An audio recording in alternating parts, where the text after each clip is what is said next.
It's the National Football League on EA Sports. And if it's in the game, it's in the game.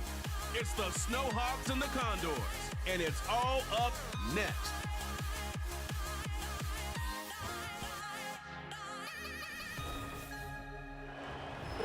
EA Sports coverage of the National Football League brings us to the South American country of Argentina and its capital city, Buenos Aires.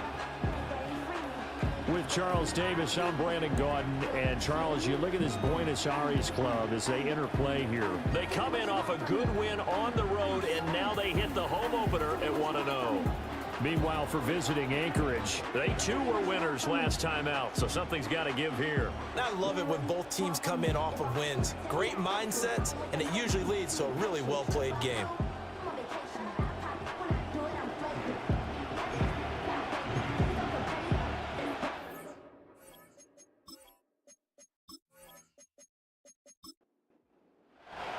Two teams here fresh off Week 1 victories. Who can keep it going as we're underway on EA Sports? And he'll take it up past the 25 to the 26-yard line. So out comes this offense to take over for the first time. They'll be led out by a first-round pick back in 2021 from Ohio State. It's Justin Fields. And not only does he have all the skills that you're looking for as a quarterback, he's incredibly tough and plays the game fearlessly as both a runner and a passer. You provide a good running game around him and let him throw deep off of play action, you've got an all-star in the making. Fields passing on the first play from scrimmage. He gets this one to Johnson. And they get him down the number before he takes it across the 40-yard line. A good start offensively. 15 yards on the game's initial play. Catch number 100 for his career right there, and it's good enough to keep the chains moving. One play has him up past the 40 already, and another 1st and 10. And good vision there as he's across midfield and down to the 45-yard line.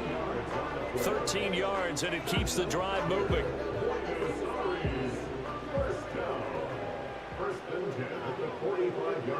In motion, the tight end.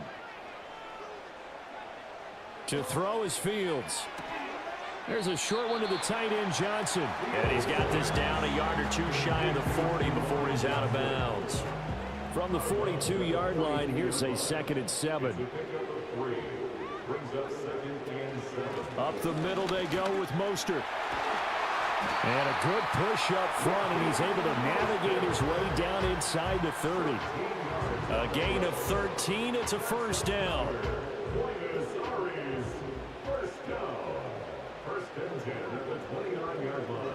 The slot man in motion right. Fields. He'll get this complete to Kadarius Toney. And inside the 20 before he's brought down. They'll get 13 yards for the second play in a row. So the ball down to the 16 here for 1st and 10. And a quick throw here that's complete. And stopped a few yards shy of the goal line at the 3. A terrific opening drive has them knocking on the door. 1st and goal. Mostert will struggle to get to the line of scrimmage as he'll be tackled back at the 4-yard line. They'll say no gain on the play, and it'll be 2nd and goal. Leads to 2nd and goal at the 4-yard line. Now it's Fields off the bootleg. The quick throw knocked away. It's incomplete. I spotted man coverage on the outside. I expect we'll see a lot of that from this defense as this game moves on. And that was a good job there as that one was knocked away. Now Fields on 3rd and goal. And he will take this one in for a touchdown. Justin Fields. His 5th touchdown now on the year.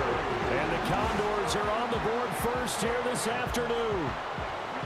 A long opening drive, but a very successful opening drive. We call that methodical, I guess, when it takes that many plays. Methodical and almost like a boxing match where you're hitting them with body blows. They can withstand them here. Look, they gave up the touchdown, but you don't feel like a knockout is there. but they keep doing that in the fourth quarter, that's when the knockout occurs. It becomes tough for that defense if they're on the field that long. We'll see if they can continue that in future drives. Here is Wisnowski to boot it away following the touchdown.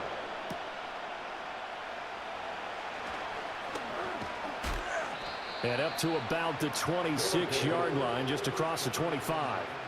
So out comes this offense to take over for the first time. They'll be led out by the #1 overall pick back in 2020 from LSU. It's Joe Burrow. And for how good he is throwing the ball, it's his running that makes him so dangerous. He had a couple of touchdowns on the ground in last week's game, so we'll see what they dial up for him for this one. First carry now for Alexander Madison. And he is going to be stopped cold behind the line of scrimmage. Officially, it's a 1-yard loss. That's going to bring up 2nd and 11. I mean, look at this defense. Currently #1 in the NFL against the run. And that's a ranking that feels good, right? To be #1 and be the top of your profession. But here's the problem. It's only week 1. 1 week, yeah. Can they do it 15 more times? If so, then we really got something to talk about. That's the challenge. Give them 14 on that one and a first down. We'll see what kind of mindset they have here offensively after giving up the touchdown on the opening drive. And based on our time with them, prior to this game, I feel like they've got a good mindset going in. In fact, the discussion that we had with the coaching staff was, we may give up some points in this game, so our offense has to be ready each and every time to either equal or try and get us ahead and try and keep us ahead. And the pass is intercepted. He was looking for Ingram. Picked up by Von Bell. And to the 43. So down inside the 45 to the 43-yard line. That's where they'll take over.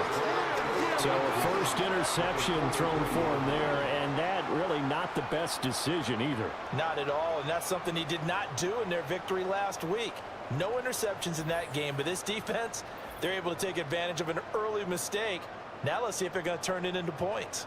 Back onto the field comes this offense, ready for their second drive. Well, just 2 series in here, Charles, but everything's gone to script so far. They got a touchdown on their first drive. Their defense holds, and now they've got a chance to take a 2-score lead. And to co-sign with you, exactly the start they scripted up. And really, that kind of start, that can set the tone for the game for them. They'll come up 2nd and 7.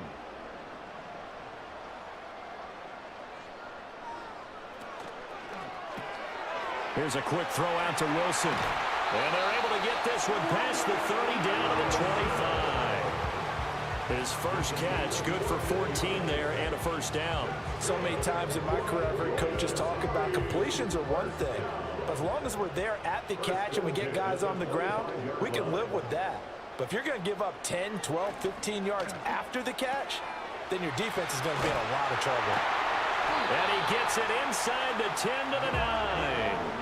Another nice gain. That's now 30 yards between those last 2 plays. And remember, this drive started off following the turnover, and they've taken no time working their way down the short field. A nice connection there, and now they're looking at a 1st and goal.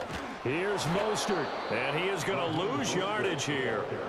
A loss of a full 3 yards, and now it's 2nd down. An interesting and intriguing decision there defensively because they kept extra DBs on the field despite seeing the multiple tight end look that came out for the offense. I thought they were going to switch out of it. I didn't know if they felt they didn't have time or what the case was. Well, in any event, the extra speed allowed for great penetration as they stopped that one behind the line of scrimmage. Big play coming here. It's 3rd and goal.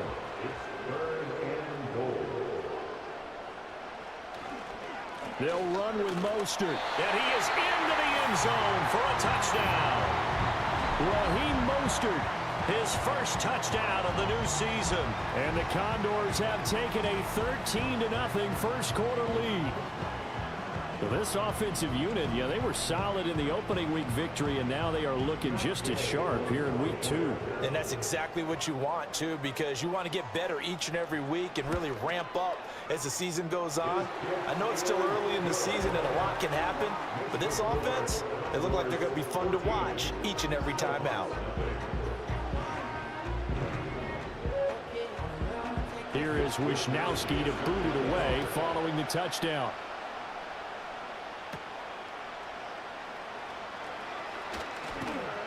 And a nice return sets him up pretty good here right at the 30-yard line. Back onto the field comes this offense, ready for their second drive. And they're in an early hole. The first drive, they threw the interception. That led to a touchdown, so decent-sized deficit early on. It is, but I think you hit the key words, early on. So they have to decide, do we even need to change game plan, or do we just need to execute better and try and get back in this game?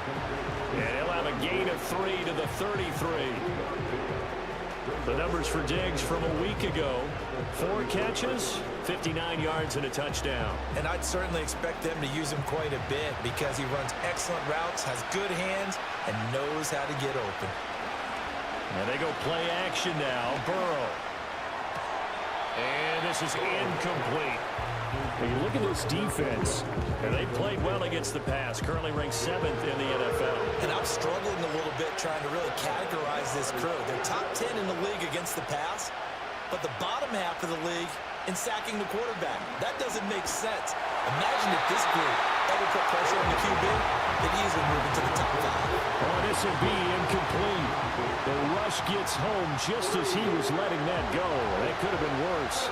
Instead, it's 4th down. And he was called on 3 times in the win last week as his first one here's away. They call it 38 yards on the punt, no return. And out will come the offense as they take over.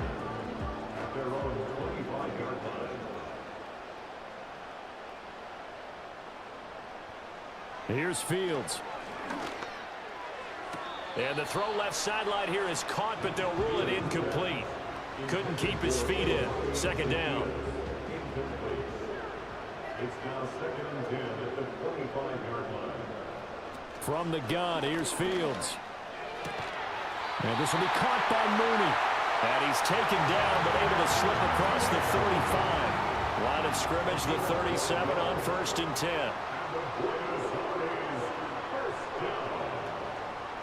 They'll run right side with Mostert. And able to break one tackle, but then quickly brought down.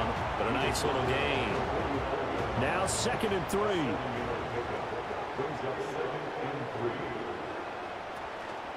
Off play action, Fields. There's a short one to the tight end, Johnson. And they're well past midfield, just a yard or 2 shy of the 40. 3 catches now this afternoon, the same number he had all of last week. Also, it's a 1st down. In motion right is Wilson. Fields now to throw. Getting this out to the flat, Mostert. Give him a gain of 5 on the completion, and it's 2nd down. Well, I mean, who would have thought this? A team based in South America, this inaugural season, these folks so excited, and with good reason. This is the NFL continuing to show that it's not just an American pastime, really becoming a global game, and what an addition to the league this will be.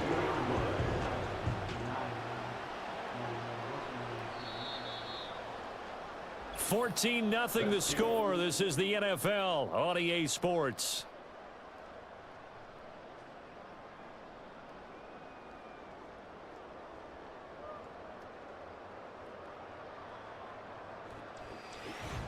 Second quarter now, and it's our home team with possession as they've got it with a 1st and 10. They'll send a receiver in motion to the left. Here's Fields. That's complete to Mooney. And he gets it inside the 10 to the 9. Another nice gain, 13 yards that time, and another 1st down.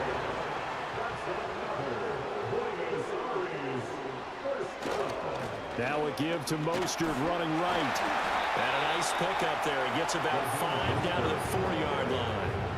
He's largely been the air attack that's gotten him down here, but now is where you start to lean on that running game. That's a good pickup there on 1st and goal. Again, it's Mostert. And he'll take it into the end zone for a touchdown.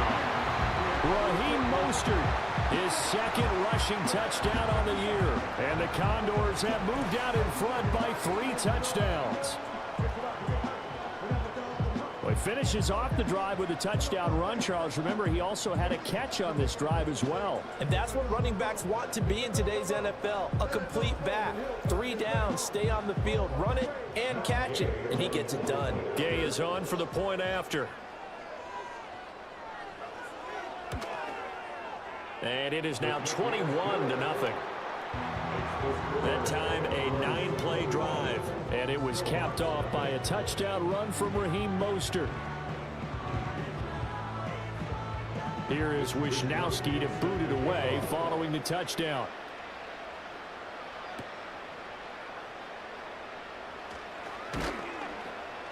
And a nice return sets him up pretty good here right at the 30-yard line.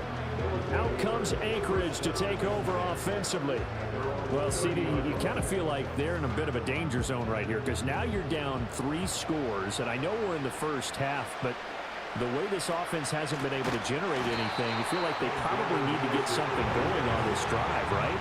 Yeah, and sometimes I overuse that this is an important possession, but I think this has to be the possession where they come up with an answer because only a few teams in league history have ever come back from a 4-score deficit. And if they don't score here, that's what they could be facing the next time they get the ball. Burrow will throw. He has it complete to Christian Watson.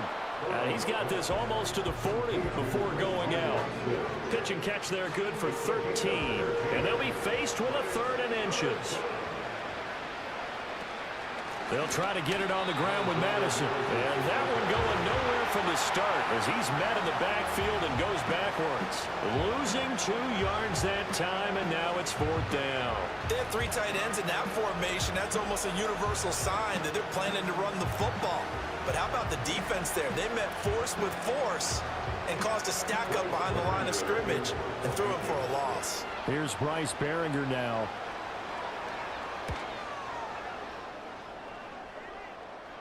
Fair catch signaled for and taken at about the 15-yard line.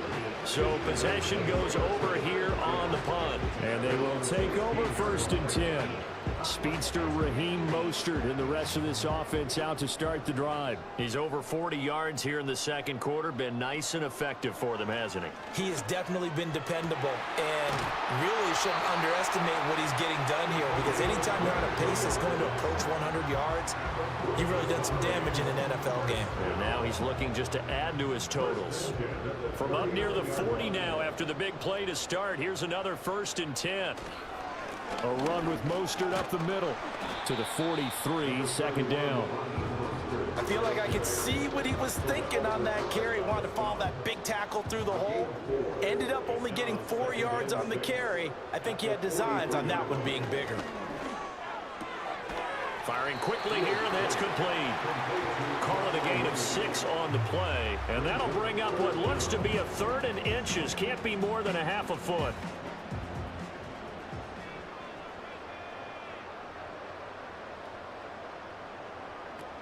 They'll try and run here with Mostert. And he's got the 1st down yardage before being taken down at midfield. I always appreciate runners who understand situations. That was just 3rd and inches. No reason to dance around in the backfield and try and break off a bigger play. Just go pick up the 1st down, and that's exactly what he did. From the 50, here's Fields. He's going to drop this underneath to Mostert. And they'll get him down as he's inside the 40. 12 yards there as they move the chains. So from the 39 now, they'll come up on a 1st and 10. They hand it off to Mostert. And he's got some space here. And all the way inside the 15 before they drop him. 74 yards rushing for him as he has been tough to stop here this 1st half. We both know it's difficult, but they've made it look effortless out there. Through the air, on the ground, they've moved the ball with relative ease. Here's a 1st and 10 at the 14-yard line. Once again, it's Mostert. And they get to him quickly here as he stopped right around the 13. Just a yard on the pickup there, and it'll bring up a 2nd and 9. Brings up 2nd and 9. Now it's Fields. To the goal line, but it's incomplete.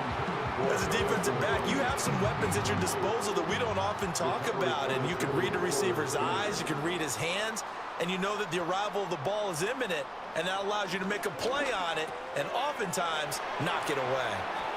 And stopped a few yards shy of the goal line at the 3. Well, following the play now, they're going to stop the clock here as a man is shaken up. Well, hopefully, obviously nothing serious here. Medical staff, though, going to take a peek, and we'll take a break.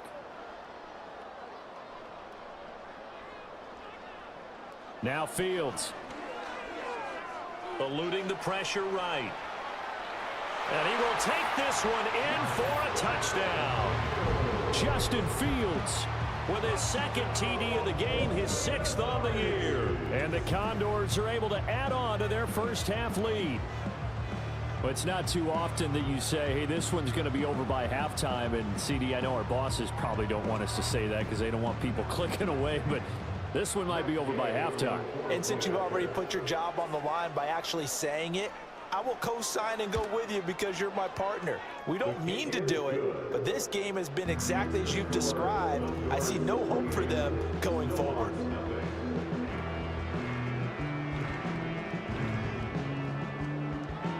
Here is Wisnowski to boot it away following the touchdown.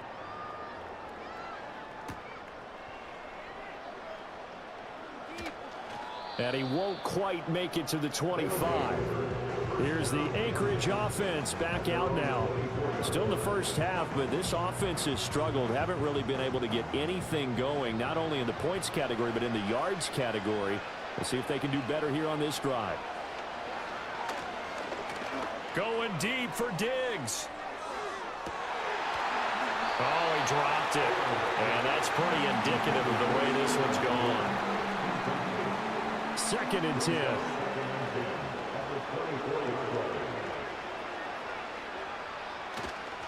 They'll go Madison up the middle. 5 yards. Now it's 3rd and 5. That second down play call was not to pick up the first down. It was to accomplish what they did to get them into a manageable 3rd down because they had incompletion on first down, so they were behind the sticks, so to speak. They needed to make up some ground, and they did.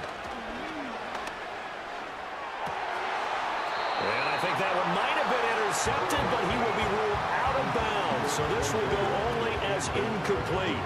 Well, this first half has not gone according to plan so far, offensively or even defensively for that matter. They could use a big-time spark somewhere, but it's not going to come on this drive as they have to punt this one away.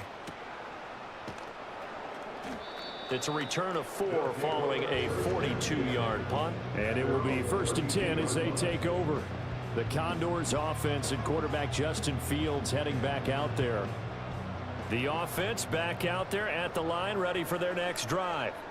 Well, everything right now that they touch on this side of the football, it seems to turn to gold. They've scored on 3 straight possessions. That lead continues to grow. And, I mean, if they can get points here, Charles, it might almost be an insurmountable comeback for the other side. I think you make a great case for that, so I'm going to flip it over to the other side. Could they make the big comeback?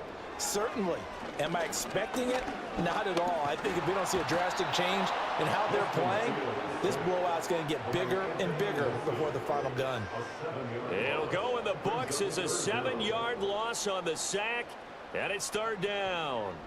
That's a step in the right direction defensively here because you're facing this sizable deficit. They're going to need more plays like that. A good sack, though. Good effort there.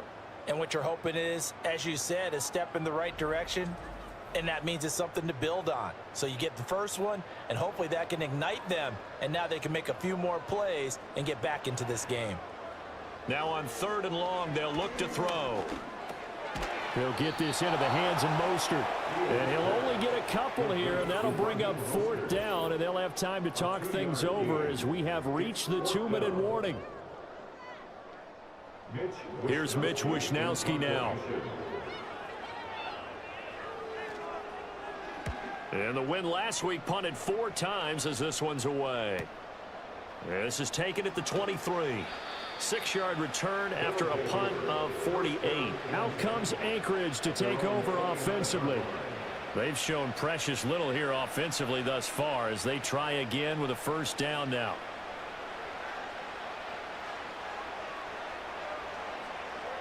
Now Burrow. A short throw to Ingram. And he gets this one just shy of the 40, down at the 39. So from the 39 now, they'll come up on a 1st and 10. Now Burrow loses the football. And this will be scooped up by the defense. And he's going to bring the fumble back for a touchdown. Well, Charles, I mean, things just seem to be getting worse and worse for one sideline. Or flip it over after that fumble return for a touchdown. Better and better on the opposite end. What an impressive first-half performance. And, partner, I know the saying in the NFL goes that no lead is safe. But I will say that this one seems pretty secure. And if we continue to see plays like that, I'm going to switch back and say this lead is safe. Extra point by Gay is up and good. And the route is on here in this first half.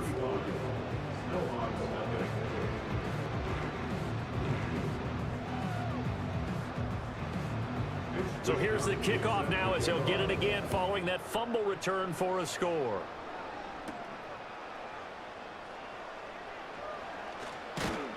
And a nice return sets him up pretty good here right at the 30-yard line. Out comes Anchorage to take over offensively.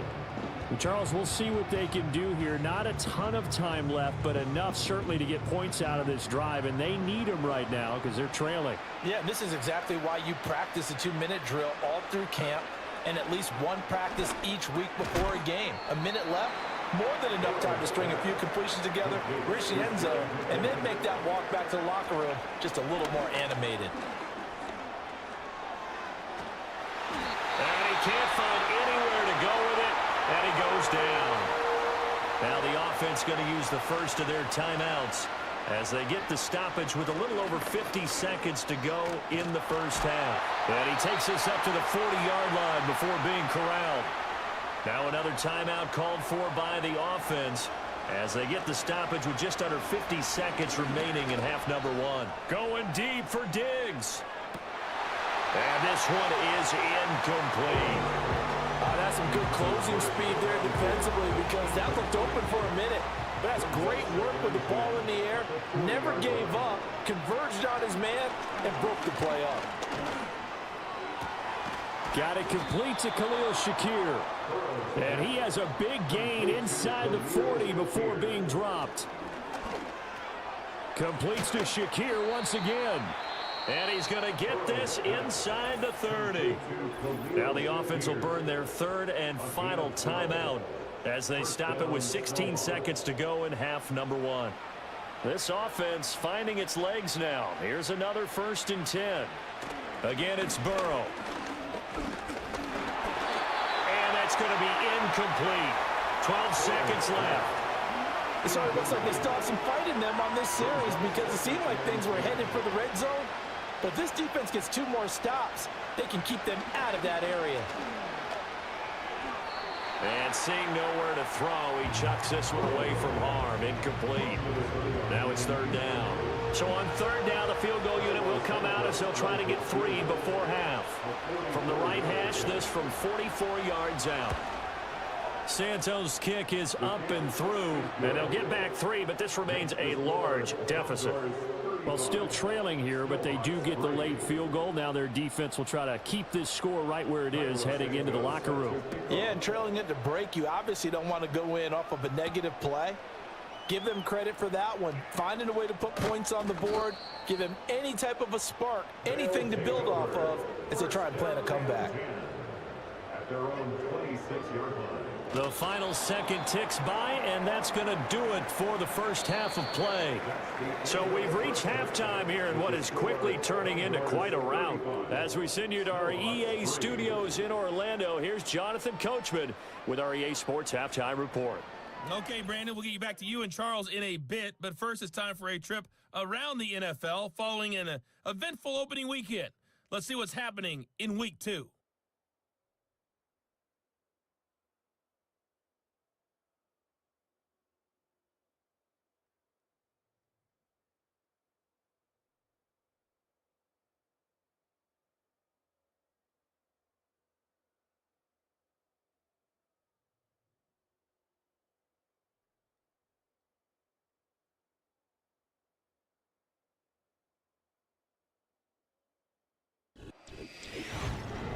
was Raheem Mostert, the veteran who did some damage in that first half. He had a nose for the end zone as he wound up with 2 touchdowns on the ground in those first 2 quarters. The highlights from the first half, all one-sided. This one got out of hand early, and now you have to wonder how these teams will approach this second half, because this one's already close to being in the bag if it's not already. Oh, a dangerous return man showing it here. And good starting field position. He'll get this one all the way up to about the 35-yard line. And this offense ready to go to begin this third quarter. Burrow looking to pass. Finds his tight end Ingram. They'll wind up getting 7 on the play, and that's going to bring up second down. Movement there on the offensive line, a little quick, and a 5-yard penalty. And the offense knew it. They were already starting to walk back as that one is accepted. They were looking good on second down, but now they're backed up 5 yards by the false start, and it's 2nd and 8. Right side to Watson. And that'll be good for 8 yards to the 45. Here comes 3rd and about a foot. They're passing here. Joe Burrow able to find the open man. That's complete. And he's got the first down yardage there as he takes it just across midfield.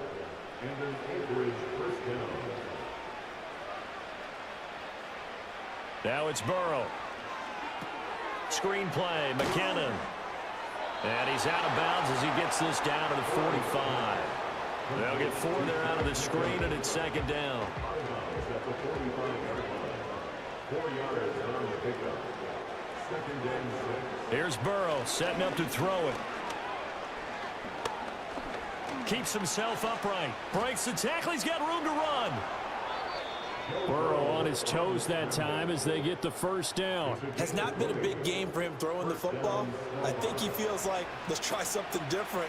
Let's use the legs here and see if we can make some plays. And no passing touchdowns, yardage not where he would like it. Try something new. It worked there. And this is caught at the 8. And he will be brought down at about the 6-yard line. Well, they've got 3 tight ends here on 1st and goal to add some extra mass. Now it's Burrow.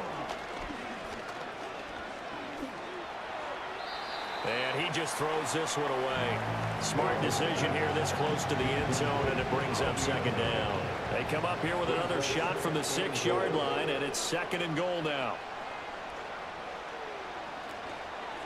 On the handoff, it's Madison. And he gets him a little bit closer. He takes it from the 6 inside the 5 to the 4. Well, that ground game just continues to struggle to really get any momentum in this ball game, Charles. And I mean, you're at the point here, 3rd quarter, down 4 scores, probably going to have to put it in the air. Oh, no question about it. So that's your only chance, your only opportunity. But think of the pressure you just put on your offensive line, because if you're a pass rusher, you're not even thinking about them running the football. All you're doing is getting into that sprinter stance and going after the quarterback. That was a good effort there, trying to do it on his own, but as a defender, you're in a tough spot because you have coverage responsibilities behind you, and if you take off too quick to try and get him down, he might loft it over your head. So better to track with your man defensively than try to go up and make a stop on the quarterback. Exactly right. What you're hoping is that your guys in the front 7 can get him down. They stop him up short on 4th and goal from the 1. And the ball will go over on the goal line stand. Now we take a glance at the offense as they work their way back out for their first possession of the second half. Now, the first half definitely went their way, and this would seem to be a great opportunity to kind of put this game a little closer out of reach with a score here. Yeah, and it's a wonderful opportunity for them, because if they can add 7 more to their lead before the other guys even see the football, that could be the decisive blow in this game. I think that's how they're eyeing it. That's how they're approaching it. Here's 2nd and 7.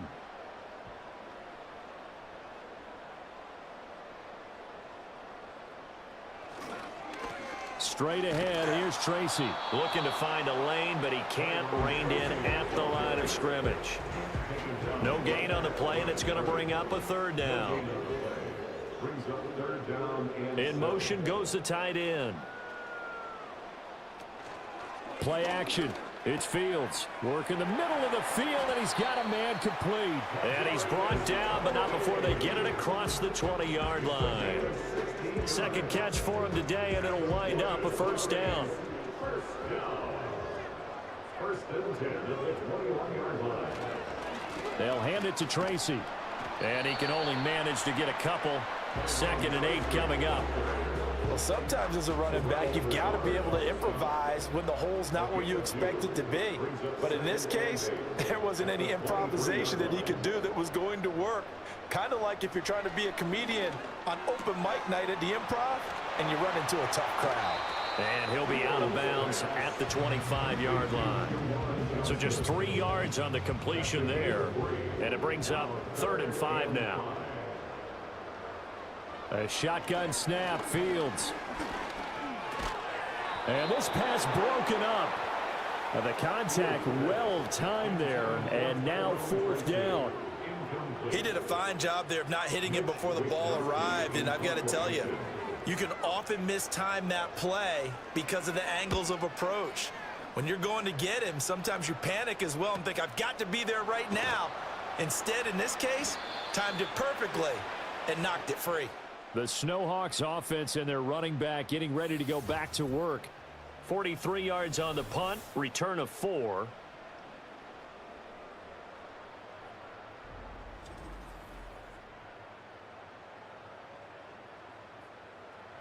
The offense now at the line, ready for their next drive. And last time, they had it 4th and goal, rolled the dice, didn't get it. Now they've got to put that behind them, try to put together another drive. Hey, a simple tip of the cap, a nod of the head to the defense. Congratulations, you got us last time, but you didn't hold us the whole time. We got down to position. We were able to be in position to score. Let's go ahead and attack again. Continue to have that kind of confidence, not worry about the one play that didn't allow them to get into the end zone. And this time they'll be trying to get it into the end zone. We'll see what they do.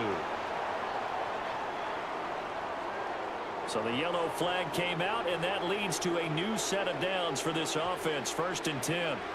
From midfield now, Burrow. Now they go screen. It's complete. And that's good for a gain of 6, and it's 2nd down. And good yardage there on 1st down, because sometimes all you need to do on the screen is get one key block. That might set your man free, and that was pretty good pursuit to the football defensively, or it could have gone for more. Quick slant to Shakir. They only get 5 out of that quick slant, but that's good enough for a first. A 5-yard gain on the play. And an Average first down. Here's a give to Madison running right. He's tackled a yard short of the marker. Good gain of 9 on 1st down. Running lanes were at a premium in the first half, but he's able to find some room there, and he's hoping that that's a precursor of a big second half. They go play action with Burrow. He's into space past the 25. And he gets this one down to the 24. 6 yards the pickup, and that's a 1st down. It's a gain of 6. First down, Snowhawks. Off the play fake, here's Burrow. Catch made by Watson on the out route. And he is out of bounds right around the 10-yard line. Still in search of their first touchdown of the game, but they're on the move. 1st and 10. Out of the gun, it's Burrow. And it's caught. And he's into the end zone for the receiving touchdown. Khalil Shakir from 10 yards out. And the Snowhawks are able to cut into that deficit. When you're a great route runner, it makes you that much better as a receiver, because now your quarterback trusts that you're going to be where he expects, and he's able to deliver the ball on time. Santos able to tack on the extra point, and that will cut this lead down to 25.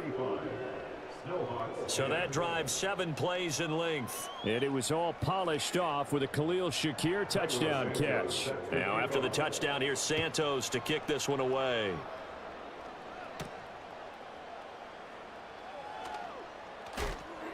And out a little across the 25 to the 27. The Condors offense and Raheem Mostert making their way out. And as we roll through some of the highlights, we see how crucial he's been to their success in this one. When he's in this type of a groove and his offensive linemen are creating running lanes for him, he can really put on a show, and he's done so here.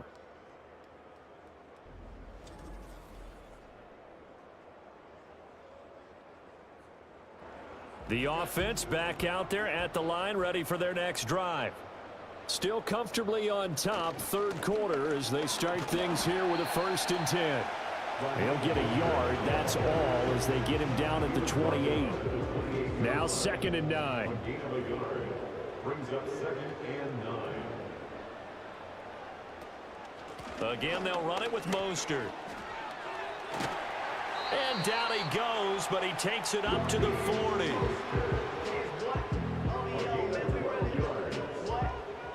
We have played 3 quarters. You're watching the NFL on EA Sports.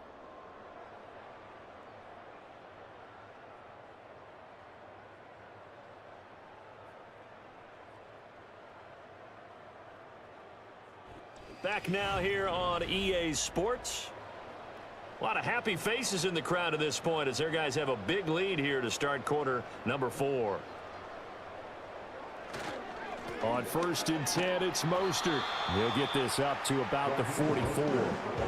Well, partner, Marvin, our #1 stats guy, just handed me a little card that says he has 97 yards on the ground today. You think he's going to get the ball again? I think so. 3 away from that century mark. Got to have it. Yeah, and I think what they're going to call is one of his favorite runs, whatever he feels comfortable with, and what the offensive line has executed well today to try and get him over 100 yards. And that false start penalty certainly not helping their cause here. 2nd down and long. They'll fake the handoff. Now Fields. Completing it to the right side. Johnson. They'll go for a gain of 7. And now we've got a 3rd and 4. In search of 4 yards here to pick up the 1st down. They'll bring one of the tight ends in motion left. Back to throw. Fields. Pass taken in by his big tight end. And he'll be taken down, but he does have 1st down yardage.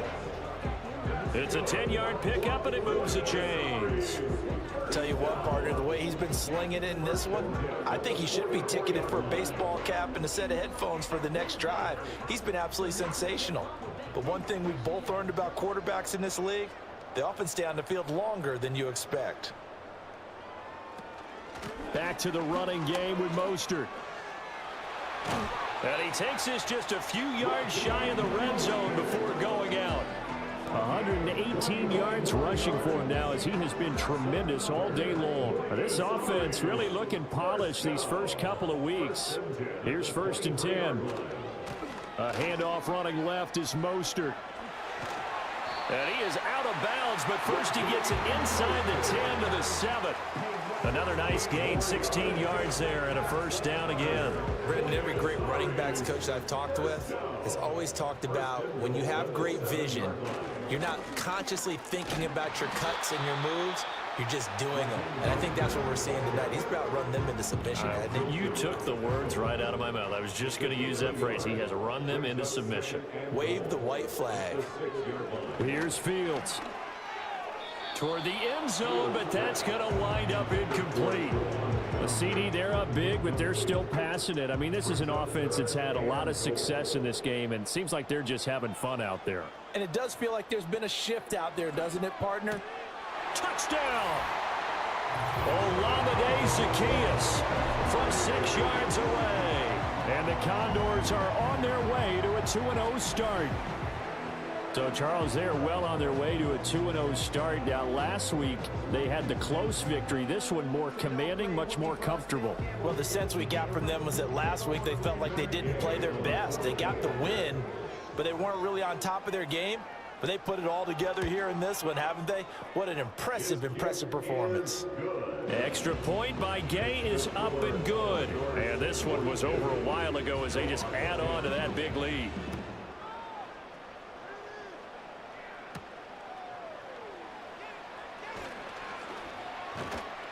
And a decent return out to the 27-yard line. Out comes Anchorage to take over offensively. Well, we said it at halftime that they would need a nearly perfect second half to erase that deficit that they were facing, CD. But unfortunately, the second half has pretty much been a carbon copy of the first. Yeah, that early lead was almost insurmountable the way their opponent was playing. And, partner, they do have some good news, though. This one is getting close to being over, and they can try and hit the reset button starting tomorrow.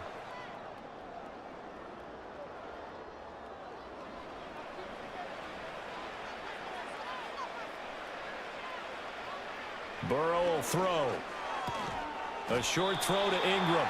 It'll be a gain of just a yard, and that will bring up second down. One thing I think that's safe to say defensively, the tackling's been really good. And because of that, it's been very, very hard for them to move the ball because you're not getting the benefits of run after catch. They're tackling them almost on the spot. That means you have to run extra plays, harder to move it.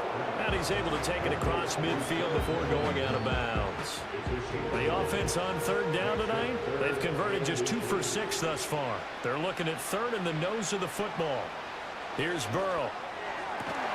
That is caught, and he's corralled, but not before getting it inside the 35. Work to do here to avoid falling to 1-1, but this is 1st and 10 right now. From the shotgun, it's Burrow, and Diggs has it. And inside the 20 before he's brought down. 15 more there, and they're on a roll. It's another first down. And Burrow going to throw again. Has his man, it's Shakir. And he is out of bounds, but first he gets it inside the 10 to the 7. Back-to-back nice plays, 12 yards that time and a first down. Now a give to Madison. And that'll move him a little closer as he takes it from the 7 down to the 4-yard line. 2 of their 3 red zone trips so far they've come up empty on. They'll look to reverse that trend on 2nd and goal. Now Burrow. And it's caught. Touchdown. Stephon Diggs from 4 yards out. And the Snowhawks get a small measure of revenge as they cut into this 4th quarter deficit. Well, that's just how they drew it up, CD. His first read was there, got it to him quickly and into the end zone. Absolutely excellent execution by all involved. And the coordinator, got to give him credit, found the perfect play call. Quarterback let it fly as soon as the target came free, and his guy made a nice catch. Just how you draw it up in practice and then execute it in the game. Now after the touchdown, here's Santos to kick this one away. And they will wrangle him down a couple yards shy of the 30. The home team's offense and their quarterback headed out for this next possession. And he has been masterful so far in leading this offense. He's kept the mistakes to a minimum. He's been on point with his passes, and he's generally been one step ahead of this defense all game long. And he'll manage to pick up about 4 in 2nd down. Brandon, I've got to think this offensive line has got some smiles on its faces. And I know it sounds crazy, but they practiced for this back in training camp. They knew they'd be in situations where it'd be extra defenders in the box coming after them, trying to keep them from locking down a game. Right now, they want to show the world they're up to the challenge. Fields. He's got his target. That's complete. And able to get this one across the 45 before he's brought down. 5th catch of the afternoon, and that gives him a first down. And looking to put this game on ice in the 4th quarter, but still not afraid to throw it as they show there. You want to play the game with confidence, and they have a guy who's in control right now. Their trigger guy, throwing it, they feel just as confident with him doing that as they would if they tried to run the ball and run the clock out. And a strong run that time as he's across midfield and down to the 43. 153 yards rushing for him now as his sensational afternoon continues. Just 2 minutes remaining here in the 4th quarter of what has been a one-sided affair. So it's our home team here in possession of the football as we come back. And they have just about put this one on ice as they've got it here 1st and 10.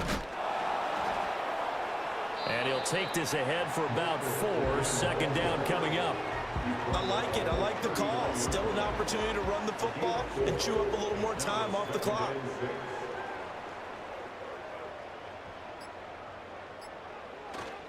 They'll stay on the ground with Mostert.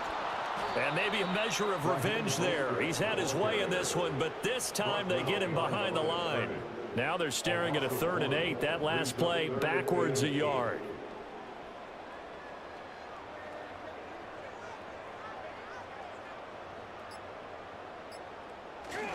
Here's a handoff to Mostert running left. And a good push up front, and he's able to navigate his way down inside the 30.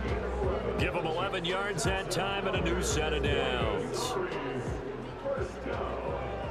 First and 10 at the 29-yard line.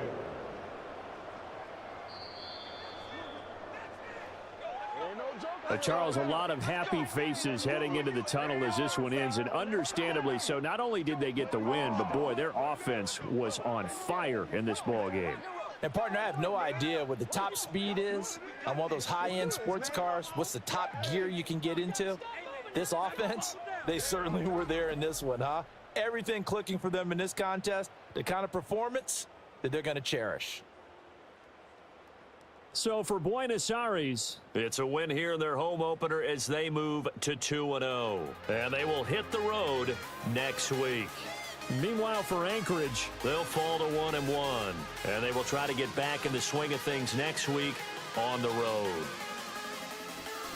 That'll do it for us. I'm Brandon Gaudin alongside Charles Davis. Thanks to our entire crew as well. We'll talk to you next time. So long, everybody.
week 2 of the 2024 season. And the question is, are you ready for some football?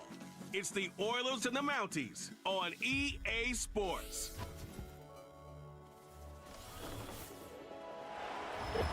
EA Sports coverage of the NFL brings us north of the border in the historic French-Canadian city of Montreal, Quebec.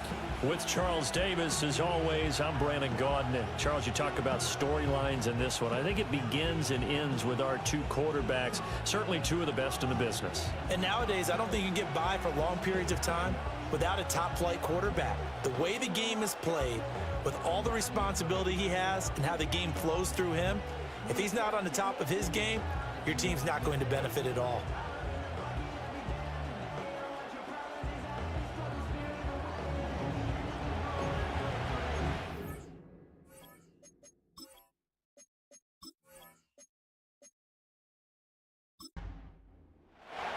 Two one-loss teams set to lace it up. This ought to be fun, and we're underway on EA Sports.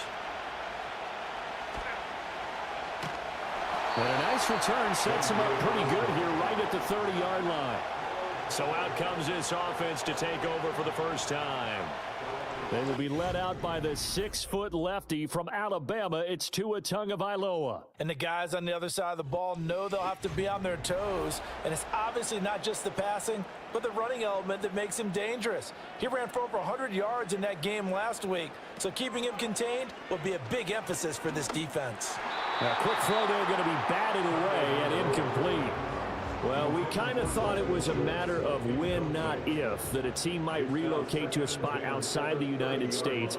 Canada seemed like the most logical choice, and now here we are in this great city, a city that's had success in the... And right away, he lost the football. One of the linebackers has got it. And they will set up shop with outstanding field position in the red zone at the 17-yard line. The pocket collapsed around him. I know we talk about it a lot, but a QB has to have that sixth sense, doesn't he? He really does, and I know of one team at one point was training their quarterback with that time frame, and anytime he didn't get rid of the ball within the right amount of time, they would blow a horn or blow a whistle to show him this is what that time is, just what you're talking about, training him to understand this is the amount you have, make sure the ball's gone. Didn't happen in this case. So from the 17 now, here's a 1st and 10. First run now for Kyron Williams. And able to break one tackle, but then quickly brought down. But a nice little gain. It'll be a pickup of 10 yards. And that'll bring up a second and just about a few inches here. They'll stay on the ground with Williams. And he'll be brought down right on the edge of the goal line at about the 1-yard line. 7 yards on the pickup there, and now they've got it 1st and goal.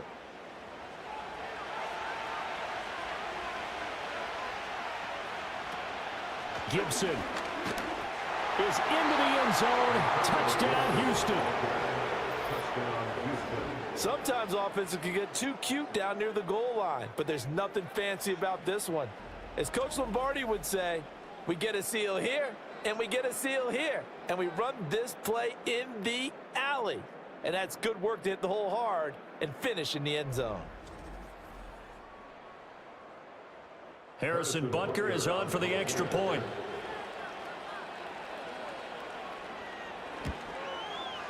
And it's good to make it 7-0. The drive there only spanning 3 plays. And the result, a Houston touchdown. Now after the touchdown, here's Butker on to kick it away.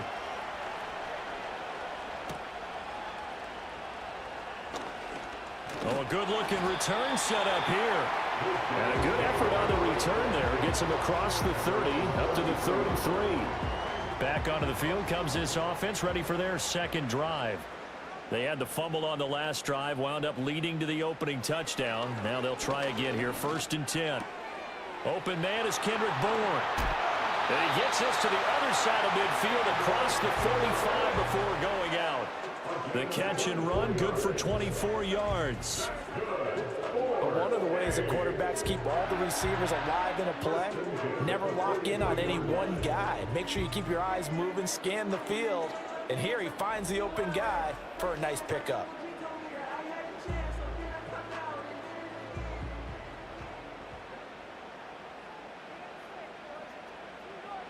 Here's Tagovailoa to throw.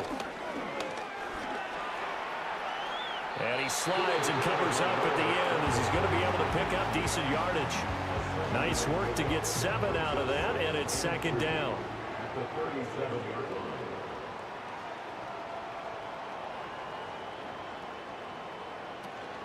Off of play action, Tagovailoa. And he's going to be brought down here in the backfield. It'll go as a loss of about 6, and now it brings up third. That's a pretty darn good start to his season, huh? A sack in the opener, adds a second one here. That tells you about his offseason. He came in determined to have a big year, and it's paying off. The tight end in motion right. Play action, now it's Tua. Fighting through pressure. And he'll go down to the ground at the 39, and obviously that's well short of the first. And hang on here, we got an injured player, and that is QB Tua Tagovailoa, who's in need of some assistance. So now they're going to send out the field goal unit to, as they say, fire away from long distance. This will be from 56 yards out. And that is no good. He gave it a good run. That wasn't more than a foot or so wide to the left. And this will stay at a 7-point game. And anytime you see a kicker trot out to try one from 56 yards, you know everything's got to come off perfectly for it to have a chance. If the laces aren't quite right, if he doesn't hit the fat part of the ball just right, it's unlikely to go through. And that one winds up no good.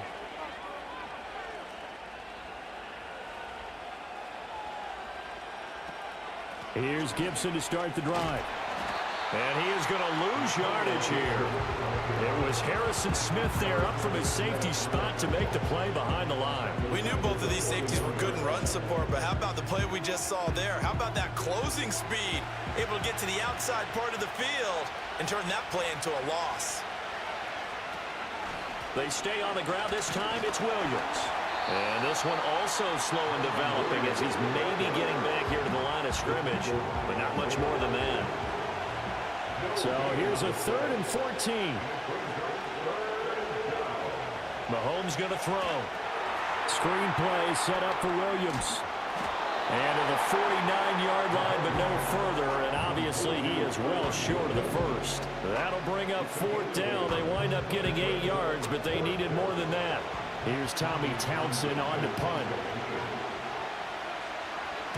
And he'll get off a fairly short kick here as this is toward the sideline. And this one goes angling out of bounds, and it will be spotted inside the 30-yard line. Here's another shot now for the Montreal offense. And they were in field goal range the last time out, but couldn't connect.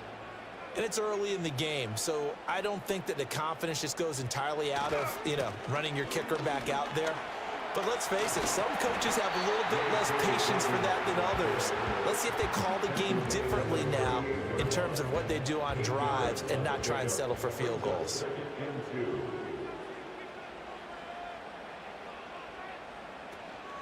A fake on the jet sweep and a give to Dobbins. And he stopped after a gain of 1. Not enough. Still a yard to go on 3rd down. And now it looks like we're going to get a timeout here. We've got a man shaken up.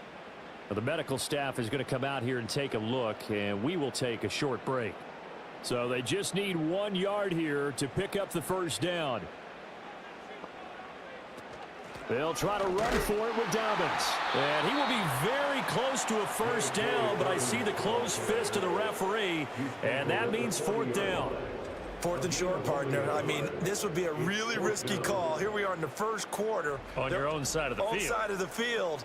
But, boy, what a tone setter that would be to go for it and get it, wouldn't it? You're gritty today. I like it. I'm feeling it. On is the punter man as he boots this one away. That'll go as a punt of 42, 7 on the return. Houston's offense taking over again. The crowd may be losing just a little bit of the edge after back-to-back punts. They want some big plays. They want to see some offense. They want to see somebody break away, whether it's through the air or on the ground. Now it'll be interesting to see where the patience is on both sides. Each head coach, can you hang in there and not try and force something that could put your team in some jeopardy? It's a pickup of 4, and it'll bring up second down.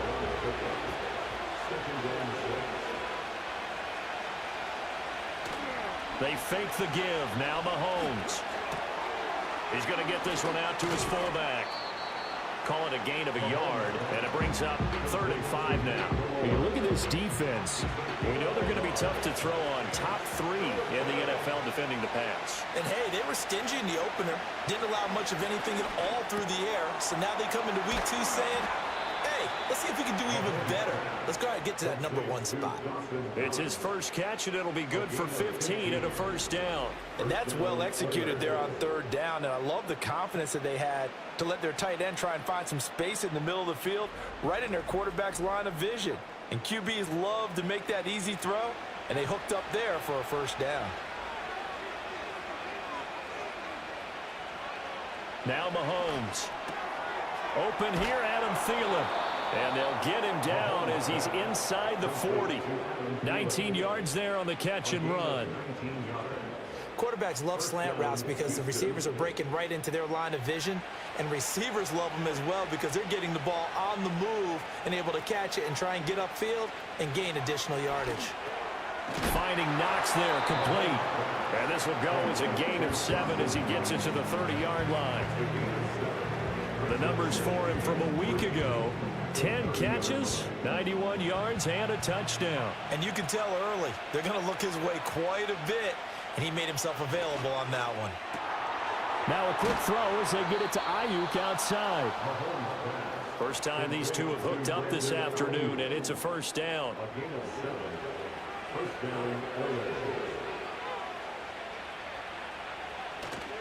They go play action. Now Mahomes. It's complete to Williams. That was play number 7 on this drive, and it got him 7 yards. 2nd down and 3.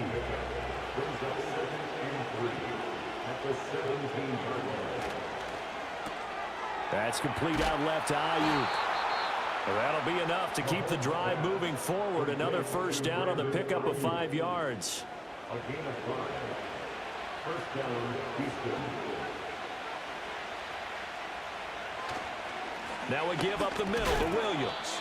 Able to break through that initial contact and winds up getting about 3 there. It's 2nd down.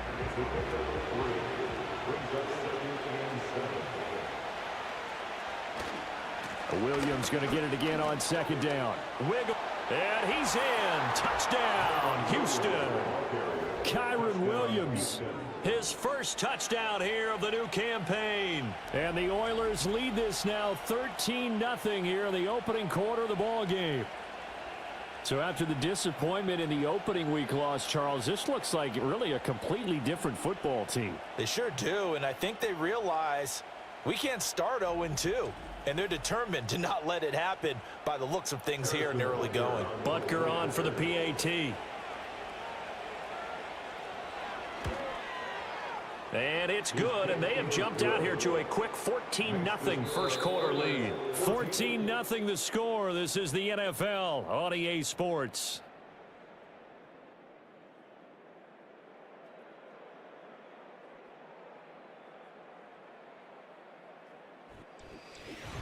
Ready for the second quarter, and it's our visitors with the football as they've got it as we resume action.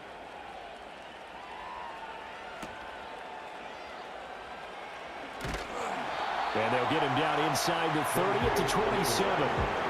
Here's another shot now for the Montreal offense. And they're in a bind early here, down 14-0. Are you worried at this stage or still too early? You're worried. You're just trying not to transmit it to the rest of your team. You want to make sure that they stay positive, but at the same time, you're wondering, how are we going to move the football? What do we have on this play sheet that can work?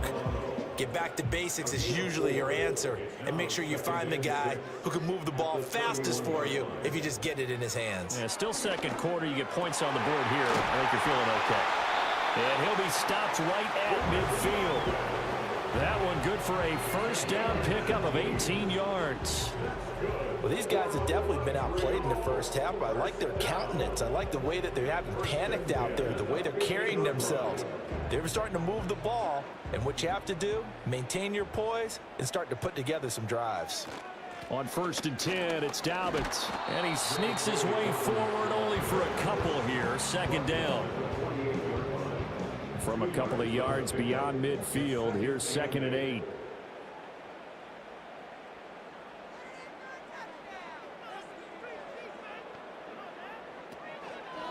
He's going to try and take off with it. And he caught it up. Oh, one of the linebackers has got it. And they take possession of the football and have it at the 36-yard line.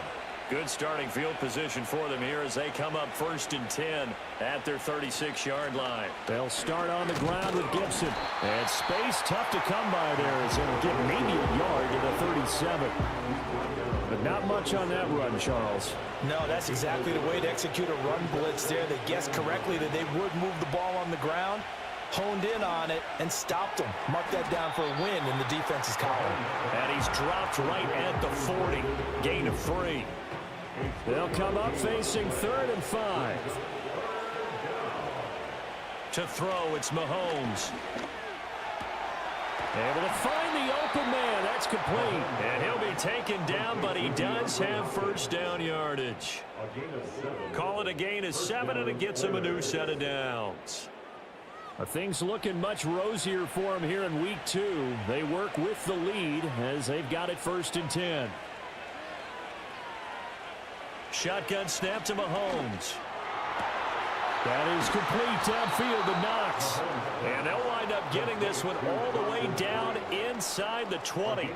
36 yards on the play. This offense is looking very comfortable here in this first half. Very relaxed, very smooth, very efficient. No wasted motions. Things are definitely going their way, and they continue to move the ball downfield. So from the 17 now, here's a 1st and 10. Now it's Mahomes again. That's caught by Ayuk on the slant. And brought down, but not before they get it inside the 10 to the 7. 1st and goal at the 7-yard line. They'll try and run. This is Williams. And this is going to result in losing yardage. They're driven back to the 8-yard line. And now it looks like we're going to get a timeout here. We've got a man shaken up. While they come out and take a look at him, we will step aside for just a moment. It's 2nd and goal, back to the 8-yard line now. Williams will try again. And he is met in his tracks behind the line of scrimmage. It'll go as a loss of a yard, and it'll set up 3rd down. We all know how much running backs love getting the ball down near the goal line. They think they're going to find a way into the end zone. He hasn't had that kind of luck so far. Ends up not getting in on the last 2 carries. You know he's going to be upset about a missed opportunity. And got his man. It's caught. Touchdown, Houston. Brandon Ayuk. A 9-yard touchdown grab. And the Oilers take a 3-touchdown lead. Boy, so if you are scoring at home, Charles, and God bless you if you are, but and we remember, of course, all scoring plays need to be verified upstairs, and I think they're going to at least take a look at this. They're taking a peek at whether or not those feet were in bounds, and obviously a big call here in the end zone. And not just the feet. How about the hands? How's the ball possessed while the feet are hopefully getting down in bounds? That's what they're trying to look at to see if it all comes together. So they called it a touchdown originally, and this will stay a touchdown after the video review, so they had it right. Extra point by Butker is on target, and that makes the score 21-0. Now after the touchdown, here's Butker on to kick it away.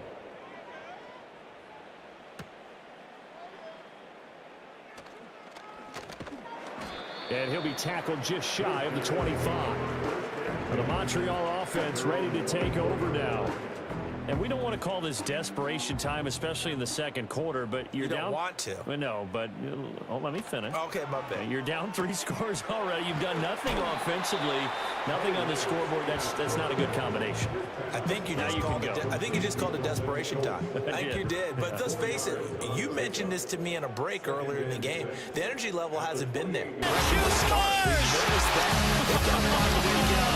Like poop through a diarrhea-infected goose. Ben goes through everyone. Yard line, 4 It's yards on the 101 pickup. SPP2W. A couple extra tight ends in the formation here as they line up 3rd and 2. Dobbins trying the left side. And he gets this up across the 35 before he's out of bounds. 5 yards is the pickup there as that extends this drive. That's good for A. First and 10 at the 37-yard Shotgun now for Lance. Finding Bourne here over the middle. And they'll get him down after a pickup of 8. 2nd and 2. From the 46, here's 2nd down and 2. at the 46-yard line. Osborne motions left. Off of play action, here's Lance. He'll swing this out to Dobbins. And he'll be brought down at the 45-yard line. And now it looks like we're going to get a timeout here. We've got a man shaken up. So as the medical staff takes a look, we'll step aside. This offense finding its legs now. Here's another 1st and 10. They go back to the ground with Dobbins. And just a short gain that time as they're able to get him down. Just a yard on the 1st down carry, so it's 2nd and 9. 1 yard gain brings up 2nd and 9. Another run here with Dobbins. And he's going to get stopped up quickly. Give him a yard down to the 43. The offense on 3rd down, just 1 for 3 thus far. This is 3rd and 8.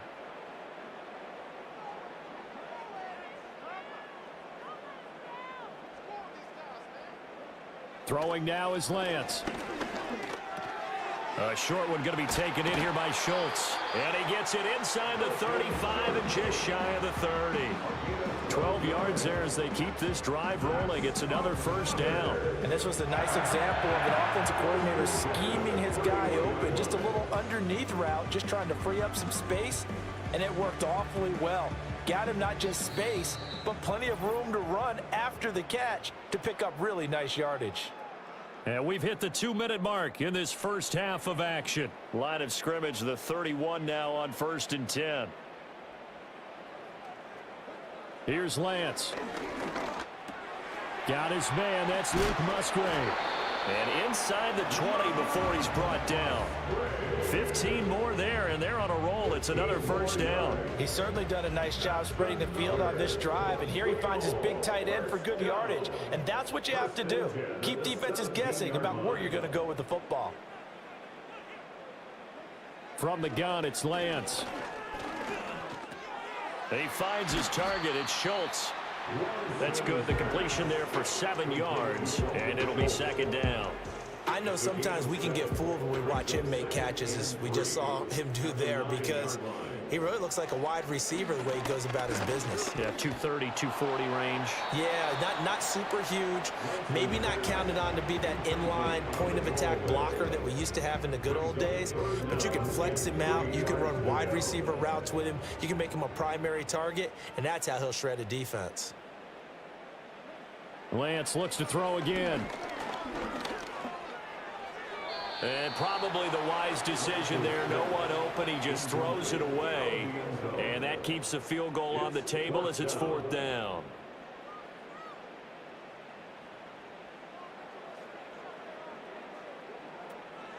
They're going for it with Dobbins. And he is not going anywhere.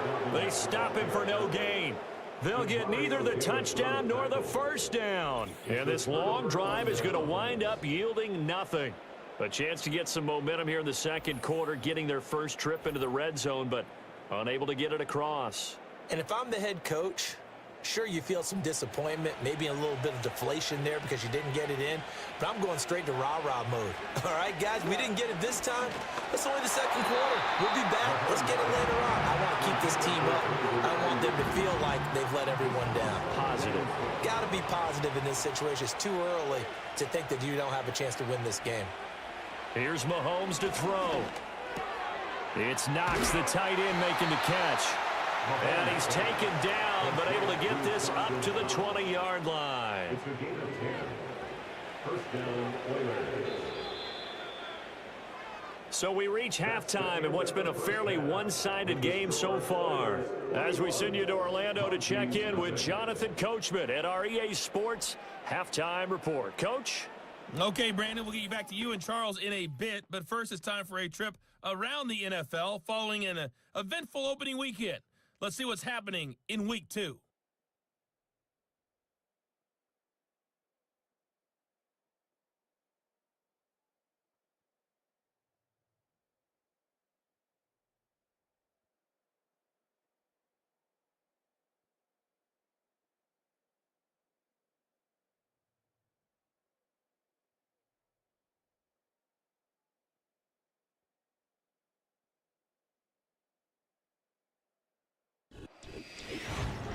We saw a fine performance in that first half from the running back, Kyron Williams.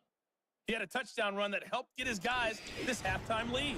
All right, Coach, thanks very much. Fine work as always as we welcome you back for quarter number 3. So the halftime break behind us, and we are back underway with the third quarter of action. And out a little across the 25 to the 27. So this offense ready to go to begin this third quarter.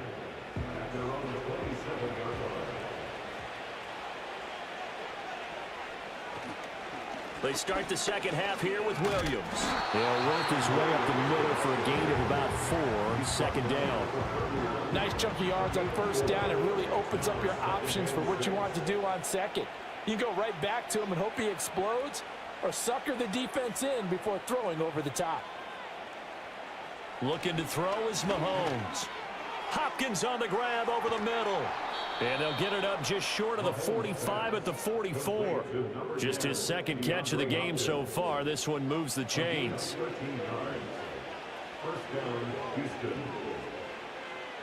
Mahomes now to throw. And that is incomplete. Oh, the coverage a little too good there. And it's second down. It's second down and 10.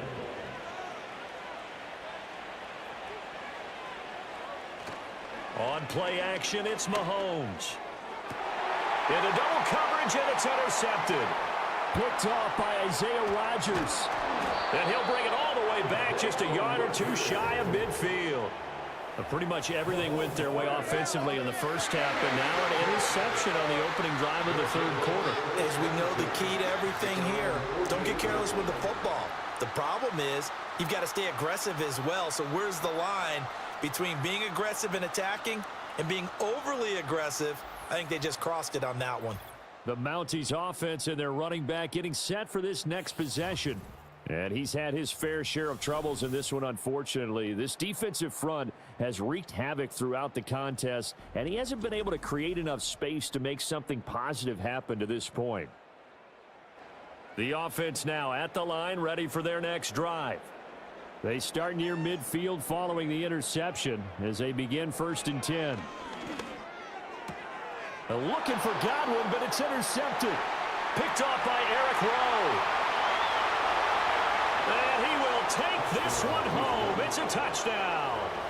Well, I mean, you get it. They're trying to make something happen here in this third quarter, CD, but I don't think a pick six is exactly what they had in mind. No, not at all, because this offense, they've been stuck all game long. Haven't dented the scoreboard yet, and they're kind of forced to take a few chances here, and that one, it backfired in a big way. Butker now to add the extra point.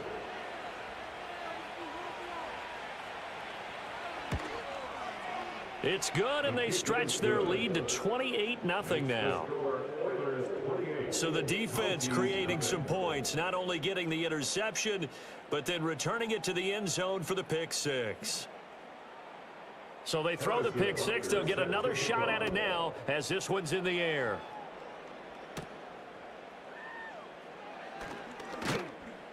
And he takes this near the 25. Just a little pass there. Call it the 26. The Mounties offense and their quarterback ready to go once more. And it's been a struggle for him all afternoon. This defense has really done a nice job of making him earn everything he gets, and it's prevented him from getting into any kind of rhythm here today. The offense back out there at the line, ready for their next drive.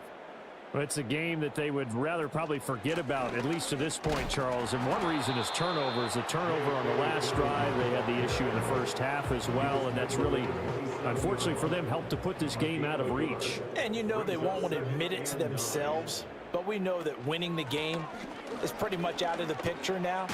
So their bottom line is, how do they play a clean game the rest of this one, right? Take care of the football, no more turnovers, and see how that works. Here now, 3rd and a yard. They'll go again with Dobbins. And he slips up past the 45 before being tackled. 44 yards rushing on 12 carries for him now.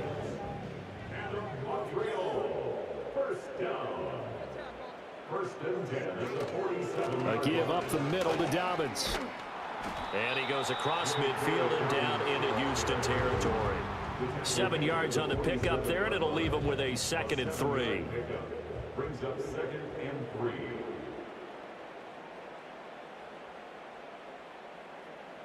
Throwing here, Dobbs.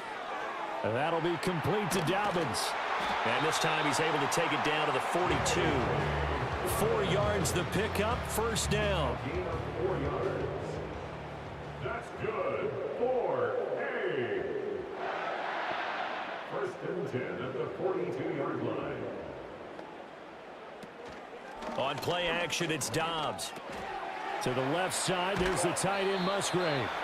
And the result here, a pickup of 8. Leaves him with 2 to go on 2nd down. From the 34-yard line, here's 2nd and 2. Brings up 2nd and 2 at the 34-yard line. Here's Dobbs to throw. Open man is born. 6 yards to pick up, and that's a 1st down. That's another 1-3-0. 1st down. 1st and 10. Dobbins going to take the handoff on the option. 5 yards on the carry. Good pickup on 1st down. Not too many offenses want to turn down long drives, but when you're down what they are, they've got to pay it off with some points. 2nd and 5 at the 23-yard Now line. Dobbins again on 2nd down. Oh, fine work there as he gets this thing down to the 11-yard line. 12 yards there and a 1st down. For a 1-3-0. 1st down. 1st and 10 at the 11-yard line. Now a fake on the jet sweep, and they'll instead run up the middle. And not able to break away this time as they're going to stop him right around the line of scrimmage. Inside 4 minutes to go, 3rd quarter. And 10 at the 11-yard line. A shotgun snap and a give to Dobbins. And once again, he'll get possibly back to the line of scrimmage, but no more than that. No gain on the play there, so that doesn't help. Now they're looking up at a 3rd and 9 situation. 3rd down and 9. They'll bring the tight end in motion right. To throw is Dobbs. He'll be hit and taken down at the 21. He could not get away that time, and it'll be a loss of 11 on 3rd down. Okay, I'm not sure you could actually draw up a better pass rush than that one right there. Nowhere to go outside. He had to keep backing up and backing up and backing up. Eventually dropped for a huge loss. Field goal unit and Joey Sly now. From the right hash, it's a 38-yard attempt. Sly able to put this one through. And that drops a deficit from 28 to 25. So he missed that field goal earlier, but he says not this time. Able to knock it through, give his guys 3. I like his poise. I like his confidence, his belief in himself. Sometimes when you miss that first one, you'll see a lot of guys sag and they can't make the next one. Not in this case. Stepped right up like a pro. And a decent return out to the 27-yard line. Houston's offense taking over again. So now, Charles, this drive maybe a touch more important, trying to erase the memory of that interception they had the last time out. Yeah, and everyone goes through this because even the best in the game, you're going to have games where it just doesn't go right for you and interceptions result. So, frankly, to me, it's all about how you respond, not just the types of plays that you call, but how you carry yourself, how you show your team that you're still with it, and how you continue to lead. Here's 2nd and 3. At the 34-yard line.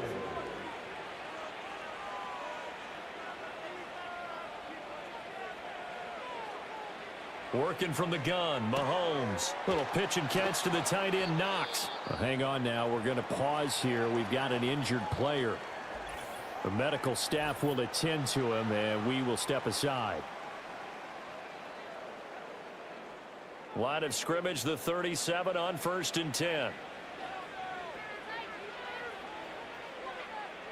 Now Mahomes. Oh, that's into double coverage and intercepted. Loose inside the 30. And a super return as he gets us all the way down inside the 25-yard line. Well, to be blunt, not a whole lot has gone right for this defense in this ball game, but that's something right there. Still in the 3rd quarter. It would take something around miracle territory for a comeback, but maybe that's a start, Charles. It certainly is, and they're definitely showing that there's some fight still left in them. Hasn't been a banner day, but they're trying their best to put that disappointment behind them and find ways to make plays. Tackle made that time by Brandon Graham. From the 23, here's a 2nd down and 9. In motion left, Godwin. Now Dobbs.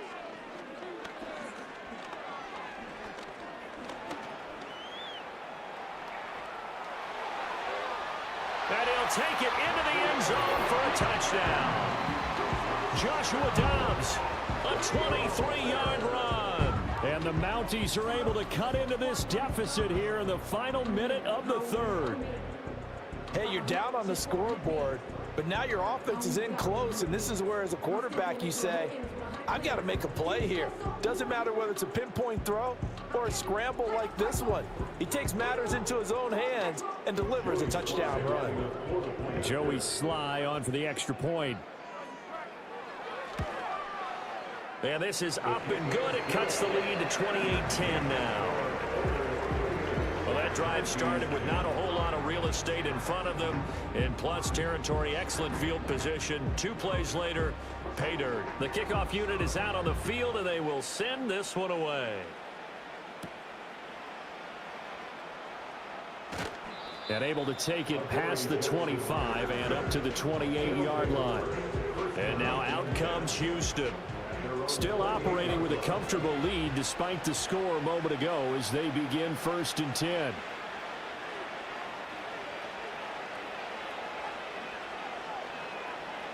Trying to shake off the interception from the last drive. He'll look to throw. And they get him down, but not before he takes it across the 40-yard line. 1st down yardage on the first play of the drive. Give him 14. And it's a real luxury when you have a guy who can turn a short throw into a solid gain at any moment. Once he caught that ball, he ID'd where the open grass was and got there in a hurry to pick up a new set of downs for his offense. And this will leave him a yard short. Nice pickup of 9 yards on 1st down.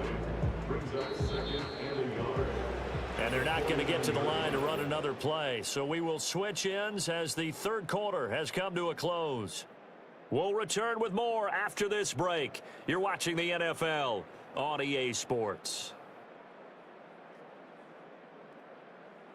Back now here on EA Sports as we are set to bring you the home stretch here, the 4th quarter.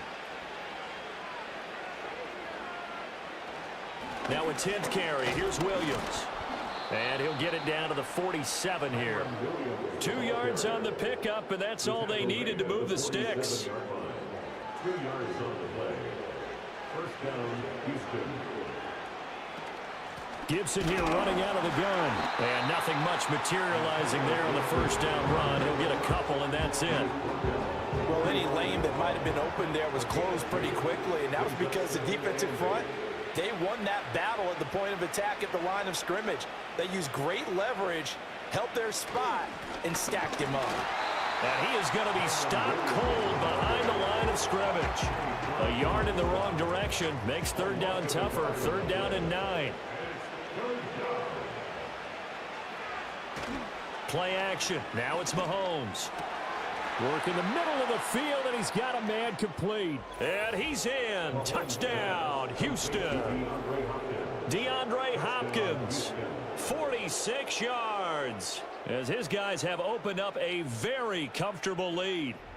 So, Charles, the bad taste from that opening week loss, that's just a memory now. This has been a very strong performance as they score once again. Yeah, I know it's only week 2, but you're exactly right, because this team felt like they let one get away in the opener. And not only were they determined to not let the same thing happen here, they knew that they had to correct a bunch of things. So everything that went wrong in game 1, they took care of business with it in game 2. Now after the touchdown, here's Butker on to kick it away.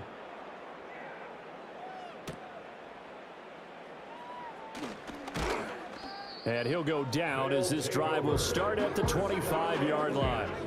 Now the Montreal offense ready to take over now. This drive here beginning probably with a pair of motivated groups. Remember, the offense scored a touchdown on their last time out, looking to repeat that in Charles's defense. They were very frustrated after giving up 6 the last time on the field. And frankly, it's just a battle of wills in a lot of ways, because you know they're both motivated, they both game plan for this drive, and they both have specific outcomes in mind. To me, it just comes down to who can execute better and which side can step up and assert its will over the other.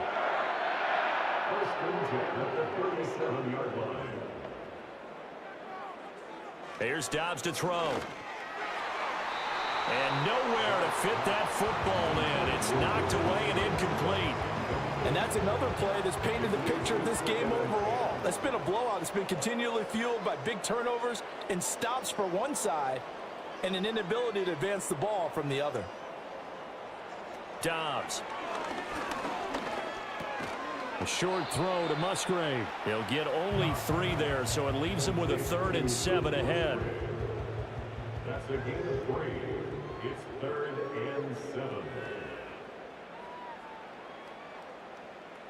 Back to throw Dobbs. He'll buy some time right. And now a fumble. The ball's out. Oh, one of the linebackers has got it. And they will set up shop in enemy territory at the 42-yard line. And now, meanwhile, after the dust settles on the fumble, we've got an injured player here as well.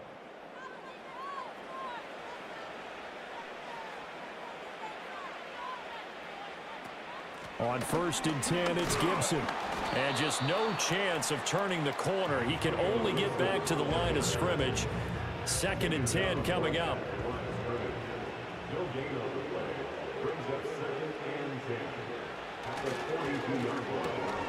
Now a quick throw as they get it to Ayuk outside. 5 yards. Now it's 3rd and 5. 5 yards on the play. And it's 3rd down. Up the middle, it's Williams.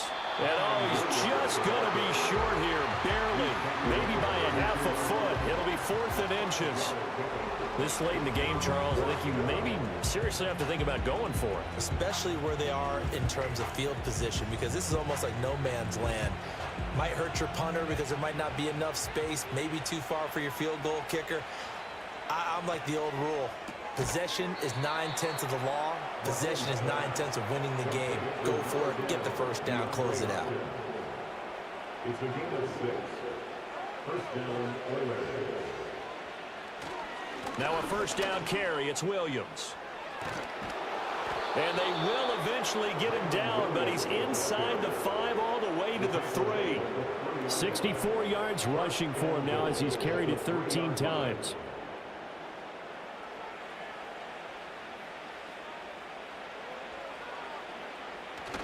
They go play fake. Mahomes. And he is going to go down. Back at the 11-yard line. Finally hauled down for the first time this game. Multiple defenders in there to drop him. That I'm struggling to understand a little bit. That close to the goal line, first down, run the football. If you want to throw it, throw some play action on 2nd down.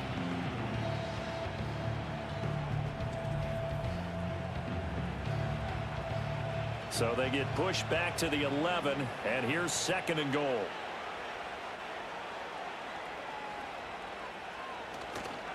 Now a handoff. Here's Williams. He'll get this down inside the 10 for a pickup of about 3.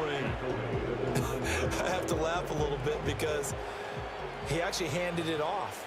I thought with the 2 touchdown passes he's thrown in this one already, he'd go ahead and fling and try and get a 3rd one. Yeah, now from this spot on 3rd down, I think he'd probably throw it here. Yeah, I don't think there's any question about it. They won't even send in a running play here, I don't believe. I think they go ahead and try and throw it for a touchdown. And no hesitation about this decision here. Confidently, they're going to go for this. 4th and goal from the 3. They run. It's Williams. And he gets into the end zone. Touchdown, Houston. Kyron Williams, his 2nd rushing touchdown on the year. And the Oilers start to open this lead even wider here in the 4th. So 4th and goal, their head coach gave that offensive line one more chance to punch it in, and this time they were successful. They certainly paid off the coach's confidence, didn't they? And how about the fact that they stayed with the ground game? Because a lot of times in that situation, partner, we see teams try and roll the quarterback out, give him a little run-pass option, and treat it like a 2-point conversion play. In this case, they went with a little bit more power and got it done. Extra point by Butker is on target. And this one was over a while ago as they just add on to that big lead.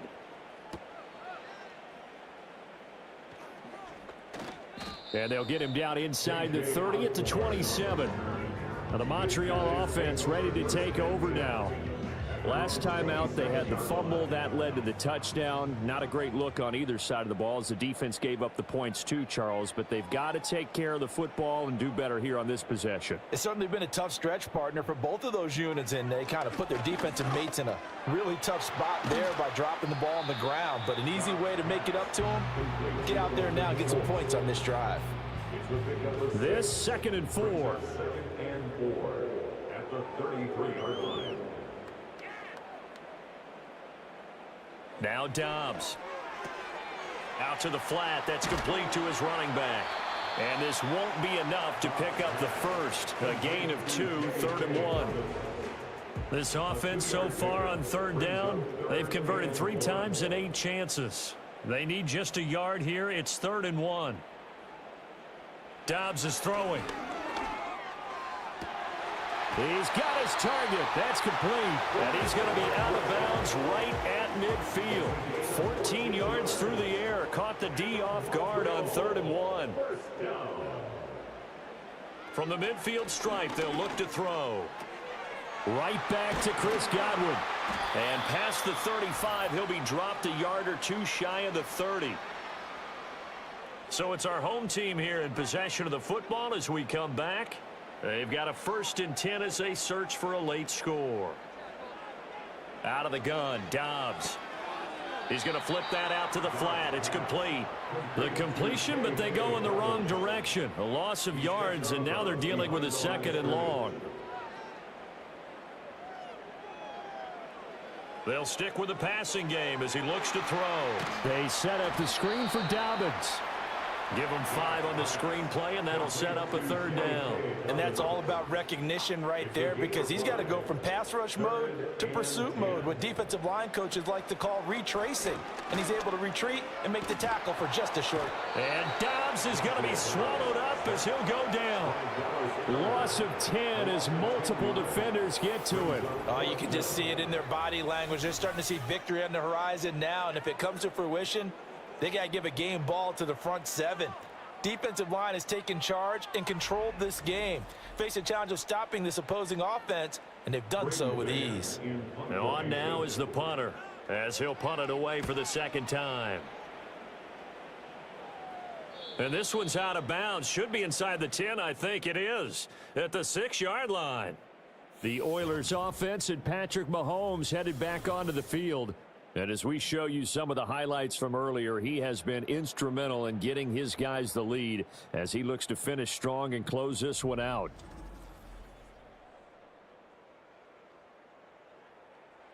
So well done there. And these punters, they get more specialized and better each and every year, don't they? They sure do. And now it's really not the American punters. It's the Australian punters with their kicking academies and that flat drop and just kind of kicking the nose of the football. They're able to almost stop it where they want to, like a good golfer can check one up. 2nd and 6. 2nd and 6.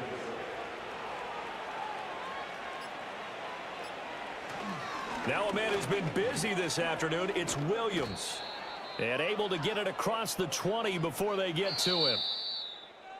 Charles, a lot of happy faces heading into the tunnel as this one ends, and understandably so. Not only did they get the win, but boy, their offense was on fire in this ball game. And, partner, I have no idea what the top speed is on one of those high-end sports cars. What's the top gear you can get into? This offense, they certainly were there in this one, huh?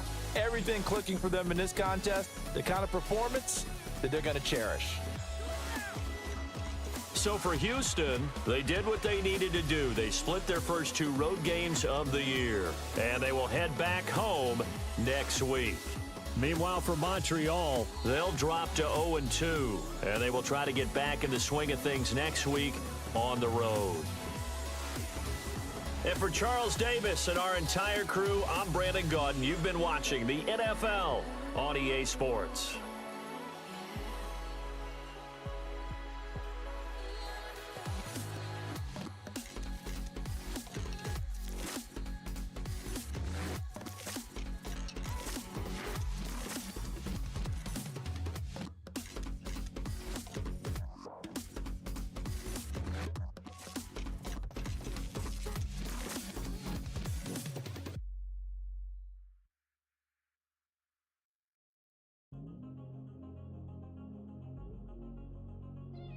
I just know that I have to believe all that I see, all that I see. I woke up in a different place than I left when I closed my eyes, and this feeling I can't explain, that this day would make me alive. I just know. I just know. I just know. I just know. I just know. I just know. I just know. I just know. I just know. I just know. I just know.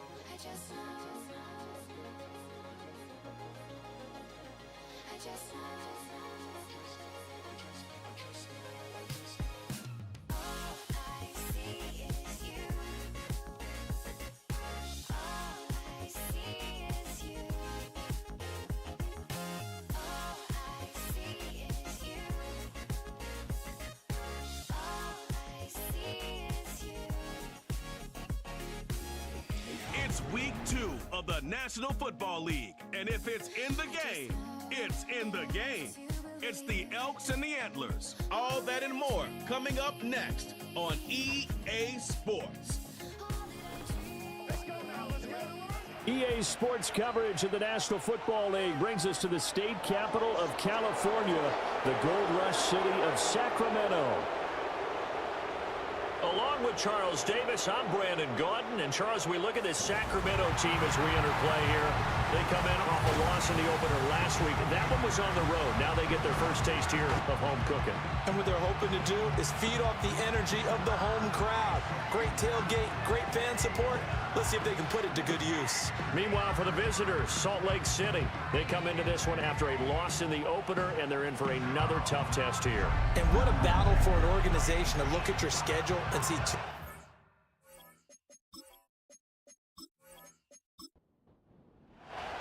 Two clubs here, each looking to rebound from a Week 1 loss as we're underway on EA Sports. And he brings us out past the 20 to the 24. So out comes this offense to take over for the first time. And they'll be led out by their third-year quarterback. Would you say that last week's performance by him, workmanlike in terms of numbers? 1 touchdown, 1 pick, but obviously a loss. Yeah, that's the bottom line for him. All he cares about is how do we find a way to win the game. Maybe leans on a few other parts of the offense and hopefully springs a receiver or two free. And not much to speak of. Call it a 1-yard gain up to the 26. Now, during that run, an injury here. We got one of those big blockers in some discomfort. Well, now they're going to come out and take a look at this injury, and we'll be back in a moment. Now Purdy. This one complete to Jalen Waddle. And they're able to get this one across the 35. Line of scrimmage, the 37 on 1st and 10. Throwing here, Purdy. Another catch there for Waddle. And he slips up past the 45 before being tackled.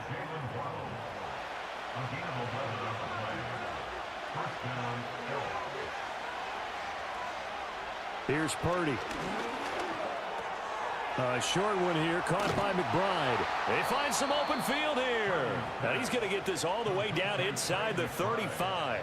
Chewing up big yardage. Another nice gain there. This one goes for 20. And what a nice example there of a tight end doing exactly what he needs to do. How about how he worked his way to the outside, made sure he secured the catch, and then anything after that, we count that as a bonus.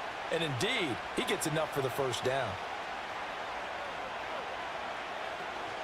Now runs straight ahead with Warren. And he is met in his tracks behind the line of scrimmage. He'll lose a yard there, and it's second and 11. Good job, Bouchard.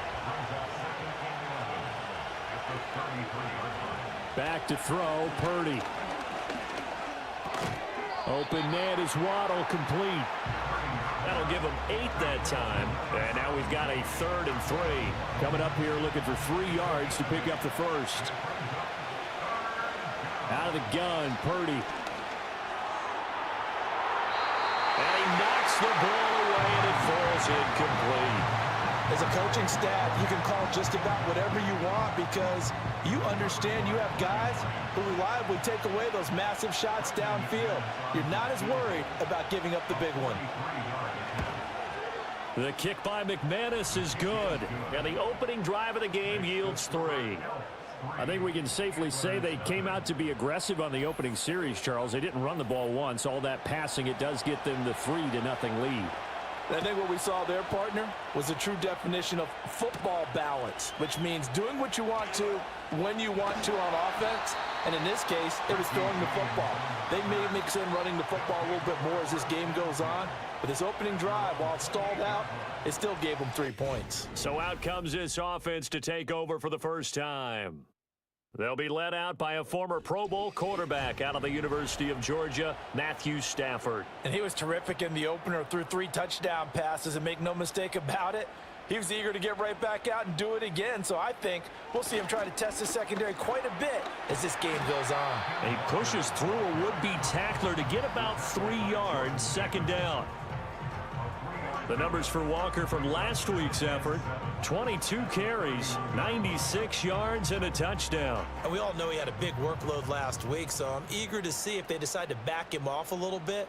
Personally, I hand it to him 20-plus times again. When a running back's locked in like he is, I want him to keep touching the football. And he'll be out of bounds just shy of the 40. The extra effort after the catch makes it good for a gain of 26 and also a first down. You don't always expect tight ends to be big in terms of run after the catch, but after that play, he joins a growing band of players that's putting that stereotype right on its ear. So on the other side of the field now, it's 1st and 10 as they've got things rolling on this drive. Now it's Stafford. And that is incomplete. He couldn't hold on through the contact. Brings up second down.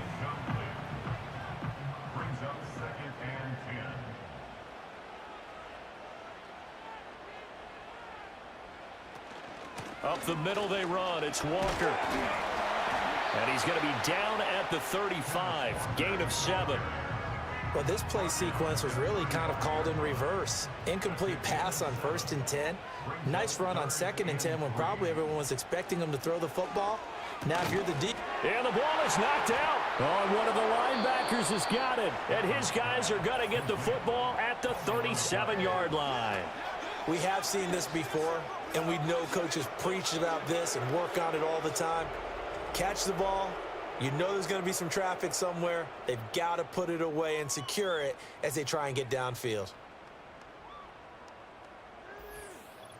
Back onto the field comes this offense, ready for their second drive. They've got a 3-0 lead and the football as they start 1st and 10. And now before the ball changes hands, they're going to take a look at this just to make sure that they have it right. Now the question, was the knee in fact down before this ball comes loose? And is the video convincing enough to overturn it? A lot of factors here. Remember, you also need clear possession of the football afterwards. This is a tough one to overturn. So that one overturned. They say the knee was down, and that will not be ruled a fumble. Carlson able to put this one through, and that will tie us at 3-3. So a return of serve, so to speak, here on the second drive of our game as they respond to that opening field goal with 3 of their own. I like that. Go a little tennis on me. I know you like to mix it up with sports. They crack a forehand back out and they get a backhand. What was the return on? It was a backhand. I like that. Really good backhand. With some nice top spin on the A whole little bit. I love it. Almost a mirror image when you really get down to it. I thought that was pretty good stuff. Back onto the field comes this offense, ready for their second drive. And last time able to get 3. It's not what they wanted. They wanted 6, but they got at least something. They mustered something out of the drive. They'll take it.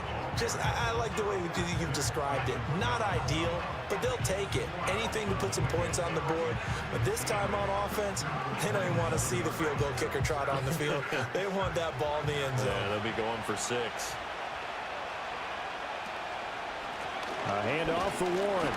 And not a whole lot doing there, so he'll get it up to about the 28-yard line. They follow up the gain of 2 with a gain of 1 that time. Here's 3rd and 7. Purdy will set up to throw it here. He's going to float this one deep right side. That's caught at the 25. And he'll be brought down at the 21, just shy of the 20 in the red zone. It's a big play there on 3rd down. 51 yards. Well, partner, I'm not sure how this drive's going to end, but how about the way they flip field position there? A nice attacking play. They picked up a heck of a chunk of yardage. So barely time to catch our breath. Here's 1st and 10 just outside the red zone.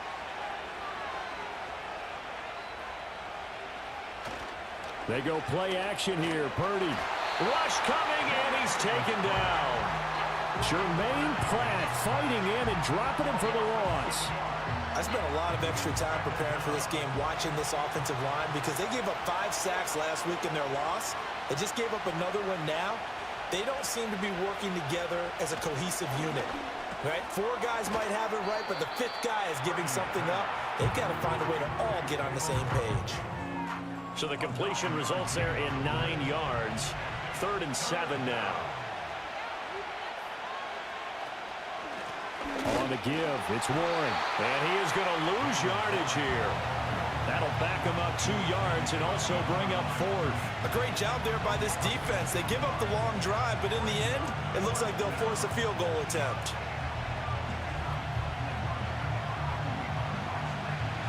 Now McManus will line up for the field goal. He hit his first, this one from 38. The kick by McManus is good. And they will take the lead here in this battle of field goals at 6-3. So we're trading first half field goals. No breakthrough on the touchdown front. We've got a 6-3 game. Yeah, and I know so many people look at a game through offensive eyes, right? They want to see how the game's played that way. You know how I'm going to view it, right? The defenses, to me, have responded well in this game. Like what I'm seeing from them, both of them hoping to keep it to field goals and not give up big touchdowns. Back onto the field comes this offense, ready for their second drive. And after the field goal last time, we'll see what they can get here. At least they got points out of the last drive, Charles. I never met an offensive coach that didn't want to drive to end with a kick. Most of them wanted to end with a PAT, right? In this case, a field goal, they'll take it. Way better than the alternative, which is a punt. Yeah, but you met fan bases that wanted that, that weren't happy with that field goal. I haven't met a fan base yet that wants to drive to end with a kick, other than the extra point. That's it. Oh, that'll be incomplete. He took a shot as he let that go. And it's going to bring up a 3rd down. Back to throw. Stafford. And he is caught. Oh, he's got a little daylight. And he'll be taken down, but not before they work it across midfield. And now it looks like we're going to get a timeout here. We've got a man shaken up. Well, hopefully, obviously nothing serious here. Medical staff, though, going to take a peek, and we'll take a break. Here's Stafford. Short throw caught by Bowers. And he'll go down inside the 45 before going out of bounds. 2nd down and 6 now. 43-yard line. A gain of 4. It's now 2nd and 6. Stafford. Throw left side complete. That's Ferguson. And he'll go out of bounds after taking it a little further down inside the 40. So from the 36 now, 1st and 10. They'll bring a receiver in motion right. They'll fake the jet sweep and go instead with Walker. And a good job of just fighting through one tackle there to pick up about 3. 2nd down coming up. From the 33, here's 2nd down and 7. Now Stafford. And that is incomplete. A lot of force bearing down on him there. He could not hang on. It's 3rd down. So 7 yards from the 1st down here as they come up to the line of scrimmage. To throw is Stafford.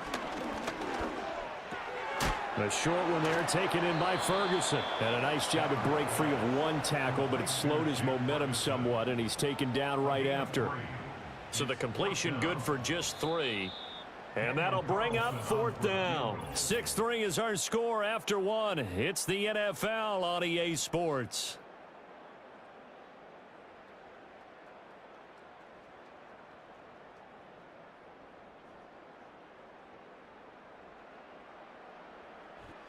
Sacramento with the football here as we get set to begin quarter 2. As they've got it with a 4th down coming up. A 47-yard attempt. The kick by Carlson is good, and that will tie things up at 6-6. So the scoring drive encompasses 9 plays, and the net result, 3 points. Take your disappointment and put it aside. 9 plays. Yeah, they want to end up in the end zone with a touchdown. I get that. But sometimes those 9-play drives pay dividends later with another 9-play drive that culminates in a touchdown when they wear down a defense. And a good return as he'll be stopped just shy of the 30-yard line. The Elks offense and their running back Jalen Warren headed back onto the field. And he has been a big component of the passing game so far. You see the numbers for this first half. This defense is going to need to find some way to key in on him because he is eating them up right now. This will be stopped about 2 yards shy of the marker. 8-yard gain, 2nd and 2. 2 yards to go, 2nd down. Play action, and now here's Purdy to throw it. Sliding out of the pocket. And he will slide to a stop. He does have the 1st down. Give him 7 on the tuck and run, and it'll get him a new set of downs. As he came to the line of scrimmage, he knew he didn't need much to reset the chain, so when he saw the space he needed, no hesitation. He went to the marker and got his guys a 1st down. And he'll get what he can up the middle, 3 yards. That'll bring up 2nd down. Well, that's just a pile of bodies there, and that's when you kind of find out who's a tough guy, right? Who can stand up and make a play. It was only a 3-yard run, but for both sides, they had to walk away from that feeling like, okay, I can stand up when the going gets tough in here. And very little running room there. He did get a couple up to the 49. And this offense on 3rd down today, just 1 for 3 thus far. This will be 3rd and 5. Work in the middle of the field, and he's got a man complete. And he'll be taken down, but he does have 1st down yardage. Give him 10 yards on that one, and that'll earn him a fresh set of downs. I don't care how many times we say it, I still get a kick out of watching quarterbacks and receivers do the pass tree in pregame warm-up. But I always remember that when we go to practices, we see that after practices as well. They really tune it up, don't they? They tune it up. They know why they do it for these situations. 1st down. And they build that trust, and that's why they're able to find him in this type of a situation. Throwing left sideline there, but it's incomplete. Now a 2nd and 10.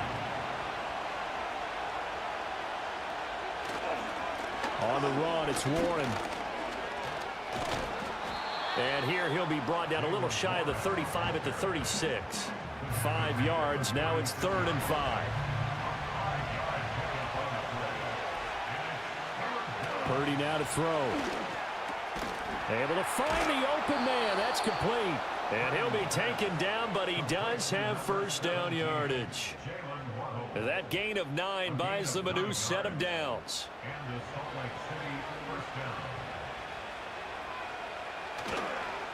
Now a run with Warren. And he'll get it down this time to the 17. That one good for 10 yards. And it'll be 2nd and very short.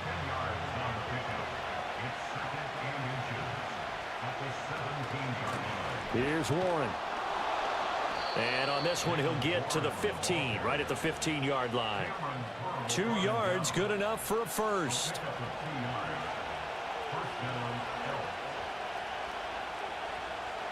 Purdy. Quick hitter here, it's complete. And he's going to get a solid gain of 9 before being brought down. 2nd and right at a yard. Here's 2nd and 1 now from the 7. Purdy looking to throw. Pass to the right, and he's got McBride. And he'll get this down inside the 5 to the 4 before he's out of bounds. A kicker fest so far, all points via field goals. They're hoping to change that right here. Purdy now to throw off the play action. And it's caught. Touchdown. Jordan Addison, his 2nd touchdown on the season. And his guys are going to take the lead. Good start to the season for him. He had the touchdown last week in the opener and a 2nd one in week 2 now. How about the pace he's already established, right? Not sure he can keep it up for an entire season, but don't burst the bubble because he thinks that he can. Do guys go into a season with a goal for touchdown scored or yardage? What do you think? I think every single one of the guys who's going to touch the football, they all have those types of goals. They all have those types of thoughts. And then they just have to see how the season unfolds if they can stay with it. Unfolding so far so good for him. Set now to kick this one away, and off it goes.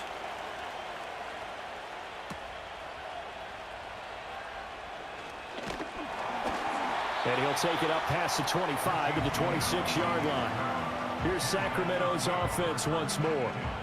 They've been settling quite a bit. They've been able to move the football some, but they've just been settling. That's one of the reasons they're down on the scoreboard. I love that word you picked, settling, because nowadays in this NFL, you're thinking touchdown almost every drive because everything's so high-powered. Yeah, you'll take the field goal, but you always feel like you're leaving points out there when you don't put it in the end zone. They'll be trying to put it in the end zone here on this drive.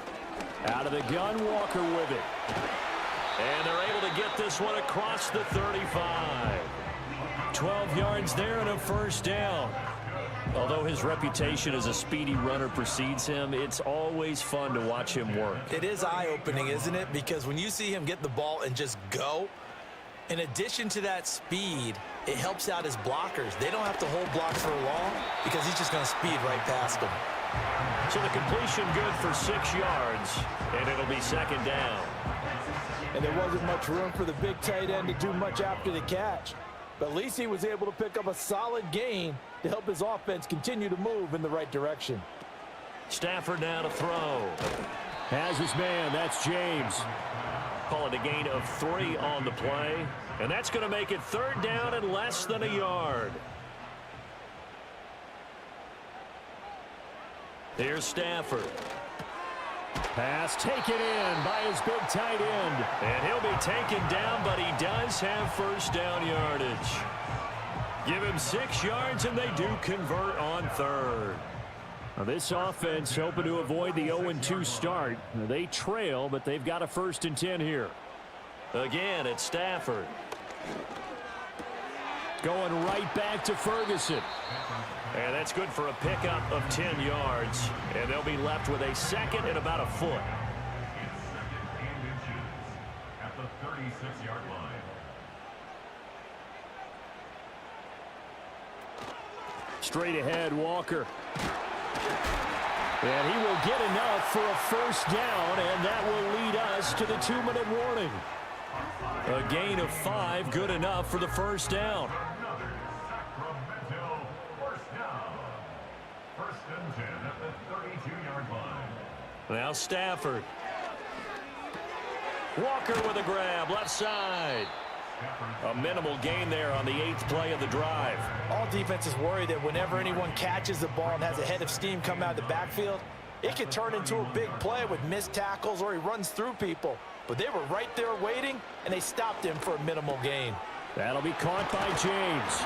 And he's down into the red zone at the 16 after a gain of 16. 1st and 10. And that's a more than acceptable read right there because it's zone coverage, so timing is everything. This time he waits for his man to come open, puts it right on him, and they pick up a first down. So the ball down to the 16 here for 1st and 10. Out of the gun, Stafford. Looking left side, and he's got a man. That's Ferguson. And he takes it inside the 10 to the 8 before he's out of bounds. 2nd down from the 8. They can get a first down by reaching the 5. Brings up 2nd and 3. Stafford looks to throw again. And did he get the feet down? Yes, touchdown. George Pickens From 8 yards out. And the Antlers are an extra point away from tying the ball game here in the final minute of the first half. And a little time left on the clock, so on the other side, they're thinking, gosh, we'd like to get that lead right back. Yeah, thanks for pointing that out. Here I am going ahead and tapping out the first half. Well, There's still time. They've got to make a decision about what they want to do on the kickoff, whether they want to let their return guy touch it. The extra point by Carlson, up and good. And that is going to tie our game as we approach halftime. All square now at 13 all as he sends this one away.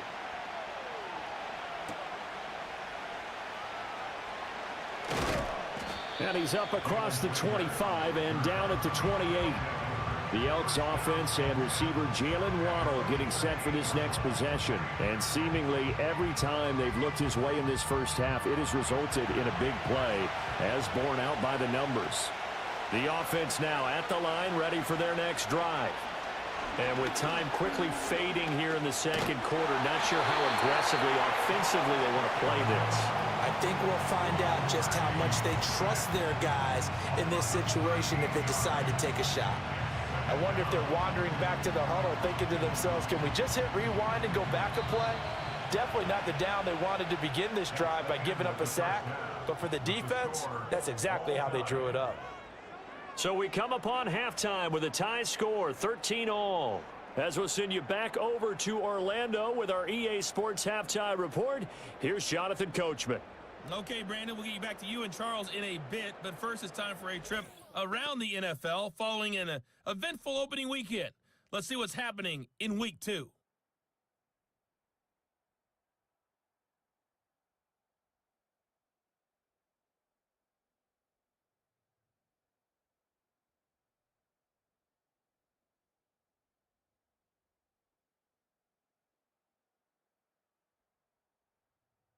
Lastly, let's check on one final game for you.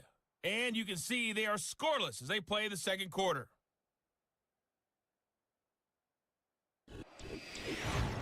We thought this one would be a close battle coming in, and we have not been disappointed. They're all even to this point. This has the feeling of a game that could go right down to the wire.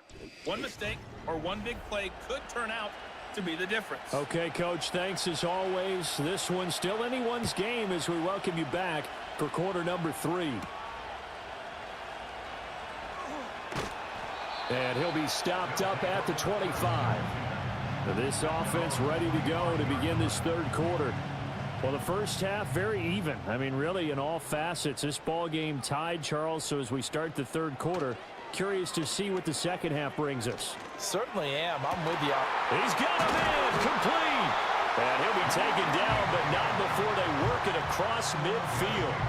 He got 29 yards that time. Certainly no settling into the drive there. They came right out on the first play and attacked the middle of the field for a big gainer and a first down.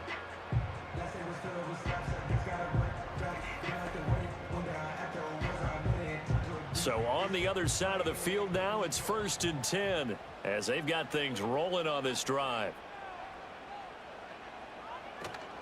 From the gun, it's Walker.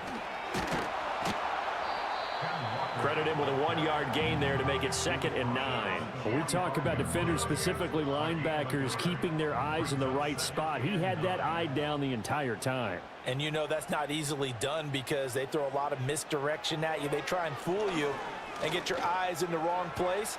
But you're right about that one. He correct. And he gets into the end zone for the touchdown. Richie James, 45 yards. And his guys are going to take the lead. Heck of a start to his season. He had 2 touchdowns in the opener last week, another one here in week 2. Well, I don't want to call him a touchdown machine this early, but sometimes you get locked in, and you feel good about things. You get into that zone, and those touchdowns come in bunches. He may be off to that kind of a start. It's like he was shot out of a cannon. I would imagine success this early, great momentum going forward for the rest of the year. He keeps this up, they'll soon be chanting MVP anytime he touches the ball. So a 75-yard scoring drive on just 3 plays. Following the touchdown, ready to kick it away is Carlson.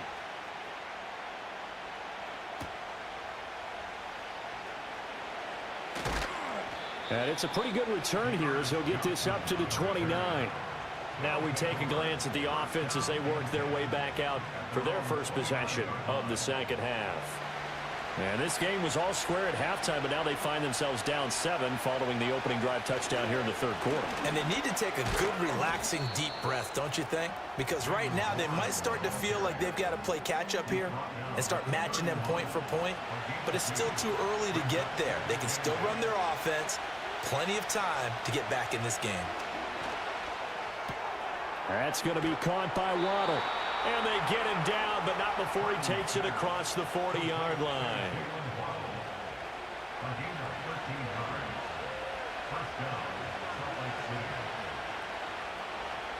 They'll run it. Warren. And a good burst there gets him 7 up to midfield. Brandon, all things considered, they have to feel pretty good about getting that type of a gain considering the blitz that they just had against them. From the midfield stripe, they'll look to throw. Got his man complete over the middle. It's Warren. And he'll be taken down at the 44-yard line. 6 yards to pick up, and that's a first down.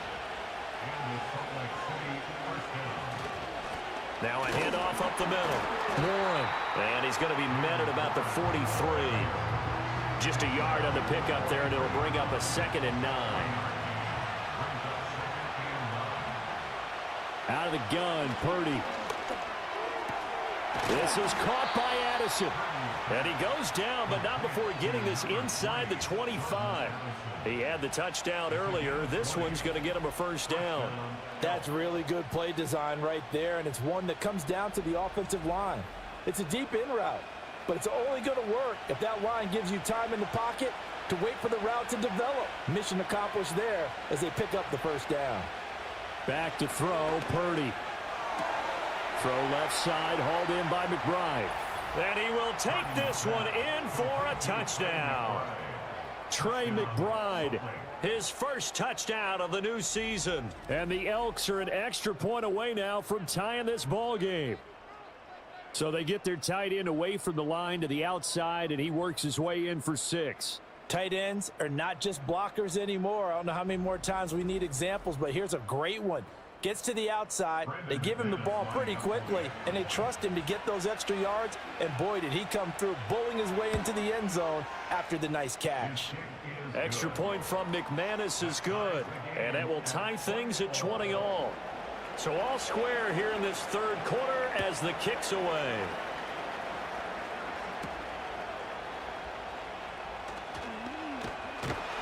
And they will wrangle him down a couple yards shy of the 30. The Antlers offense and Matthew Stafford set to take over once again. And we'll take you through some of the highlights here. You'll notice he had a hand in a lot of them so far. He's got this offense rolling right now.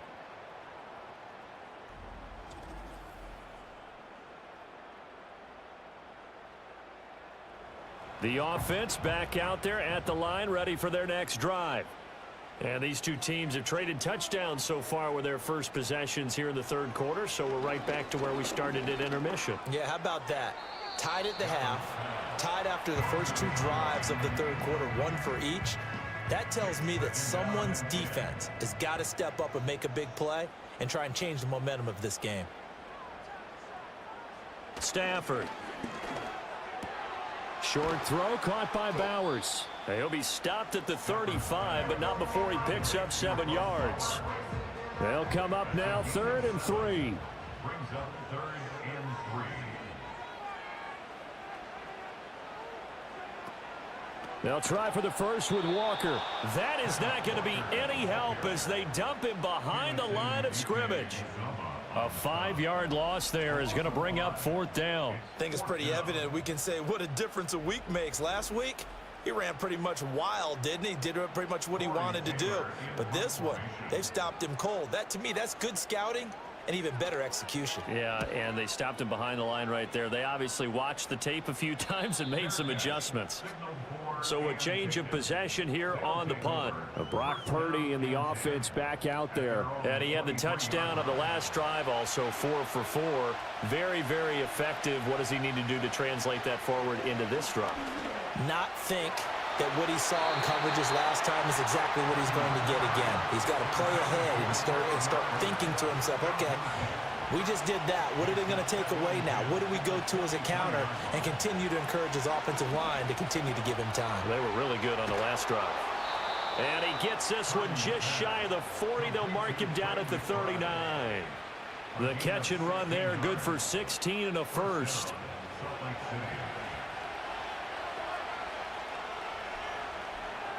Throwing here, Purdy. Into space at the 45. And finally brought down right at the midfield stripe. 11 more on that one and another first down.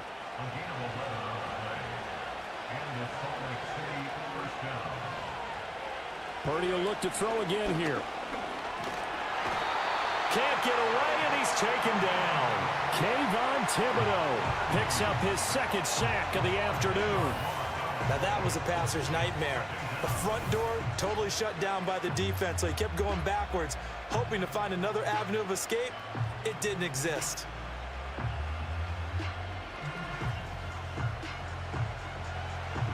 So now 20 yards to go on 2nd down after the sack. Work to be done. Here's Purdy. Looking deep downfield. This is caught inside the 15. And he's able to get this way down deep into enemy territory. A big play there. 48 yards. I would say just add that one to the total of big plays he's already made here in the first month of the year. You've got to think the front office and the coaching staff have got to be excited about what they've seen so far and really excited about what they expect to see down the road. Now Purdy. Oh, what a read on the outside as it's intercepted. Rasul Douglas picks it. And he will take this one home. It's a touchdown. So what a turn of events there. You're driving to take the lead in this 3rd quarter, but then one mistake, and you're watching the ball being returned for a touchdown. Certainly a great example of how focus has to be there on every play, doesn't it, partner? You can't get complacent, and I think that he did. He's got him moving downfield, but that's a play where he just shouldn't have thrown the football. And that ultimately could wind up costing him the ball game. Carlson on for the PAT.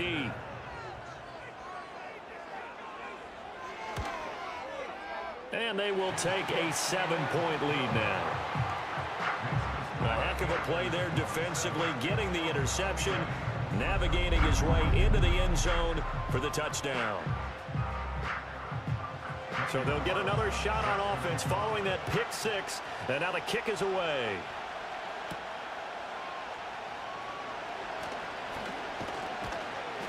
And up to about the 26-yard line, just across the 25. Salt Lake City's offense back onto the field. And they have had their problems moving the ball through the air as we take you through some of the action from earlier. This secondary has played about as well as you can. Many times they've left this quarterback with nowhere to go with the football. The offense now at the line, ready for their next drive. Now remember, they were just out here a moment ago through the pick six, so we'll see if they can take better care of the football this go-around. Yeah, and sometimes, partner, I think it's almost better that you just throw the pick six and you come right back out on the field. You're not over on the sidelines dwelling for it for very long. You're not hearing everyone say, oh, hey, you'll get them next time. Hey, don't worry about it. All that stuff just goes right out the window. You're right back out on the field with a chance to atone. Throw right side, going to be caught here by Waddle. They get 6. That'll leave them with 3rd and 4. Some think that teams really won't throw a slant route unless you have a receiver that has a lot of stature to him. But sometimes the little guys, they get lost in there. People can't really locate them, and they run that quick cut on the slant, and oftentimes they can turn it into big plays. And he'll be taken down, but he does have first down yardage. Give him the 3rd down conversion, 5 yards on the play. So from the 36 now, 1st and 10. Purdy will set up to throw it here. Goes right back to McBride. And a 6-yard gain gets him right around the 43. They gave up the completion there, but this is what zone defenses count on. Catching the ball and not much run after the catch. Slant route, and he's got Addison. And taking it across midfield and just shy of the 40. 15 yards on the play, 1st down. And with that last play, he's now up over that 300-yard mark. And in today's NFL, it almost feels routine. And I hate that when you talk about a 300-yard passing game. To me, 300 yards still signifies excellence, and he's achieved that in this performance. Purdy off the play fake. This is taken in by McBride. And they'll have it in the red zone before he crosses over out of bounds. That one goes for 24 yards.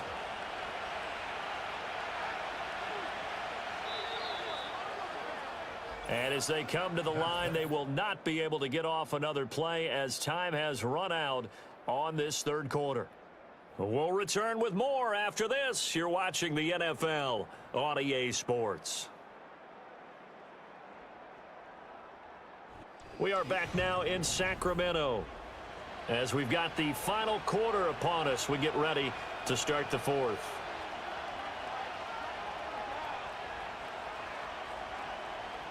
Purdy sets up to throw again. Open man is Waddle, complete. So give him 5 yards there on the pitch and catch, and it'll be 2nd down.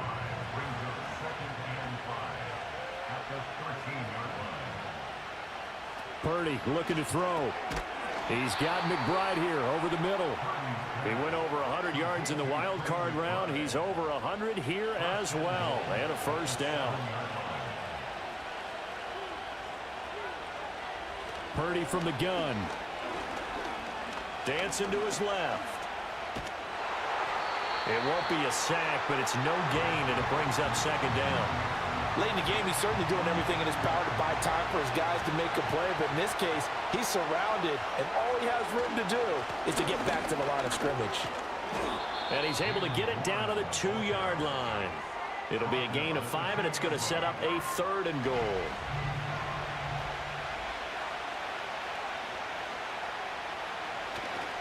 Warren again. And he is into the end zone for a touchdown.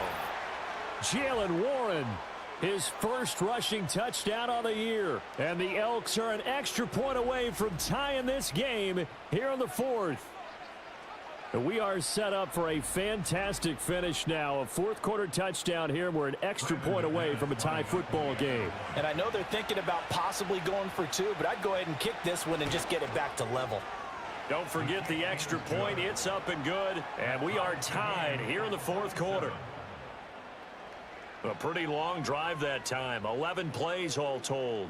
And it's culminated by a 2-yard touchdown run. Now this one setting up for a great finish. All tied in the 4th as the kick's away. And able to take it past the 25 and up to the 28-yard line. The Antlers offense and their quarterback set to take the field once more. And he has been masterful so far in leading this offense. He's kept the mistakes to a minimum. He's been on point with his passes. And he's generally been one step ahead of this defense all game long. Now Stafford. And it's incomplete. Took a shot, couldn't connect. That would have been a nice one to hit on in a tie game. You start to think that one big play, maybe the next big play, could turn out to be the game winner. They took the big shot, but it winds up incomplete. Throw out wide to Walker. 9 yards, not quite enough, and they'll be left now with 3rd and 1. And we see another pitch and catch there to the running back. This position just continues to evolve. They've become just as critical to the passing attack as a lot of receivers, tight ends, because their ability to make people miss in the open field can really generate big plays for an offense. Tough sledding. They lose a yard there on 3rd. Just a simple run play there on 3rd and 1, but this D was up to the challenge and stopped them, bringing up 4th down. They bring their punter out there now as he'll kick it away for the 2nd time. 46 on his first kick. This one in that neighborhood as well. Call it 46 yards on the punt, just a single yard on the return as he was covered quickly. The Elks offense and Brock Purdy getting ready for this next possession. And this defense might be about ready to wave the white flag. Nothing they have tried to throw at him has been that successful. He just processes things so quickly and makes the right read seemingly every time. That's caught downfield by Addison. And past the 40 before he's out of bounds. 23 yards, the final tally.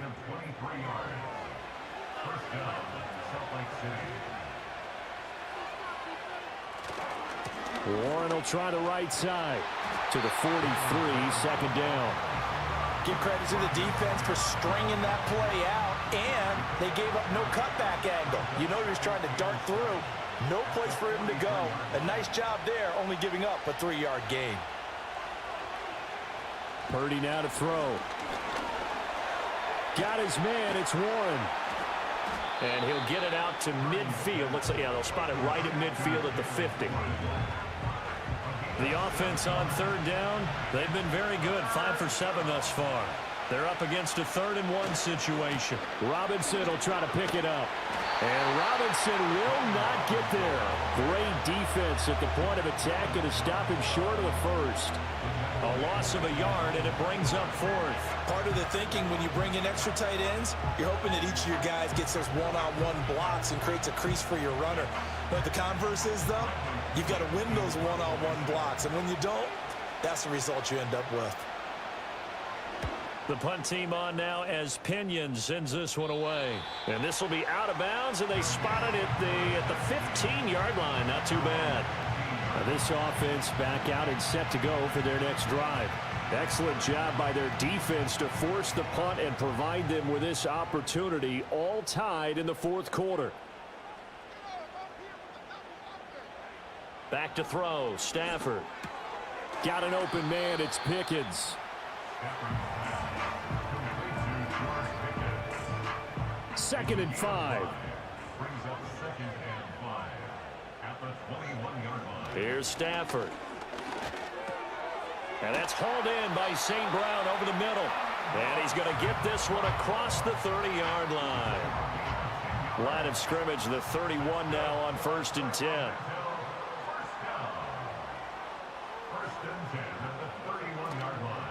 Up the middle, here's Walker. And they get him down, but not before he takes it across the 40-yard line.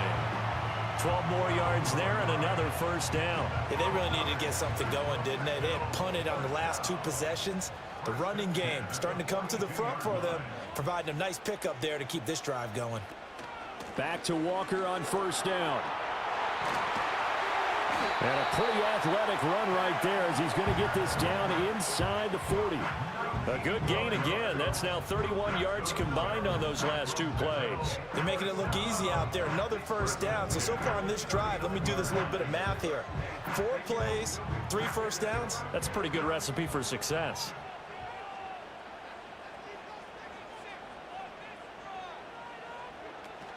Walker now on 1st and 10. And this time they were waiting for him as he'll be knocked down before he can get back to the line of scrimmage. Maybe just a slight detour on what's been a strong drive. Here's 2nd and 11. At the 40-yard line.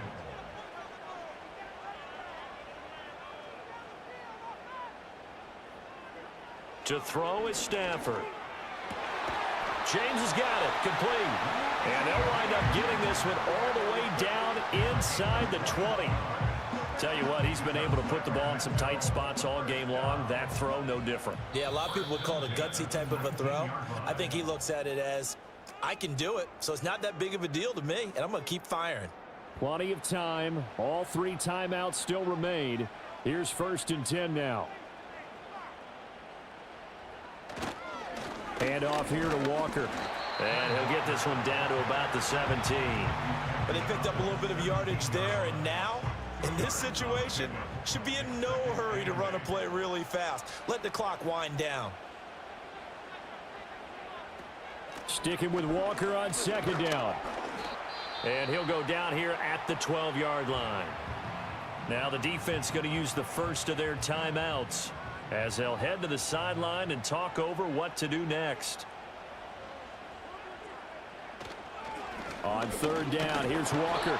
And this won't be enough. Stopped a yard short after a gain of 3. 4th down. So a big one coming now for Daniel Carlson. This for the lead in the final stages. The kick by Carlson is good. And with a little over a minute to play, they have taken the lead.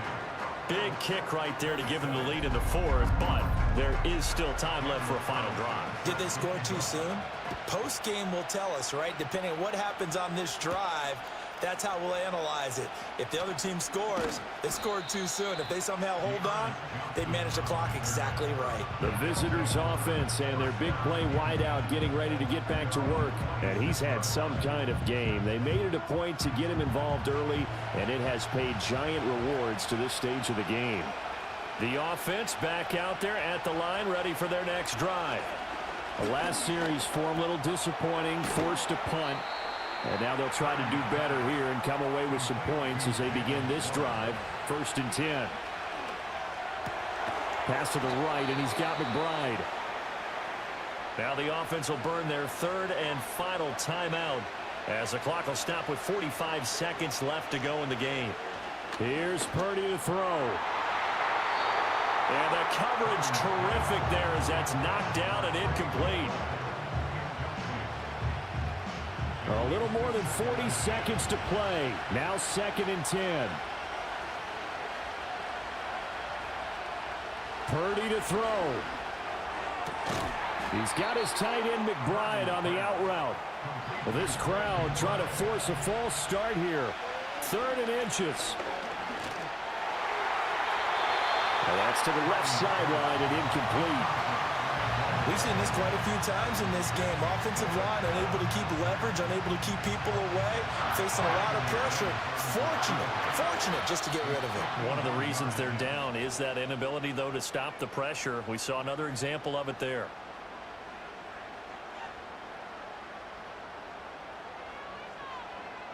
So on 4th down, out trots the kicker in a big spot here. This to potentially send us to overtime. The kick by McManus is good. And that will tie this game here in the final minute of play. So in the final minute, they turn it over to their kicker to get him back to even, and he does not disappoint. Brandon, do you think the pressure ever gets to this guy? Because I sure don't. That was pretty smooth right there. But I tell you, he better not rest on his laurels because there's a good chance they may need him again if this game goes to overtime. This is 1st and 10. They'll take over. 1st down and 10. They'll start this drive out on the ground. And he gets this one just shy of the 40, down at the 39. And now with 4 seconds left, we get a timeout call. Now it's Stafford. Here we go. This to avoid overtime. And a penalty flag comes in as that one winds up incomplete, but the contact is going to move the ball well downfield. So the game will continue for at least one more play. Cannot finish a game on a defensive penalty. That's why they get one more untimed attempt. And it is good. He splits the uprights on the chip shot. And this home crowd is in a frenzy as their guys have pulled it out in the end. We all just got a heck of a show, partner. This was a close game for a long time. Close at half, close down the stretch. Home team finds a way to get it done, a narrow victory. Yeah, they finished with a flourish, didn't they? Because there were times where each side looked like they were the better team out there, and the outcome was in doubt for much of this game. Every snap seemingly more important than the previous one. Great effort from the guys visiting, but in the end, how about those guys in their home stadium finding a way to win? So for Sacramento, they make amends for their Week 1 loss by winning their home opener. And they will hit the road next week. Meanwhile, for Salt Lake City, they'll drop to 0-2. And they'll get a chance to redeem themselves at home next week. I'm Brandon Gaudin. Certainly have to thank Charles Davis, my broadcast partner, and our entire crew. We'll catch you next time right here. It's the NFL on EA Sports.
It's week 2 of the NFL, and it's presented by EA Sports.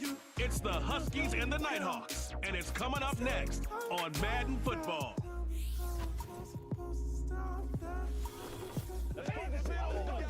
It is time for football as we welcome you to another edition of the NFL on EA Sports.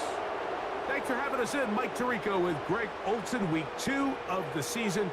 Greg, as you get the season going, you want to get that first game under your belt. Now, it almost feels like all the buildup is past. Now we're looking ahead to this long marathon of a regular season. Absolutely, and this is really where you fall into the pace of the NFL season. All off-season, no matter how hard you try to say, all right, week 1 is just 1 of 17. That's not the case. It is different, Mike. You have all...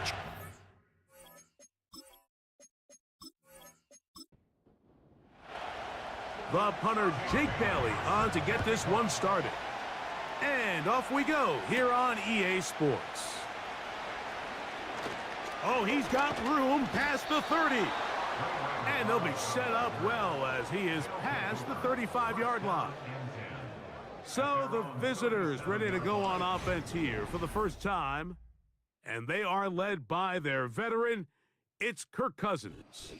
I think when you go back and watch the film for last week, Mike, he just looked indecisive. He didn't look like he was very comfortable operating within this system, and it led to a combination of poor throws and, frankly, a lot of bad decisions. I think he needs to stop just locking in on one guy. Let the offense unfold. Trust what the play caller and the game plan have established. I think if he can just operate the offense and not feel like it's all on his shoulders to create everything, I think it'll allow him to just take a little bit of a deep breath, let the game come to him, and have a lot more success than he did last week. So Goddard, the tight end, comes in motion. And he'll get past the marker. So he's got a first down on that gain of 5.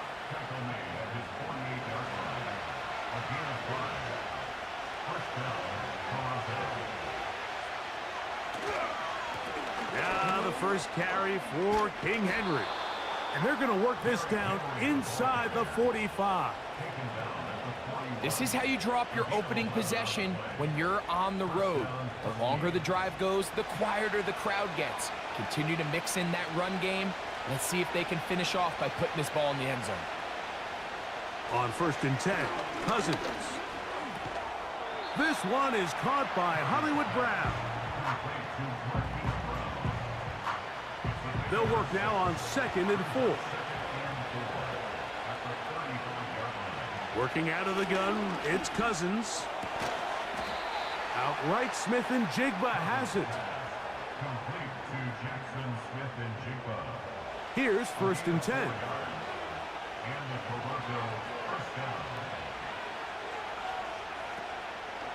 They go play action with Cousins. Open man downfield is Brown. And they're going to get this all the way down inside the 5. I mean, what a start to this game throwing the ball. I mean, I don't think the ball's hit the ground yet, Mike. I mean, he's 4 for 4. And now he's got his offense set up here early with 1st and goal. Great chance to make an early statement here on the road. It is 1st and goal. Now, Cousins. And he's in. Derrick Henry. Touchdown, Huskies. His first touchdown of the new campaign. Exactly the way they scripted this one. A beautiful opening drive, Greg. Able to find the end zone on the game's first possession. And, Mike, the word that comes to mind looking at that drive is execution, and that's exactly what they talked about all week long. They wanted to come out early in this game and establish an early rhythm, and that's exactly what they did with that touchdown drive. Koo able to add the extra point, and the Huskies will take a 7-0 lead.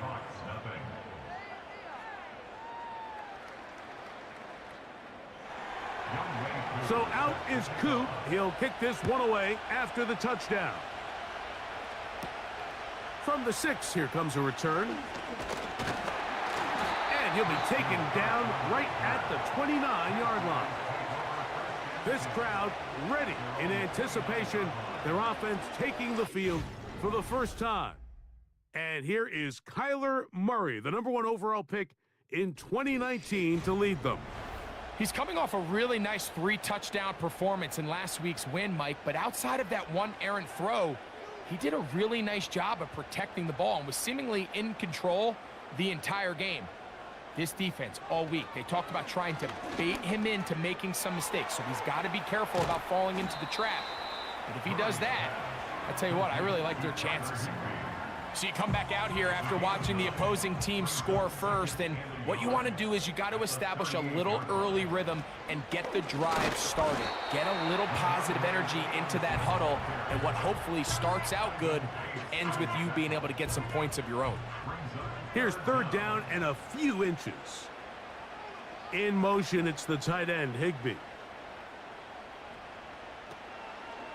They'll try to run for this. It's Stevenson. Good work on the ground. He's got it. 1st down.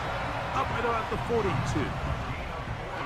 I think everybody in the stadium saw that run coming, Mike, but good luck stopping it. I mean, all he really had to do was just fall forward, and it would be enough to pick up the 1st down. Now Murray on 1st down. And they're going to work this down inside the 45.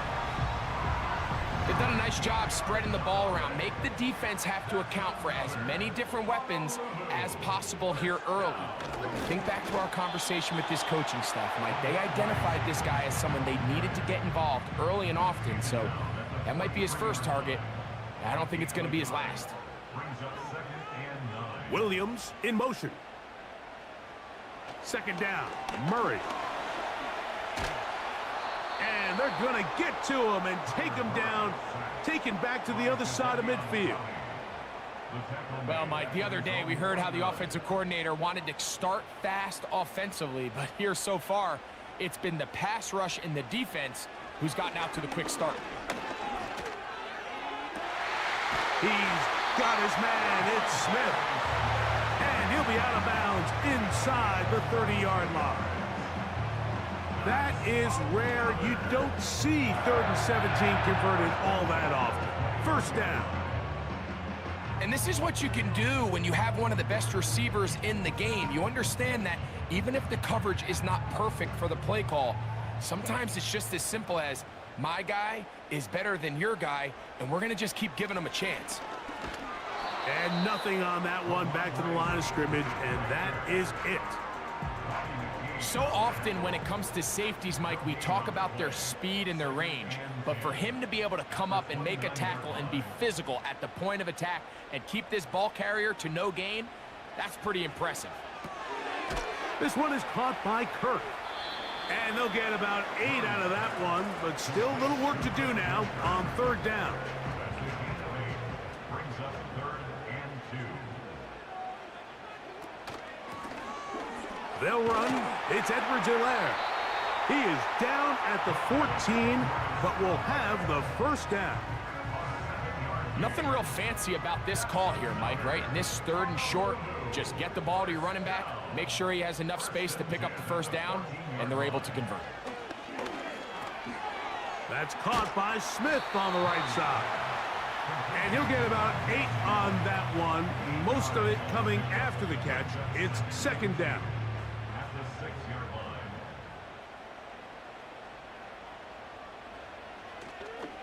It's a designed run for Murray. And he will have the first down. Not a huge run, but enough to move the chains. He's brought down at the 4-yard line. First and goal at the 4-yard line. And they'll run it here with Stevenson. And he'll plunge forward to the 2, setting up 2nd and goal. From a little closer, here's 2nd and goal. Again, it'll be Stevenson. And he will dive into the end zone. Ramondre Stevenson. Touchdown, Nighthawks. And what a response by this offense. It's not easy taking the field, Mike, for the first time in the game, and you find yourself already down to score. They watch their opponent kind of march down the field and score on the opening possession, and they're able now to go out and square it on up. Allows you to take a deep breath, maybe get a little confidence for your defense to go out and get a stop, and they come over with this extra point. We got ourselves a tie ball game. Each team one possession, each team a score. 7-7 as they kick it off. Ray McLeod on the return. Nice job by the return team as he takes it across the 30-yard line. The Huskies offense ready to see the football for the 2nd time. We'll try to break out of this deadlock. We are all even at 7 as they start this drive, 1st and 10.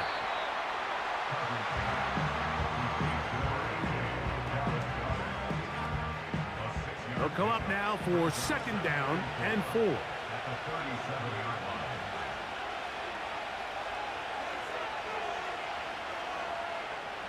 From the shotgun, it's Cousins. Firing right side, brought in by Brown. A touchdown apiece here in the 1st quarter of play. All even on the scoreboard.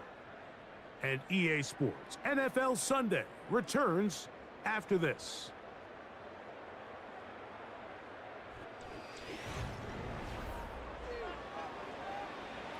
First and 10.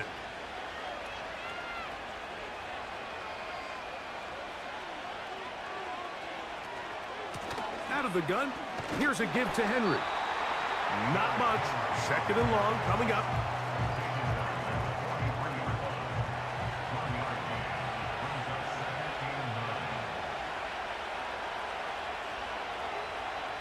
Cousins. And he just does get that one away. He was being chased down, forced the awkward throw. Maybe he's fortunate that all it is an incompletion. Cousins out of the gun on 3rd down. He'll let this go for Goddard. And he'll be out of bounds inside the 30-yard line. They get the conversion in a big way. That's good for 29 yards. I know, I'm biased. But listen, You can't convince me, Mike, that there's a better option on the field, especially when you got a guy like this, than on third down or critical moments. That's where the ball needs to go. The size, the speed, the matchup problems that he creates. If I was in a critical situation, there is no doubt where I'm going with the ball. And they'll get about 4 here as he is taken down. This is one of those throws where you're hoping you do most of the damage after the catch, but give credit to the defense. Once that ball was caught, they were on him quickly, and there was nowhere for him to go after the catch. And that's going to be a first down. A pickup of 9. One of the easiest ways to negate these really good pass rushes in the NFL, Mike, is just to simply get the ball out of the quarterback's hand as fast as possible. And sometimes it's by design, sometimes it's based on need. But really nice job there by the quarterback, getting into the hands of his receiver and then see what he can do after the catch.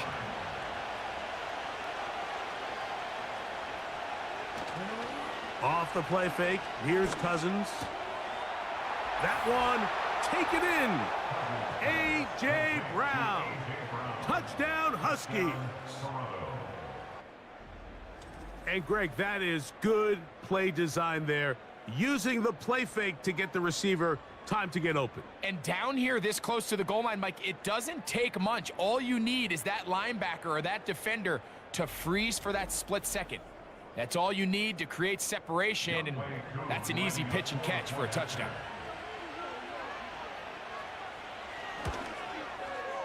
Koo able to add the extra point. And the Huskies will move out to a 14-7 lead.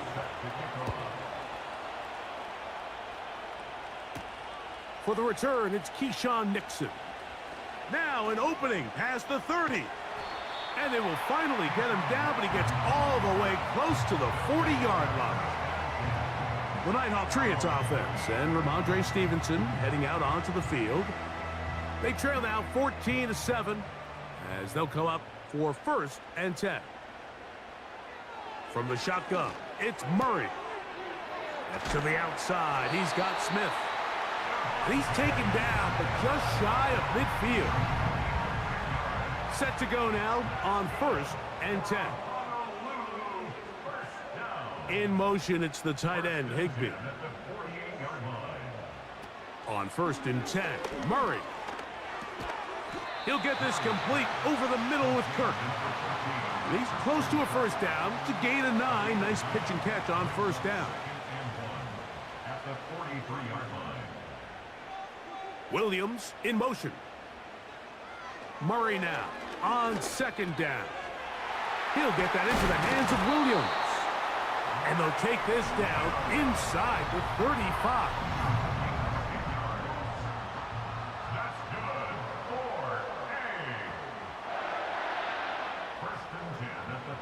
To throw again is Murray. And he can't hang on through the contact. It's incomplete. What a good job defensively to meet him just as the ball was arriving. And it'll be 2nd down. Williams in motion. Throwing again is Murray. That one knocked away and incomplete. Devontae Smith, the intended receiver, and it'll be 3rd down.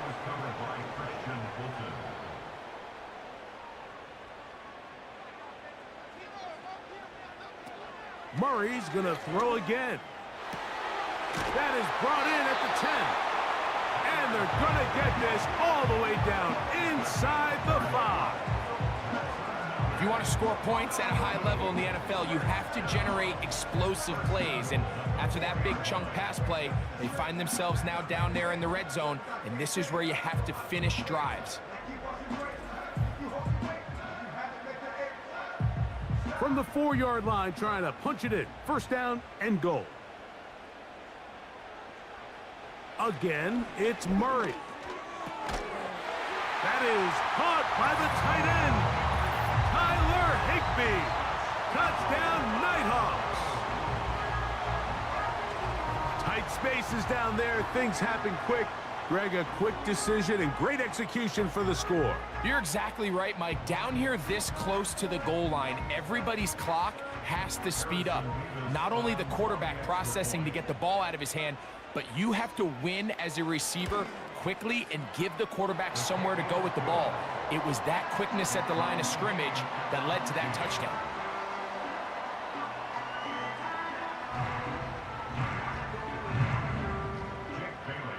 We are all square, 14 apiece the score as this one's away. McLeod now to return. He'll work his way across the 25-yard line. The Huskies offense and the veteran A.J. Brown make their way back out.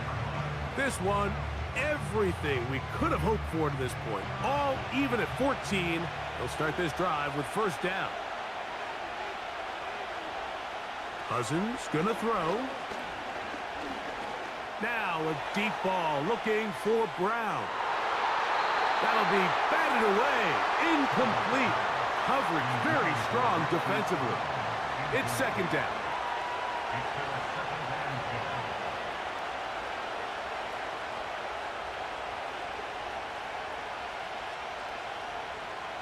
Cousins now. A short throw taken in by Goddard. And nice work after the catch. He stopped a little short of the first down marker, but it is a pickup of 9.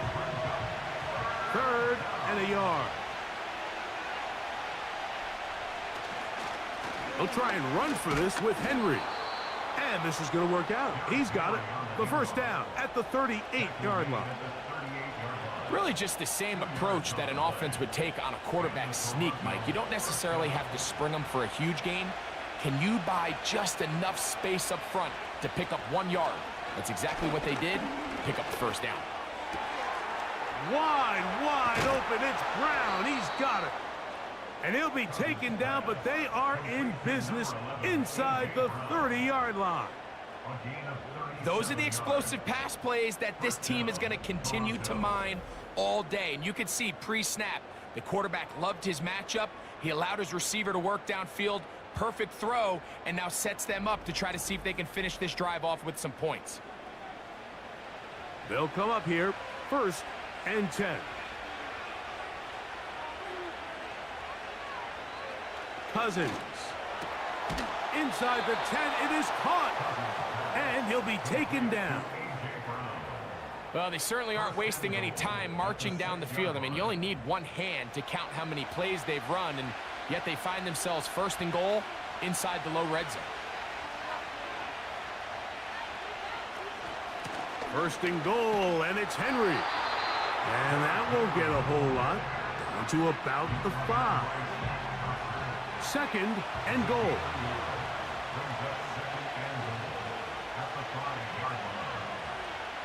Working out of the gun, it's Cousins. That is caught to the goal line and in. A.J. Brown. Touchdown Huskies. His second TD of the game, and this one gives his team the lead.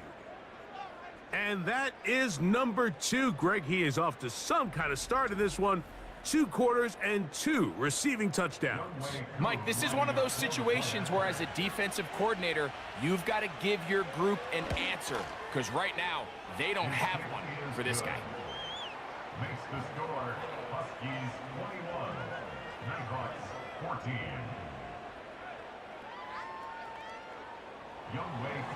So out is Coop. He'll kick this one away after the touchdown. Here's Nixon on the return. He'll get this past the 20 before he's brought down shy of the 25-yard line. Now the return man is a bit slow getting up after that kick. And as the medical staff looks him over, we'll step aside. Murray now to throw on first down. Got his man. It's Kirk. And that keeps him ahead of schedule. That's a first down completion of 7 yards.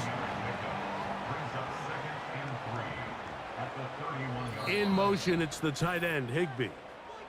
So, 2 minutes to play in a back and forth first half. Greg and I will be right back after this. Kirk is the motion man. Now a second down throw for Murray. Now he'll run. A great job of knowing when to go. He gets 17 yards on that run and a first down. Mike, this is the element to the position that this guy brings that's just so unique across the league. Not only the speed, but his ability to operate in the open field as a runner. It is hard for a defense to plan for a guy like this. And he's brought down after a gain of 6 on first down. It's the pickup of 6. Brings up 2nd and 4. Second down, Murray. That's taken in left side by Smith. And they'll take this down inside the 35. That last completion's going to go a long way towards at least finishing this 2-minute drive, Mike, with some points. You're already in field goal range, so now the idea is continue to work the clock down, take a couple shots at the end zone. You want to get points, ideally a touchdown, but either way, you have the ball last before the end of the second quarter. He's into space past the 25.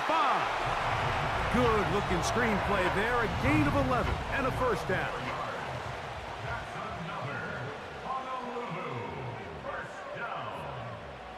Murray now. He'll try to set up the screen to Stevenson. And he's close to another first down as he's brought down just shy of the marker. He'll come to the line now on 2nd and 2. Throwing Murray. Now they'll set up the screen for Edwards-Helaire. And he's going to have the first down as he gets out of bounds, and he stopped the clock as well.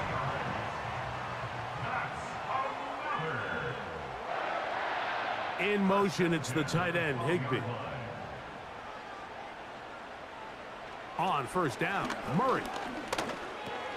There's a short one taken in by Higbee. And he's in! Tyler Higbee! Touchdown, Nighthawks! That's his second touchdown of the game. He's doubled his season output. He now has 4. And that was just a great drive. Really, from start to finish, Mike, you could see the play caller just really finding his rhythm, mix in run, mix in pass.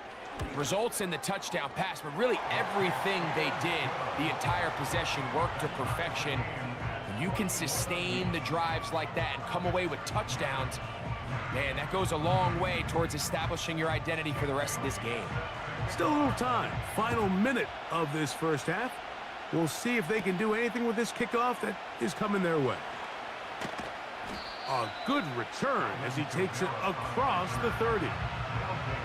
The Huskies offense and the wideout getting set to go once more. And it may be time for this defense to start throwing a second defender at him, maybe. Look at what he's done. Whatever the defense has tried the first half, it hasn't worked. Cousins now to throw on first down. That's over the middle, complete to Brown. Now this offense going to use the first of their timeouts, as they'll stop it just a little bit over 30 seconds to go in this first half. A first down throw for Cousins. A throw over the middle, and they can't connect. It's incomplete. We'll try again. It's 2nd and 10.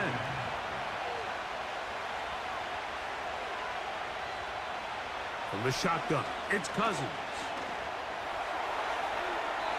He'll be forced to just throw that one away. It's incomplete.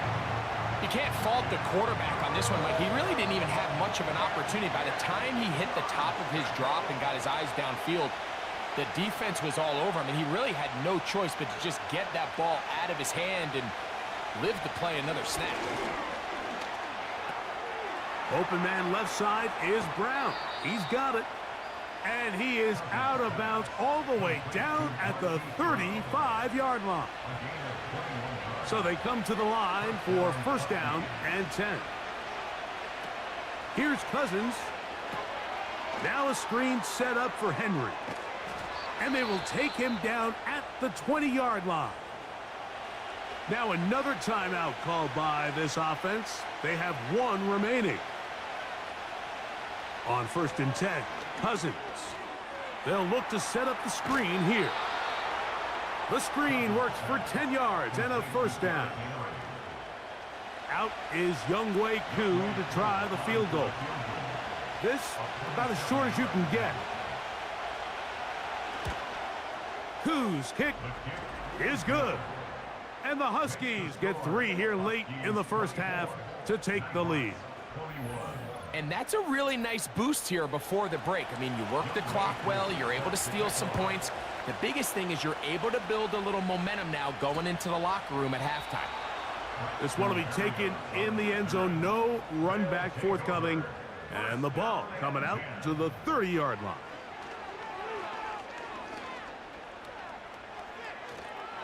And that is incomplete. One final chance does not work out. Time has expired. The first half has come to an end. Okay, Mike, back to you and Greg in just a moment. But after a wild first weekend in the NFL, time to see if things will settle down as we take a quick look at what's happening here in Week 2.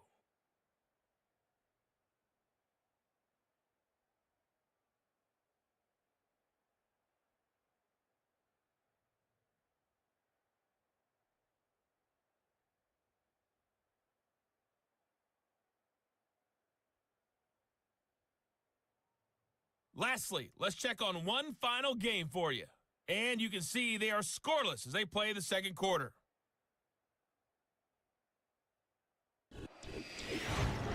It was Derrick Henry, as he normally does, making his impact felt in that first half. He wound up finding the end zone on a touchdown run to help give his guys the advantage here at the break. Coach, thank you. Not a rest at the break for the defensive coordinators, trying to figure out how to stop these offenses as we get ready for the second half. Braxton Berrios now to bring it back. Nice job on the return. He's down close to the 35-yard line. The Nighthawks offense and Kyler Murray set to take over once again. And I want to take you through the highlights here. They have been plentiful from the quarterback position. Has the offense running at a high efficiency throughout, and we'll try to sustain it here down the stretch.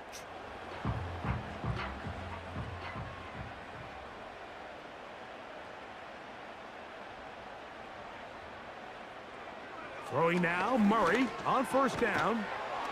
To get this complete, it's Williams over the middle.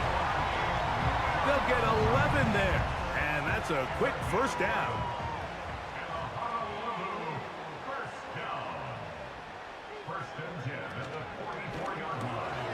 That's quickly out to Smith. And they'll have it across midfield down at the opposing 46-yard line. A fresh set of downs to work with. It is first down and 10. Williams in motion. It'll be taken down rather swiftly after a gain of just 3. Second and 7. Brings up second and 7 at the 42-yard line. That's to the left side and taken in by Smith. And he's not going to be able to get away. Very good coverage on the perimeter. It goes down as a loss of yards. In motion, it's the tight end, Higbee. On third down, Murray. That's taken in by Higbee. His 5th catch of the afternoon. Good for a first down. So far here today, putting points on the board certainly hasn't been a problem, and plays like that are why. Think about it, Mike. Sometimes you just have to take what the defense gives you and not force something that's not there, and that mid-range pass results in a fresh set of downs. And the woes in the running game continue. They're going to subtract yards there. A loss on the play. Every team makes an emphasis on winning first down, but as a defense, when you're able to take them back for a loss, second and long, you can really become more of a pass-centric defense and really tips the scales into your favor. And it'll be taken down after a gain of 9 and third down coming up. A gain of 9 brings up third and Off the play fake. Here's Murray. Open man is Smith.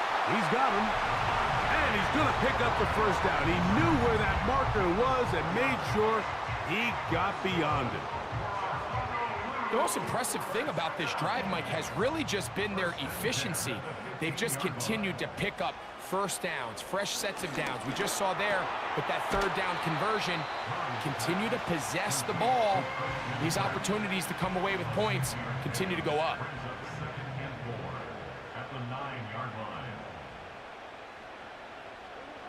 Murray's going to throw again. Well, let's give credit here to the coverage unit, Mike. There was nowhere to go with the ball for that quarterback. He had no choice but to just tuck it down himself, and he's able only to pick up a short gain. Murray on third down. And he will take this one across into the end zone. Kyler Murray. Touchdown, Nighthawks. The defense comes up with the coverage, but they cannot keep up with the speed as the quarterback scrambles to the end zone for the touchdown. And down here in the red zone, Mike, is where I think a quarterback's legs could be the most dangerous. The defenders are trying to match backs, match tight ends and receivers, but often it's the quarterback that has no one assigned to him, and in this case, he's able to capitalize and run it in himself.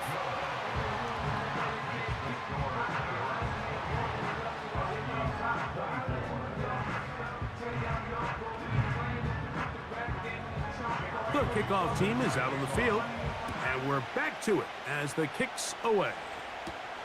McLeod now to return, and he'll be brought down right around the 25-yard line. The Huskies offense and Kirk Cousins heading back on the field, and he has been a nightmare to scheme against throughout this one. This defense has been picked apart. That is borne out in those impressive numbers. He has been terrific all game long. And they'll get about 4 here as he is taken down.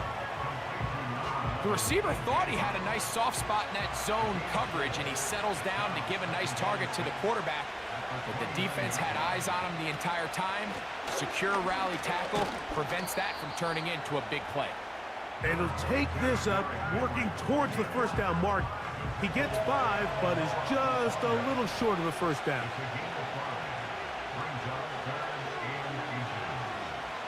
Cousins out of the gun on third down.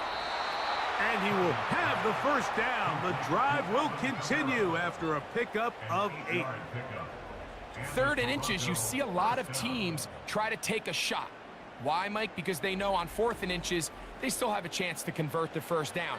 The shot wasn't there, but they're still able to pick up a nice gain and convert and bring up first down. A give up the middle with Kamara. And he'll be brought down at the 45. The linebacker, Cody Barton, in on the tackle. They face 2nd down and 7. Working out of the gun, it's Cousins. The pressure gets there, and down he goes. A sack. Outside of a turnover, this was probably the worst-case scenario. Immediate pressure in his face with nowhere to go with the ball downfield. Just get the ball out of your hand. Live to play another down. Instead, he retreats backwards and leads to a massive loss. Work to do following the sack. It is 3rd and long. Now, Cousins.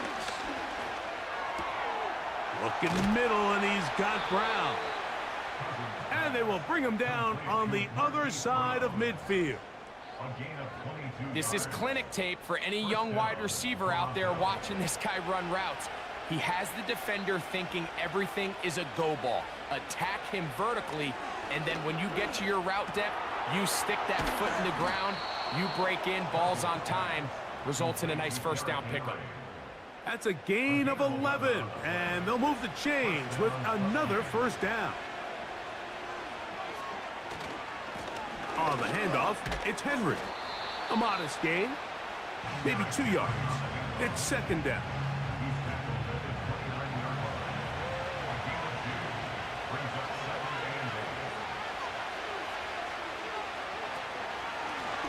right back to Henry. And this takes him into the red zone. He's brought down inside the 20-yard line. Now, following the run, one of the offensive linemen leading the way is a bit shaken up. So here's a 1st and 10 now, down inside the 20. Now, Cousins. Through the middle of the field. And he's going to be taken down. It's been a really good drive so far, but what I really like, Mike, is they're down here in the red zone, and they continue to attack. Now, not quite a touchdown, but with 1st and goal, this defense certainly has their back against the ropes. This has been some kind of march downfield. Now, can they pay it off with 6? It's 1st and goal. Brown comes to get the jet sweep. And he's going to be stopped just short of the goal line. Couldn't reach that ball across, setting up 2nd and goal.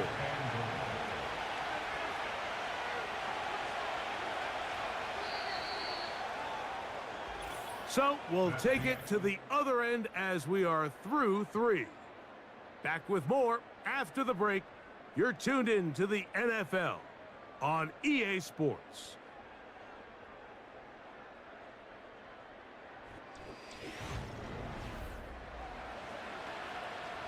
Another shot from the 1 on 2nd and goal. Henry tries to pull his way in. And he will fight his way to the end zone. Derrick Henry, touchdown Huskies. 2 touchdowns for him now on the afternoon. What a game this has been. Back and forth we go, and that 4th quarter score changes the lead one more time. And we've seen the lead go back and forth, Mike, and now the question is, can they get a stop? Can they find a way defensively to hang on to this lead and get themselves this big win? Koo able to add the extra point. And the Huskies go up by a field goal as they lead it by 3.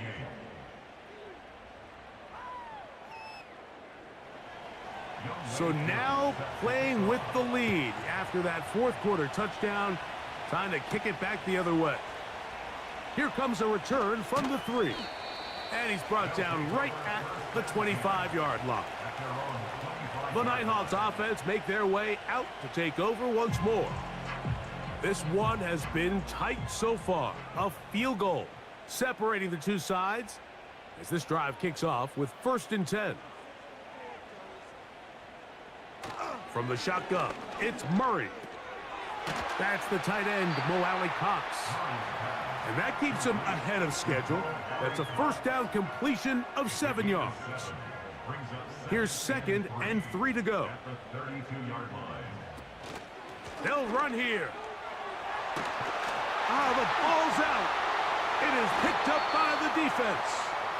And as you can see with that fumble, Mike, it really just goes back to the fundamentals of how they're taught to carry the ball. And they talk about the points of pressure. And the biggest thing really, Mike, is you want the front tip of the ball, the part where your fingers cover, to always be higher than the back tip of the ball. So often you see that front tip go down, and it makes it so much easier for that defender to kind of rake it out. So you want pressure against the outside of the ball, both tips, the inside of the ball, and then keep that front point up. From the 39, here's a 1st and 10. Throwing his Cousins. A pass pulled in by Henry. Great example of 1st down efficiency. You don't always have to go for the big play, but put yourself in a friendly 2nd down. Now you have equal opportunity to both run and pass. On 2nd down, here's a run with Henry. And this takes him into the red zone. He's brought down inside the 20-yard line. 4th quarter, you find yourself protecting a 1-possession lead. It's a fine line, Mike, between do I keep the ball on the ground, continue to work the clock, or stay aggressive, try to extend this lead to a multiple possession game. That's the balance this play caller is dealing with right now. They'll be forced to just throw that one away. It's incomplete. We'll try again here. 2nd and 10.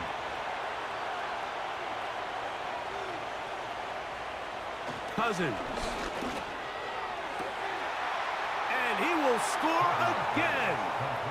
A.J. Brown. Touchdown, Huskies. That is 3 touchdowns in the game and 4 for the season. Everything you want to do right there, Greg, in the fourth quarter, get the ball with the lead and extend it to a 2-score advantage. Yeah, and I think this just might end up being too much to overcome. You said it. Once you get a 2-score lead this late in the fourth quarter, there's just not enough possessions to be had to claw yourself back in it. Koo able to add the extra point. And the Huskies will open it up even further here in this fourth quarter.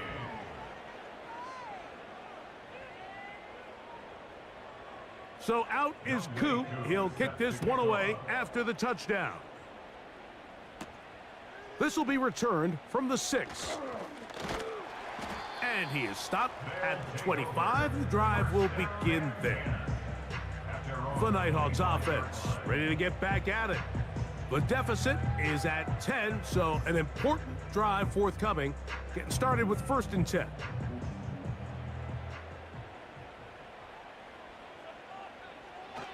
They'll stick to the ground. And he finds a little bit of space. He'll take this forward for a gain of 4. Here's 2nd and 6. 4 yards on the pickup. 2nd and 6. Out of the gun, it's Murray. That's caught by Smith on the right side. And they will bring him down on the other side of midfield.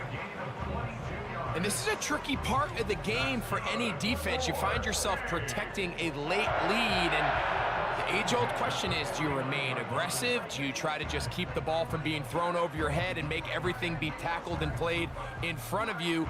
That's what every defensive coordinator struggles with, so they can't get too soft here as they try to hold on to this lead here late.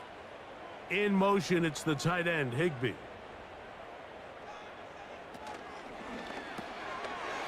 Short pass taken in by the tight end. And they'll move this one down inside the 40-yard line. Now a 1st and 10 from the 38-yard line. They'll run. He'll struggle to get back to the line of scrimmage. Maybe he gets a yard out of that one. It's 2nd down. A gain of a yard brings up 2nd and 9 at the 37-yard line. Working out of the gun, Murray. Oh, a lot of chances on that one. It was bouncing around, but it falls incomplete. Got to get it to the 28, but now it's 3rd down. From the gun, it's Murray. He's got his man, right side, it's complete. And they're going to be set up in the red zone. They've got it inside the 15. Okay, so now you pick up that 1st down, Mike, but now there needs to be a sense of urgency. You know you need to score twice. So this one, ideally for the offense, results in a touchdown. But either way, this first score of the 2 needed needs to be fast, because you need every possession you can here late in the fourth quarter.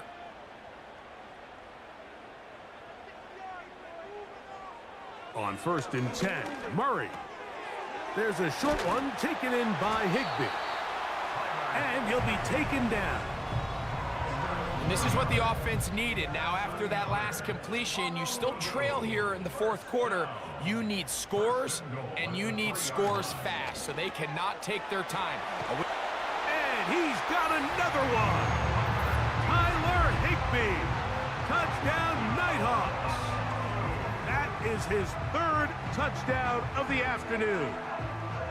Greg, they are pecking away at this one now. Very big touchdown. Gets them right within reach of pulling this comeback off. Well, Mike, at the very least, they've given themselves a chance, but can they get a stop and get the ball back again for a chance to go down and really make this one interesting?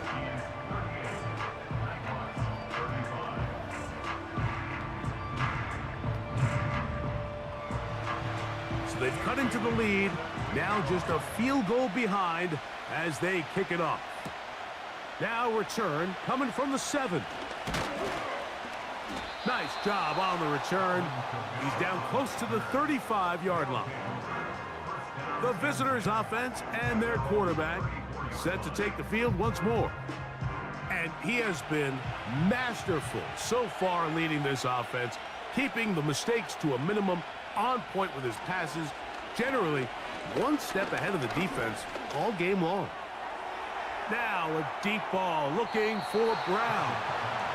I'm not going to sit here, Mike, and throw the guy a parade for ultimately what was an incompletion, but can we just take a second to appreciate the arm strength he was able to show there? I mean, I think that ball is over 60 yards in the air, and I would be surprised if they continue to just air it out and see if they can complete one of those.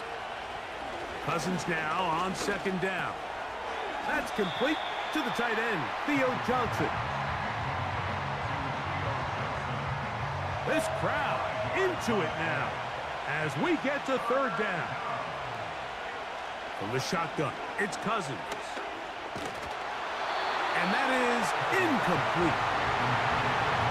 When you get the ball in this situation, what you're looking to do is not only end the drive with a touchdown to put the game away, but you'd love to chew up some clock. So with that incomplete pass now likely putting an end to this series, that's a big opportunity for them to try to close this game out. Now fair catch is made, and it's just inside the 15-yard line. The home team's offense ready to take over once again. They'll begin inside their own 15-yard line, so a lot of real estate to cover. It's 1st and 10. It's a zone read, and Murray hanging on to it. Man, some good footwork there. He'll take this forward for a gain of 8. Here's 2nd and 2. At the 22-yard line. They'll keep it on the ground. And he'll be close to a first down. A gain of a couple as they mark him just short. Here we go. 3rd and a yard. Kirk is the motion man. On 3rd and 1, it's Murray. Open man, left side. He's got it. And it looks like he's going to have a first down. Nothing fancy there. Short completion, but it yields a fresh set of downs.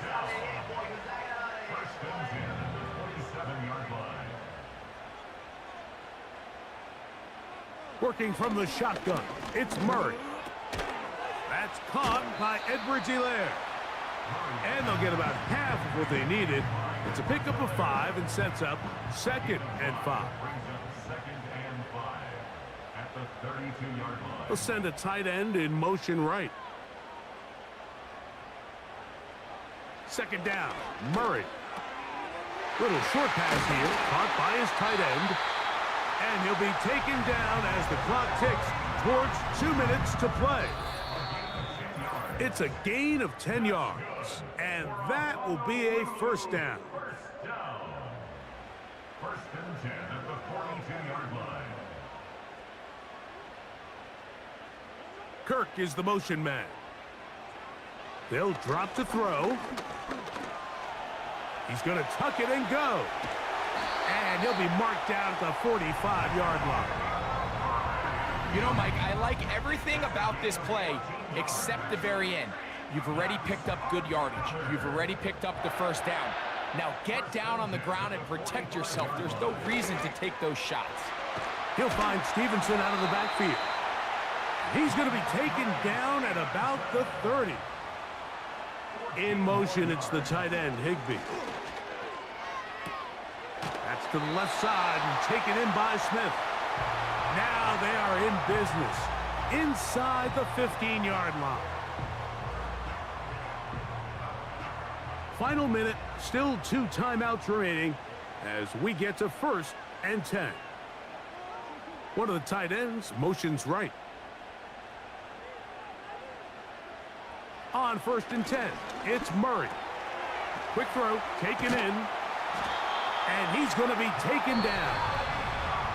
Now another timeout called by this offense. They have 1 remaining. They get the stoppage with just under 50 seconds remaining here in the 4th. Now, 1st and goal. To throw again is Murray.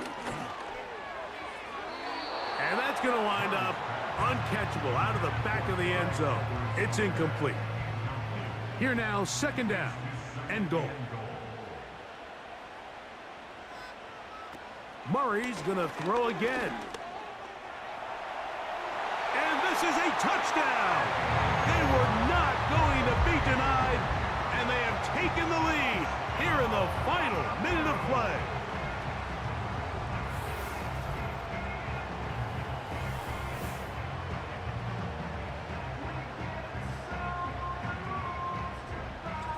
And that is now a pair of rushing touchdowns. The quarterback giving it to them, Greg, with his legs in this one. And we're starting to see, Mike, why this week this coaching staff told us they're encouraging this guy to do this more often. His ability to be a passer, but also a rusher, is an element to this offense that is hard for defenses to account for. So the kickoff team out there one final time in the final minute as they kick it away. McLeod now to return. And a solid run back there. He'll get this out past the 30-yard line. The visitors' offense and their quarterback ready to go once more. And this defense might be about ready to wave the white flag. Nothing they have tried to throw at him has been successful. He just processes things so quickly, making the right read seemingly every time. Certainly not the biggest play of the day, but a good example of picking up positive yardage, staying ahead of the chains by a well-timed ball and a well-timed route. Second down, Cousins. He'll be forced to just throw that one away. It's incomplete. After that incomplete pass, we have a player shaken up. That is a worrisome development here late in the game. Getting hard to hear in here. The noise very loud from the crowd. 3rd and 3.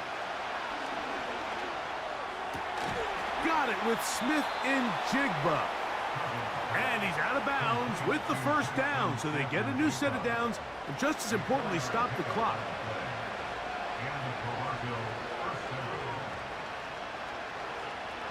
Working out of the gun, it's Cousins.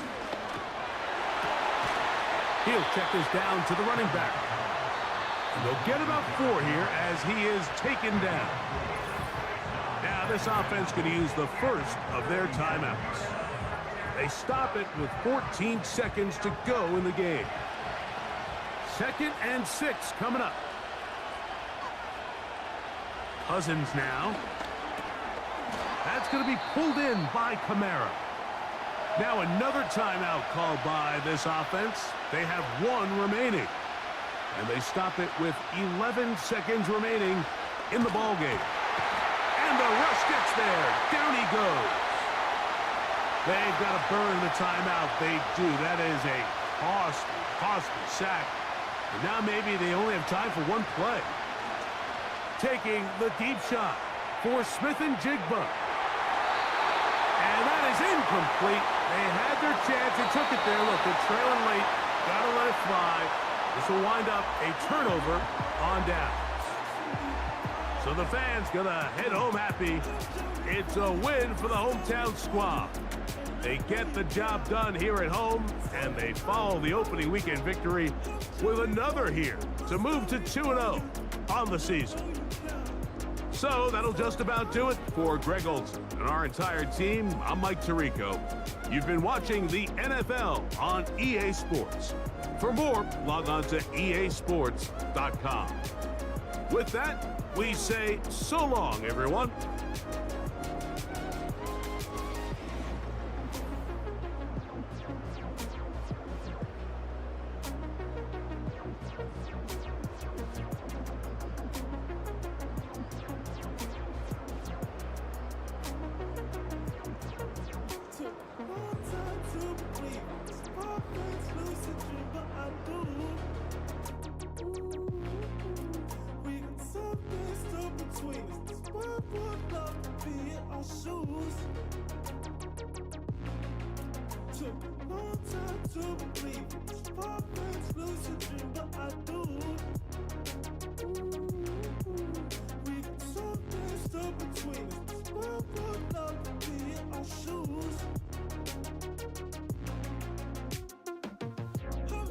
For you, but my style ain't for you, and I know you care. must I live for you, and I know you care. I'm drowning for you, must I live for you, and I know you care. I'm drowning for you, must I live for you, and I know you care.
It's week 2 of the National Football League, where we'll see which conference reigns supreme today. It's the Black Knights and the Desperados on Sunday night.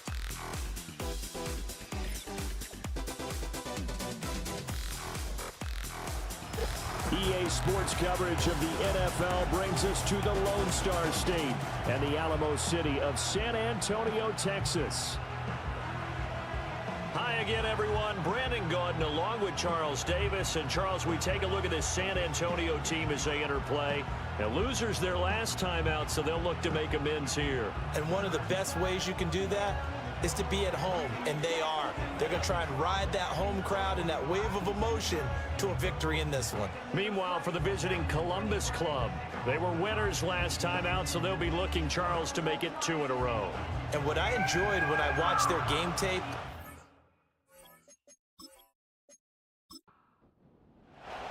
the final weekend of the summer. Hope you're enjoying it wherever you are as we are off and running on EA Sports. And he takes this near the 25. Just a little pass there. Call it the 26. So out comes this offense to take over for the first time. They're led out by their quarterback out of Fresno State, Derek Carr. we talk so much about how coaches script things.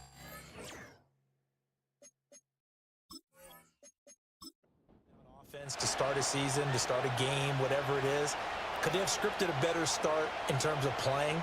Offensive Player of the Week in the NFC, and his team won their season opener. Absolutely. Perfect start to the year, but all the talk was, hey, that was week 1. Now we got to move forward. Let's do it again in week 2. That's what he's told his teammates. From the 31, here's a 2nd and 5. Now Carr. There's a short throw. It's caught by Kmet. That one a first down pickup of 8. And Kmet had a solid season a year ago in which he set a new career high in receiving with over 700 yards on the year.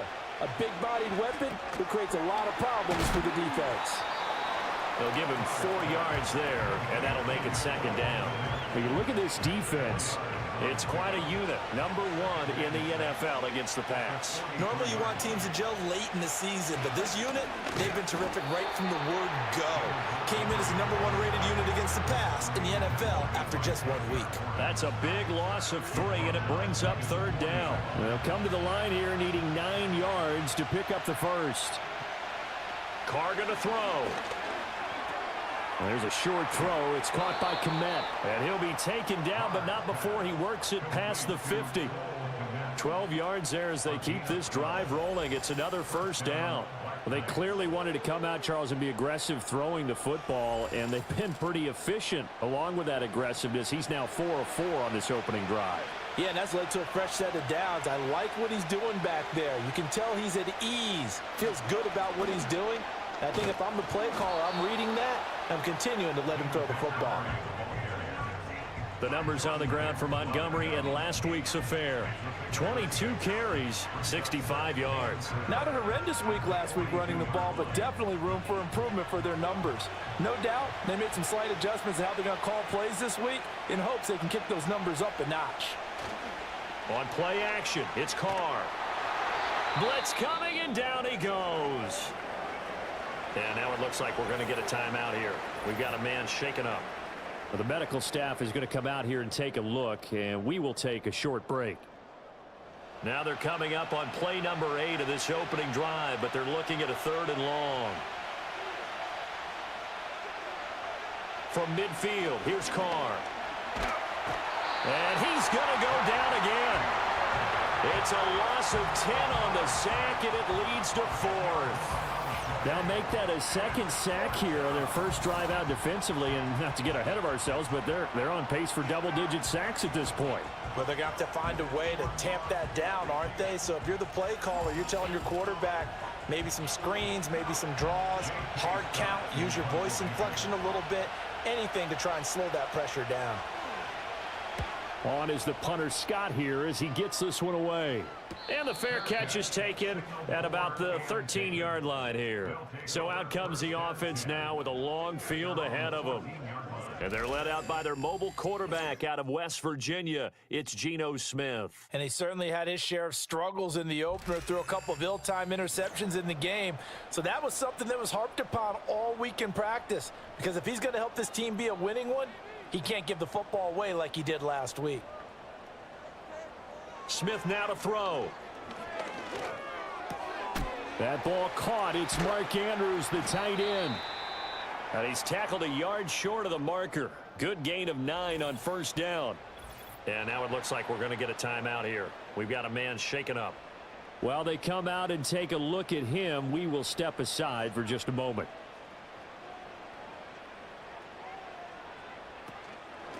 First carry for Najee Harris. 3 yards there, good enough to keep the drive moving. Well, what an exciting time here in this great city. Of course, it's no stranger to big-time sports. They've had the NBA team here, but now a relocation franchise in the NFL. And these fans, they could not be more excited for what it's going to mean for this city. It's just going to be a great source of civic pride here. And a nice carry there of 15 yards. Consecutive plays now where that offensive line has really created a lot of space. And we've seen the confidence rise, haven't we? It borders on arrogance now, and that's that good arrogance, believing you can run the football whenever you get good and ready. And he's going to bull his way forward to the 48. Clock rolling as we hit the midway point of this first quarter. Throwing now is Geno. That's to the right sideline, and it falls incomplete. When you look at this defense, this unit third best in the NFL in stopping the run. We know it's only week 1, but the results look pretty good so far. The key is, can they do it week in and week out? Because right now, they're not awarding any championships or trophies after 1 week of performance. Got some nice young faces playing for them. Let's see if they can get this going. 5 yards on the play there as the drive will continue. So on the other side of the field now, it's 1st and 10 as they've got things rolling on this drive. Over the middle, complete. It's Reed. That will go as a pickup of 7 on the 7th play of the drive. Now 2nd and 3. Brings up 2nd and 3 at the 41-yard line. Smith throwing again. A short throw caught by Andrews. And he'll go out of bounds after taking it a little further down inside the 40. So from the 36 now, 1st and 10.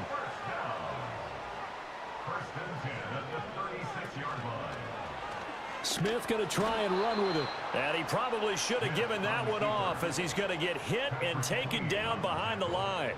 Officially, it's a 1-yard loss. That's going to bring up 2nd and 11. Well, that play never really got off the launching pad. He had a linebacker in his face before he had a chance to do much of anything. Yeah, I think it's big boys up front, that offensive line. They've got to do a little bit better job of protecting him if they're going to continue to run the option like this. So the completion good for 7 there. And that'll bring us to a 3rd and 4. As we gain a 7, makes it 3rd and 4. To throw is Smith. Work in the middle of the field, and he's got a man complete. And inside the 20 before he's brought down. And now following the completion, we're going to get a stoppage here for an injury. So as the medical staff takes a look, we'll step aside. So from inside the 20, here's 1st and 10 at the 18. Play action. It's Smith. And he's got it. And he will take it in for the touchdown. Laviska Shenault, his first touchdown here of the new campaign. And the Desperados put the Knights' first points on the board as they take the early lead. An ideal start for them, really. You force the punt, and then you go down and score. And you've got to see a fist pump on the sideline from the head coach, don't you? Because he's turned into his bench, and he's telling his team, this is how we prepare. Force the punt, go downfield and score. I told you guys, it's just like a boxer in the gym preparing for the fight. Now we get to turn it all loose. Aubrey good with a PAT, and it's now a 7-0 game.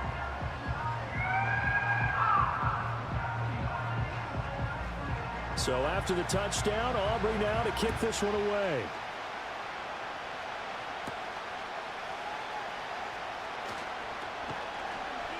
And able to get this out to the 25. Back onto the field comes this offense, ready for their second drive. Defense got the better of them last series, forcing a punt. See if they make a few changes in the game plan here and try to get points out of this drive. 1st and 10. On play action, now Carr. That's complete to DK Metcalf. And they work this well upfield across the 45. A good pickup there, 21 yards. Yeah, that's a good start to drive number 2. Remember, they had to punt the first time they had it. So maybe a little bit different sense of purpose here, and they start out with a nice gain and a quick first down. So they accept the penalty, of course, and push the offense backwards a bit. A false start backs them up 5, 1st and 15. Here's Carr to throw.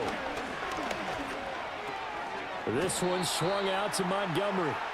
And he maybe makes it back to the line of scrimmage. That's it. No gain on the play. And that'll bring up 2nd down.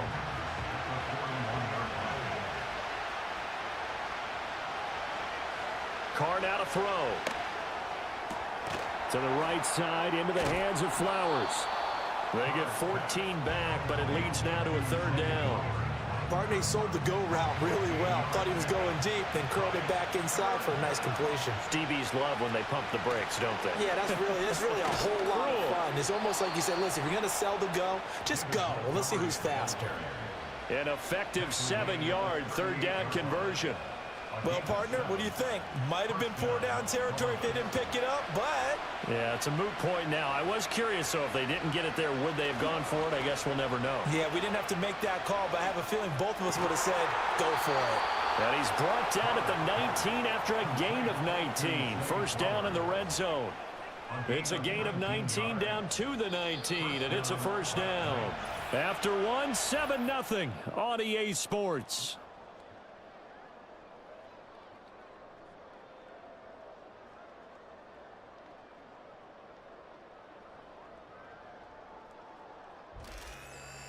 Columbus with the football here to begin the 2nd quarter.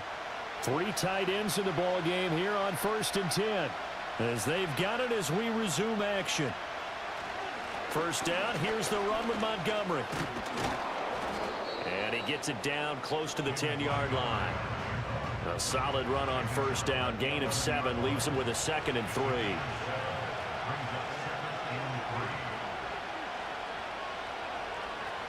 Again, they'll go ground with Montgomery. And he can't quite get there. Tackled down at the 1. It's a 10-yard gain there to set him up 1st and goal. That's pretty much meat and potatoes right there, wasn't it? Just go right at him and let your big horse charge up the middle. Not too fancy there, was it? Nothing fancy at all. Challenging that And he will fight his way into the end zone for a touchdown. Derek Carr with touchdown number 8 on the year. And the Black Knights are an extra point away from evening this one up. That's a great alternative there to the old-fashioned quarterback sneak. Instead, let your quarterback take it in the shotgun and essentially choose his own path. He scans the situation, makes the right read, and takes it into the end zone on the QB draw. Moody good with the extra point, and we are tied at 7. So that drive in total 8 plays, and it ends with a 1-yard touchdown run. So all even at 7 now as they kick it away.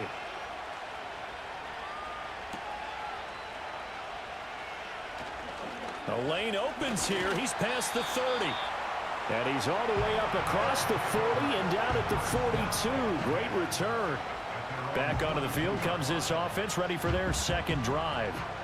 A long drive last time out for this offense, Charles. If you remember, they started basically in the shadows of their own end zone, marched it down the field, and a lot of that was through the passing game. And partner, as a former defensive back, I'm having almost a physical reaction watching what's happening right now. But let's give credit where it's due, because they've done an excellent job moving the ball through the air. Secondary getting picked apart pass by pass. Obviously, they need to make some adjustments there on the back end. Yeah, because offensively, we know that they're not going to be shy about throwing that football. They'll get this down to the 38. 2nd and 6. Now Gino. Well, into a sea of defenders and intercepted. Well, they're going to take over right there at the 22-yard line. And that's a ball that he is going to want to keep, his first career interception in the National Football League. And I love what teams do when that happens. You bring the ball to the sideline, the equipment guy grabs it, he puts a piece of tape on it, writes on it so that you know what it is, and then they tuck it away so that you can have it for later and put it on your mantle. Pretty good deal for him right there. Now he's eager to get back out on the field and get his second one.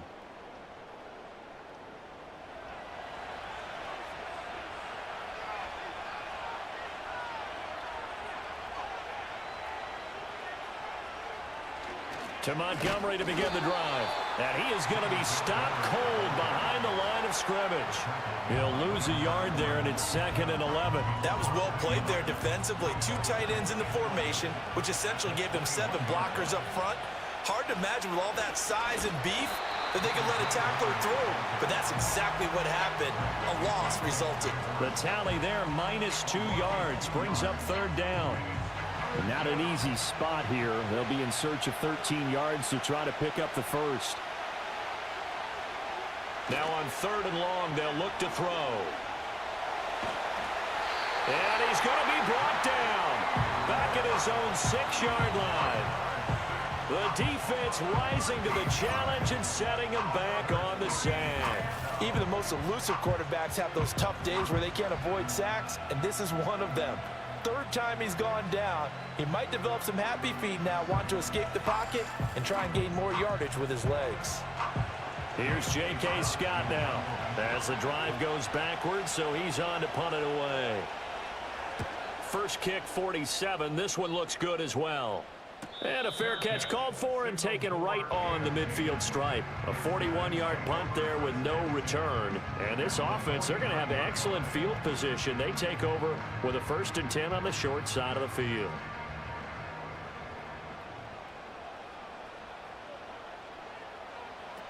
Now a 1st down carry for Harris. And down to the 44, 5 yards that time. And that's exactly what you want on a 1st down run. Pick up 5 yards, bring up 2nd and 5. The defensive line, though, they've got to figure out a way to out-leverage the guys up front because the offensive line is winning at the point of attack. Connection made with Chenault. He had the touchdown earlier. This one's going to get him a 1st down.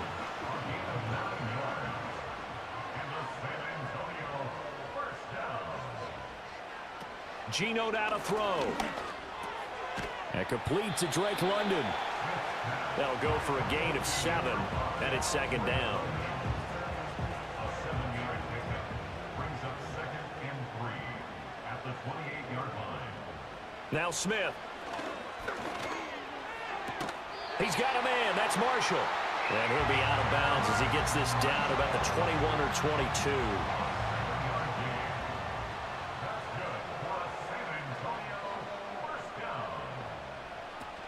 A run with Harris out of the shotgun. And he will take this one in for a touchdown. Najee Harris, his second rushing touchdown on the year. And his guys have taken the lead. A pretty well-executed run. They were telling us yesterday, Charles, they were hoping to get everybody in sync, the line, the backs, and everybody looked in sync on that play. They were in sync, and the field tilted. And that's where we get the term running downhill, because when you've got that kind of momentum and everyone's doing it properly as you just described, it does feel like they are coming from downhill to you as a defender, and that is really hard to stop.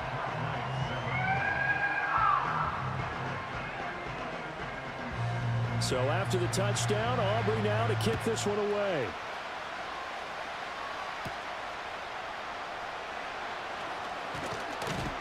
And he's up across the 25 and down at the 28. Columbus's offense just about ready to go again. After that last score we just saw, now 14-7, so a chance to march down the field here, try to tie this football game.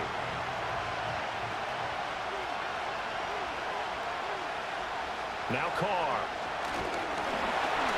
Oh, he was hit as he threw it there, and that one winds up incomplete. Well, the pressure, the hits, the sacks have been coming at him all game long. I'm frankly surprised that they haven't found a solution yet to create more time for him to throw it or maybe change what they do on offense. And that's one of the biggest differences in this game and why they're losing right now. They get 6. That'll leave them with 3rd and 4.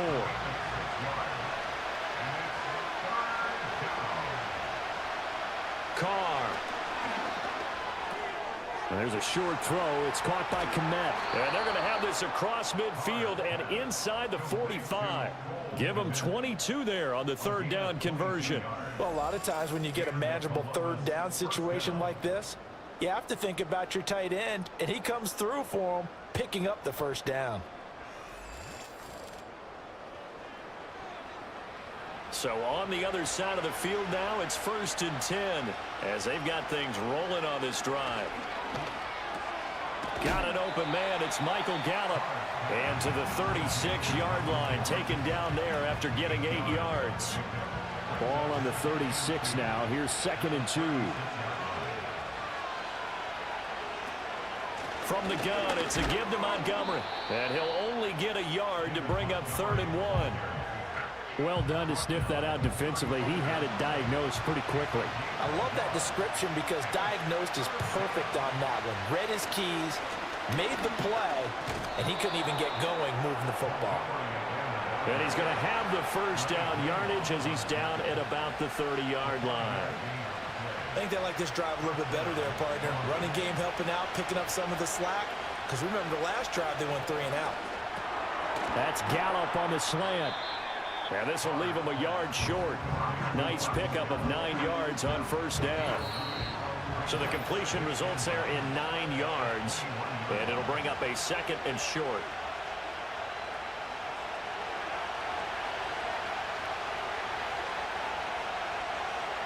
Throwing now is Carr. Over the middle, that's caught by Metcalf. And they just keep marching right along. 1st down on a pickup of 8 there.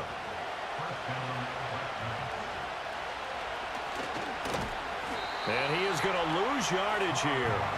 We've seen that before. Jeffrey Simmons making a stop behind the line. Tried to go draw play out of the gun down here. Yeah, they tried to spread things out, didn't they? They wanted to move people away from the center of the field, away from the line of scrimmage near the ball, so that the runner could find some space. And it's caught. Touchdown. DK Metcalf from 17 yards out. And the Black Knights are an extra point away from tying the ball game here in the final minute of the 1st half. After nearly 30 minutes of football, that touchdown puts us in a position where if they make the extra point, we're right back to even before we start the 2nd half. Moody good with the extra point. And that is going to tie our game as we approach halftime. So that one a pretty time-consuming 10-play drive. And it's DK Metcalf who finishes things off with a touchdown reception. This one tied at 14 now as he sends this one away. And a good effort on the return there. Gets him across the 30, up to the 33. The Desperados offense and running back Najee Harris set to take over once more. And he's been a tough man to stop in this first half. He's putting up some big numbers already, and we have yet to reach halftime. The offense now at the line, ready for their next drive. He gets it complete to Harris. Here's a 2nd and 8. Now it's Smith.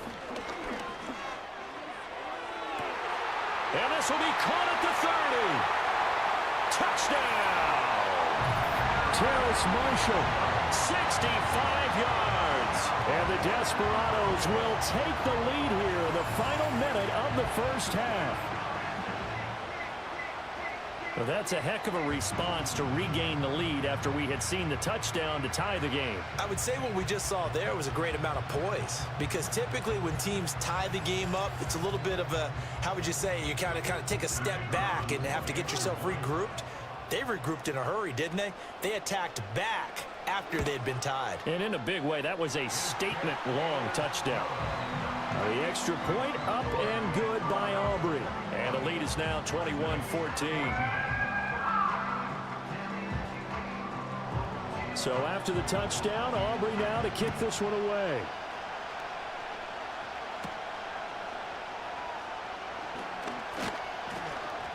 And he'll take it up past the 25 to the 26-yard line. One final go for this offense here in this first half. And with time quickly fading here in the second quarter, not sure how aggressively, offensively they want to play this.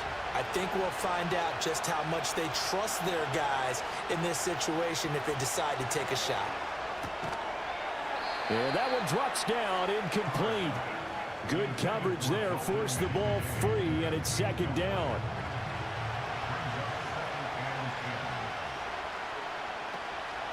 They'll keep it on the ground again here. And he'll just keep two hands on the football as he'll be taken down after a short pickup. Now the defense going to use the first of their timeouts as they'll stop it with 17 seconds to go in this first half of action. And this effort will not get it done. He stopped well short of the first down at the 29. On 4th down, J.K. Scott ready to punt it away. He's been a busy man here in this first half as he gets it away.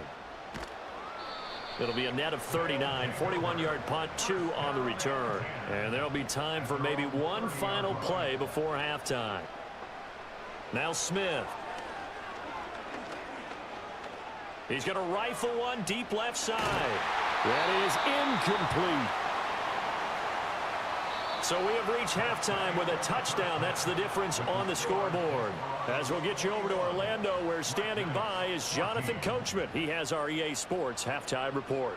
All right, Brandon, thanks very much. We'll get back to you and Charles in a minute. But first, time to give the folks at home a look at what's going on around the NFL.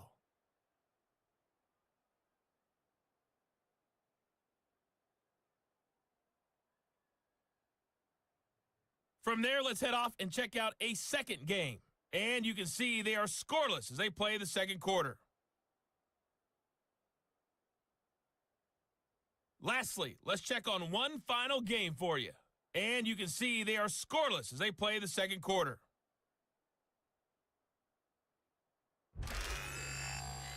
It was the former comeback player of the year, Geno Smith, who was sharp in the first half. His 2 touchdown passes helped pave the way for his guys to take this lead into the intermission. We saw a couple of high-octane offenses getting it done in the first half. Both teams had no problems moving the football. And you'd have to think, the team whose defense shows up in the second half is going to be the one who walks out of here with a victory.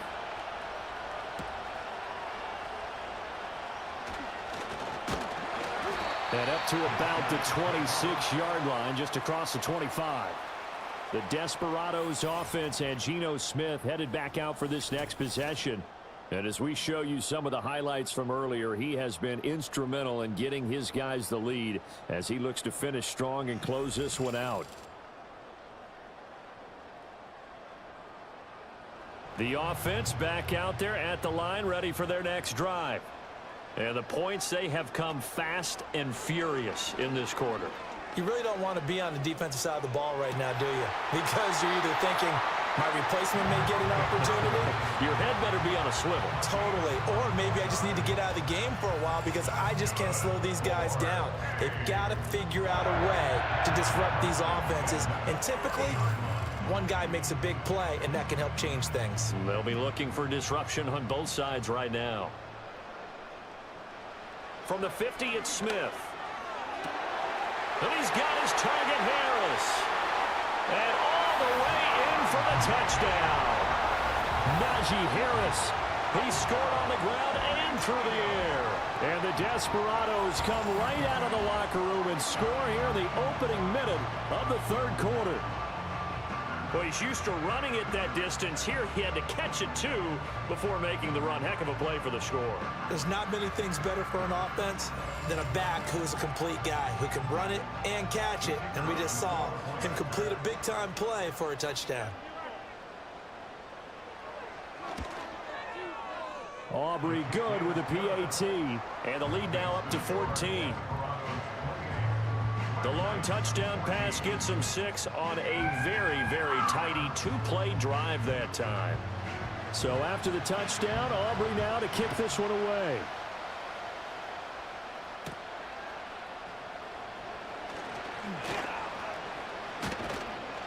And a good return as he'll be stopped just shy of the 30-yard line. Columbus's offense just about ready to go again. And they have had their problems moving the ball through the air as we take you through some of the action from earlier. This secondary has played about as well as you can. Many times they've left this quarterback with nowhere to go with the football. The offense now at the line, ready for their next drive. Well, the opposition laid down the challenge and opening drive touchdown here to start the second half. And, Charles, now you feel like this group needs to get an answer because this all of a sudden is a two-score game. Yeah, you're right about that. What was a small, manageable spread to overcome? A little bit more daunting now. I think you're exactly right. Pressure is on because you don't want them getting the ball back with a chance to really extend this lead out. Carr can beat you in a lot of ways. The scramble there, a perfect example as he gets the first. Oh, partner, just a second earlier, and they might have had him because they certainly thought they were going to close in and drop him behind the line of scrimmage, but he had just enough time to dodge the pressure, and he ends up getting yardage before being stopped. Off the option, here's Montgomery. And he's going to take this ahead for right around 3 yards, but no more than that. Second down.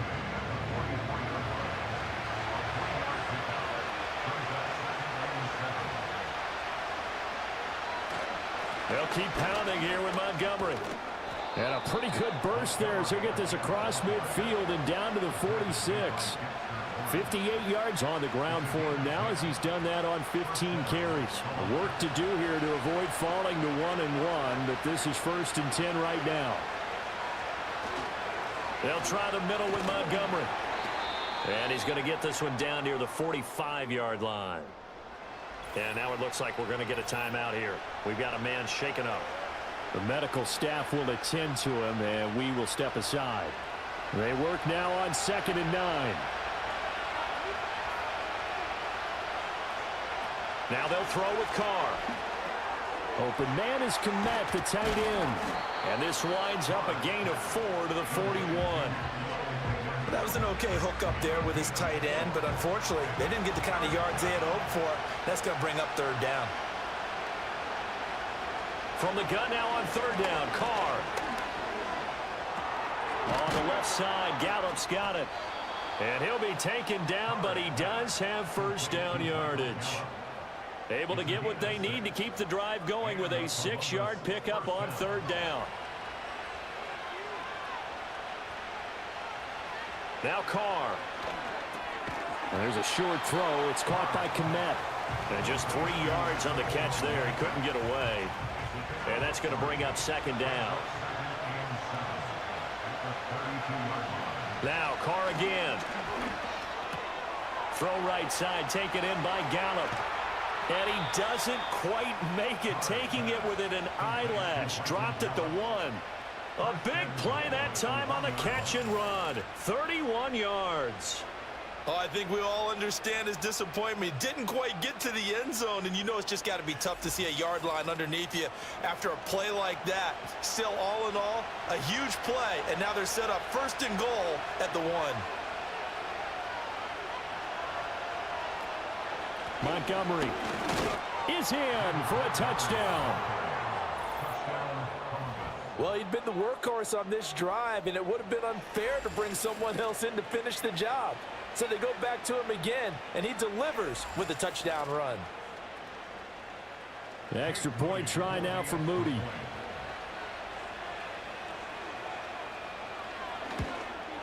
The PAT good. It would draw him closer, but hold on just a second. A flag is down on the field.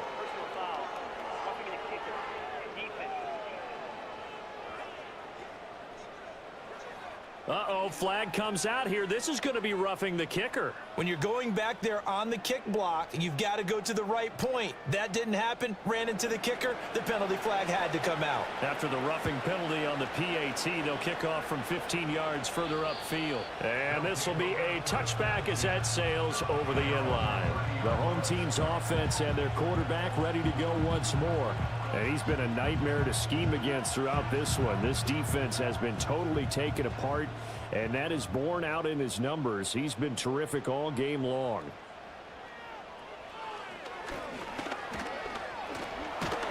And he'll have a gain of 3 to the 33. They'd love to just strike back with a touchdown right here, and if it's a long play, so be it. But the main goal, get a couple of first downs, run some plays, run some clock, allow their defense to get a chance to catch their breath, settle down, and relax a little bit after they just gave up a score. And he'll get this up to about the 40. The keeper gets him 7 that time, but it'll lead to a 3rd down.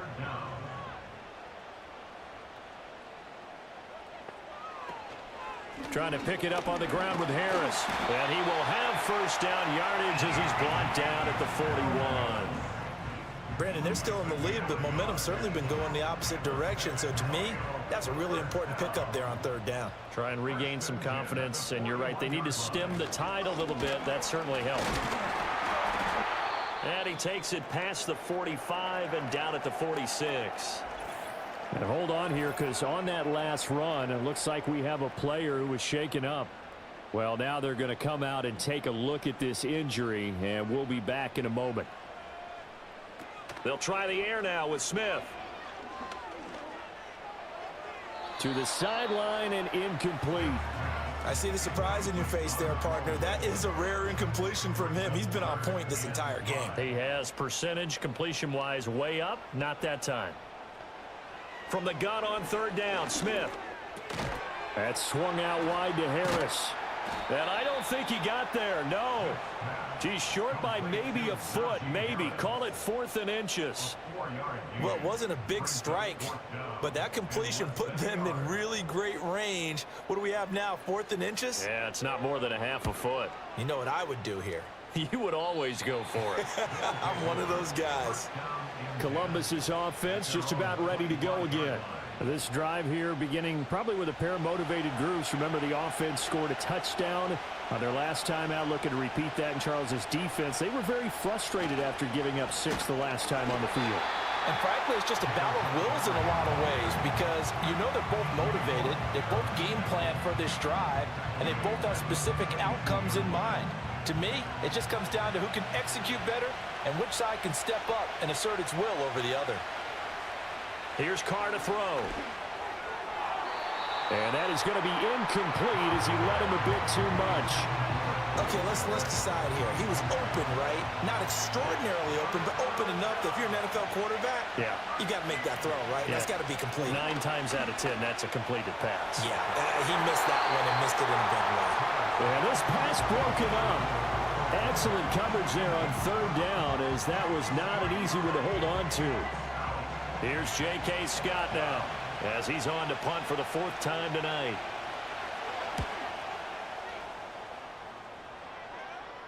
Fair catch called for and taken right near the 30-yard line.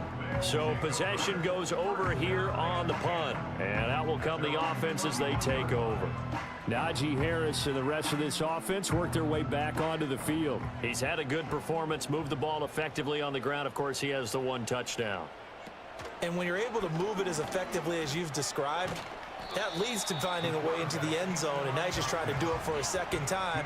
And, of course, with that comes additional yardage. Yeah, looking for additional yardage, and again, that second score here in the third quarter. And he'll decide to keep this once more. And he'll be tackled right on the chalk at a 45. The decision to keep it turns out to be a good one. 11 yards in the first down. It looked like almost some miscommunication defensively because once he decided to keep it, he had pretty smooth sailing. Yeah, it became a question of, wait a minute, who's got the quarterback? And when you talk about miscommunication, it's supposed to be called assignment football on the defensive side of the ball. But the assignment gets mixed up. That's the end result. From just across the midfield stripe, here's a 2nd down and 4. To throw is Smith. Caught on the right side, Reed. And he's got this down a yard or two shy of the 40 before he's out of bounds.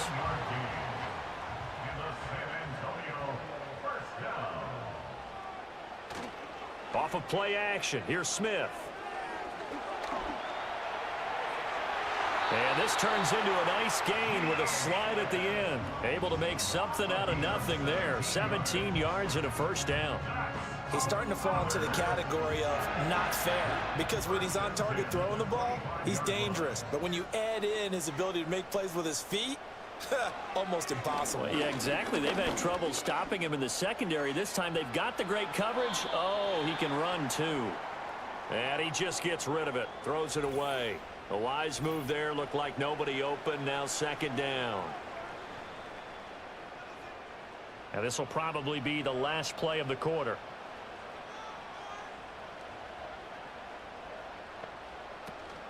They'll fake the handoff. Now Smith. Nowhere to go here. He lost the football. 1 quarter remains here on a Sunday night. We'll return with more after this. This is the NFL, and it's on EA Sports.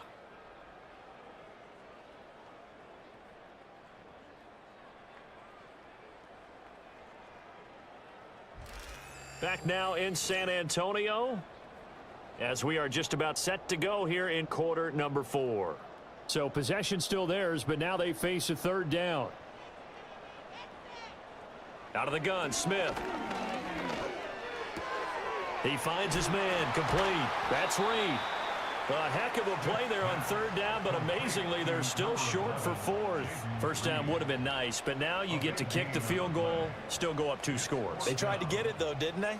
Threw the pass, got to completion just short of the 1st down. But you're exactly right. Run the field goal unit out there, kick it, put it through the post, go up 2 scores. So after 4 touchdowns in the game for this offense, this time they're forced into taking the 3. But you did mention 4 touchdowns, right? So 4 out of 5, not too bad. I think that's a pretty good record for them.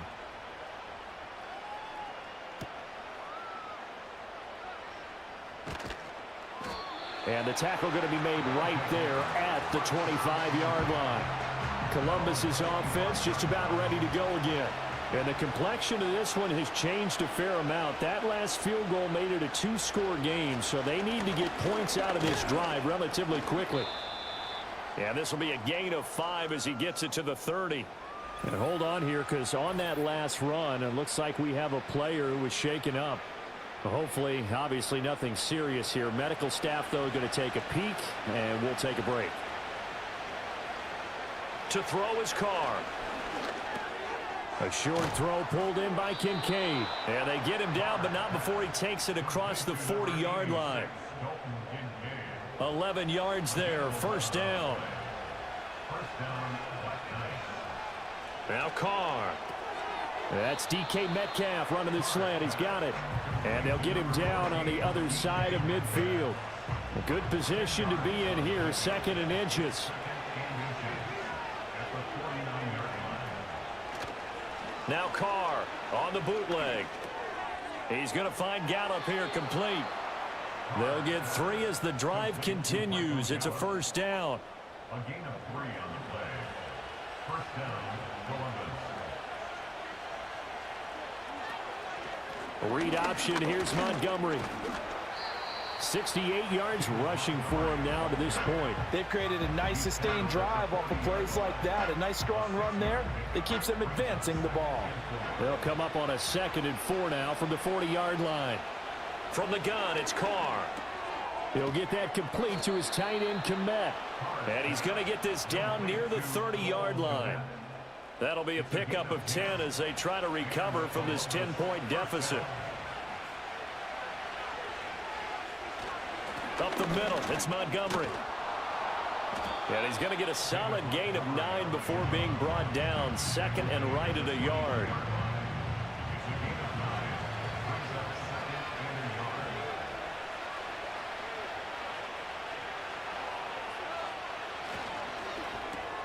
They'll get this out wide to Metcalf. That good for 6 as they keep this drive right on rolling. So the ball down to the 16 here for 1st and 10. To throw, it's Carr. That's into the hands of Gallup over the middle. And he's into the end zone for the receiving touchdown. Michael Gallup, a 16-yard touchdown. And the Black Knights have made it a one-score game again here in the 4th. Well, time to let those folks know who are tuning in looking for the late local news. We may be a moment because we've got a game again. And partner, except for those on the West Coast where it'll be seen in its regular time, right? That's the way it works, doesn't it? But how about that? Big-time drive right there. If they're going to have any chance, they needed a touchdown there, and they went right down the field and worked their way into the end zone. Moody good with the extra point. And now things get a bit more interesting here in this 4th quarter. So just a 3-point game now as they send this one away.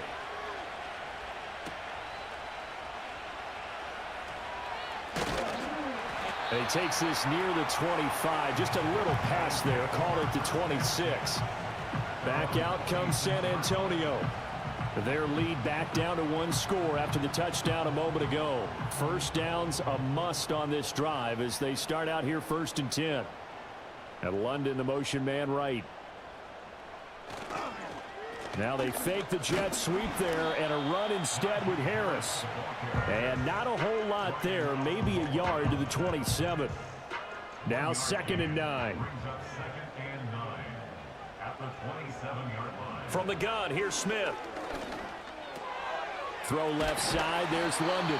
And down he goes, but he takes it up to the 40. A gain of 13, it's a first down.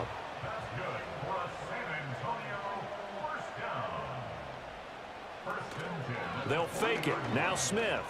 And this will be incomplete. Physical play on the football there, and it's 2nd down. Brings up 2nd and 10 at the 40-yard line.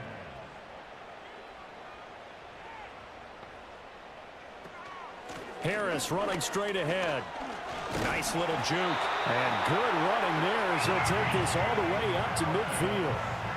It's a first down on a gain of 10. Well, that's a carry they have to be satisfied with. And throughout this game, they've been satisfied with what he's given them. Whenever they've needed a big run, a first down, he's the guy they've turned to. And it doesn't matter what the defense thinks. They feel like they've got the confidence to keep handing it to him and keep picking up good yardage. Smith, an incomplete pass on first down. Now it's 2nd and 10. They hand this off to Harris. 4 yards the gain, and it'll bring up a 3rd down. This has been an up and down, back and forth type of a game, hasn't it? Maybe this long drive can take a little bit of the wind out of their sails, kind of settle things down a little bit. Throwing now is Geno. And that's going to be too high. Out of bounds and incomplete. Had an open man that time, but ended up putting a little too much heat on it, don't you think, partner? Absolutely. Just needed a touch more air under it. Instead, he fired an absolute bullet. On is the punter, Johnston, now as he sends this one away. And you can't do it much better than that. This ball kicks out of bounds at the 4-yard line. Columbus's offense just about ready to go again. Their defense accomplished step one of the mission. They forced the punt. Now they'll look to erase that deficit and take a fourth quarter lead. They'll wind up getting 7 on the play, and it's second down. I got the sense that the defense created a little momentum for them there, didn't it? Did their job, forced the punt. Now, nice start to the drive. Offense has to do their part. Yeah, they certainly do, but what a great start for them. They've got to go thank the guys on D. A throw left sideline falls incomplete. Something we haven't really seen much of from him, an incomplete pass. Yeah, last week he finished at 70%. This week he's up over 80%. I don't know how you slow him down. Pass rush is usually the best way because a quarterback on his back usually can't complete a pass. And he's going to have the first down as he's marked down just shy of the 20. It's an 8-yard pickup and leads to a new set of downs. For as many sacks as this defense has, you can understand their willingness to try and get upfield and get another. So what a really smart play call here to use their aggression against them, go with the screen, and they're able to get the first down.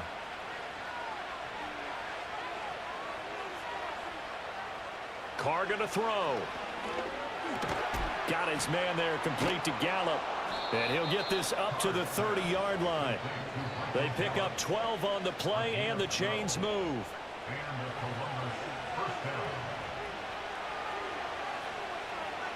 Shotgun now for Carr. He's got his man. It's Gallup. And they will get him down, but not before he gets very good yardage there, as that will lead us right into the 2-minute warning. 3 points separating these two sides with 2 minutes left to go in the fourth. Plenty of time. All 3 timeouts still remain. Here's 1st and 10 now. They'll set up the screen to Montgomery. Good reactions there defensively. That screen was a little slow in developing, and they shut that one down with little gain. Second down, 8 yards to go. Throwing his Carr. Catch is made by Metcalf. And he goes down, but not before getting this inside the 25. And this is obviously a spot where you lean on your stars. Get the ball to them in open space and let them do what they do.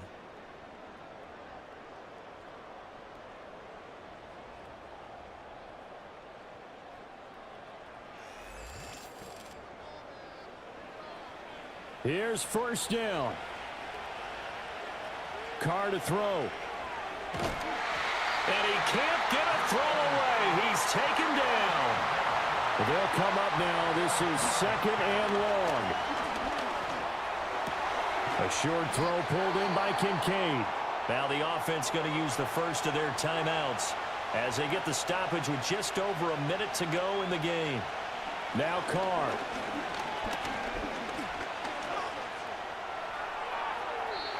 And he overshot him there. It's out of bounds, incomplete. With that incompletion, reality is staring them right in the face. This entire game is down to the next snap.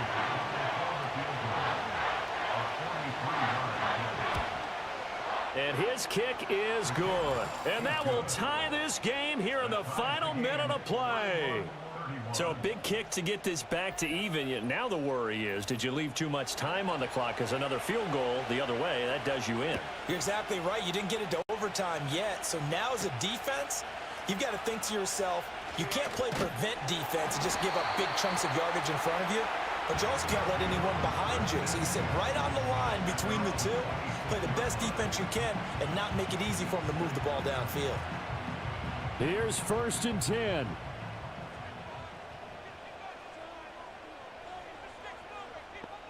Here's Smith.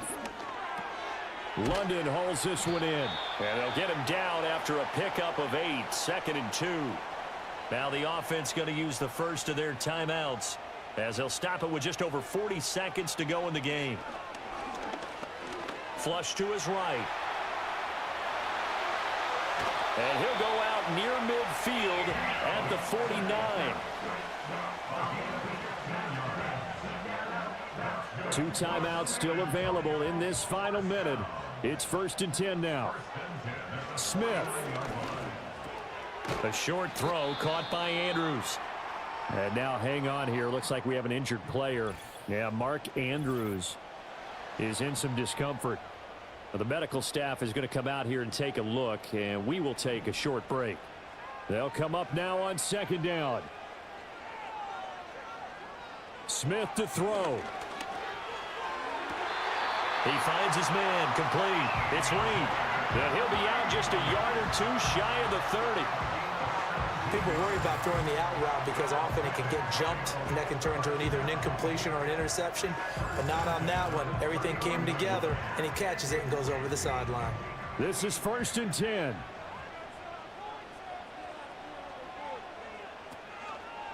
They'll try the right side with Harris. And he will lose yardage back to the 34-yard line. Partner, you got about 20 coaches on your payroll, but there's 60,000 of them in the stands. I don't think any of them like that play. And the later we go, it's starting to sound like 100,000 in here. So now one of the biggest kicks of the night is forthcoming. This to almost certainly win the football game. Now a second timeout called for by the defense as they stop it with 14 seconds to go in the game. So here we go. Maybe the biggest kick of the game forthcoming. This to take the lead here in the final minute. And this is right down the middle as he puts it through. And the sideline celebrates as they have taken the lead in the final minute. And you know, in an era of cost-cutting and maximizing your roster, this is a club that does not skimp on special teams, and in these situations, it pays dividends. And that's great vision by the organization. When the difference between winning or losing depends on who you have kicking the ball, would you rather have a street free agent out there or a solid pro like this? Answer's pretty evident to me. Here's Carr. This one into the hands of Metcalf. And the clock will now stop as a timeout is called with 5 seconds left. One final try now for Carr. A throw left side taken in by Kmet. And he'll go down inside the 45 before going out of bounds. That was a long shot, but they did get one final chance to try to score and overcome this small deficit. No touchdown, though, Charles. And that brings this one to a close.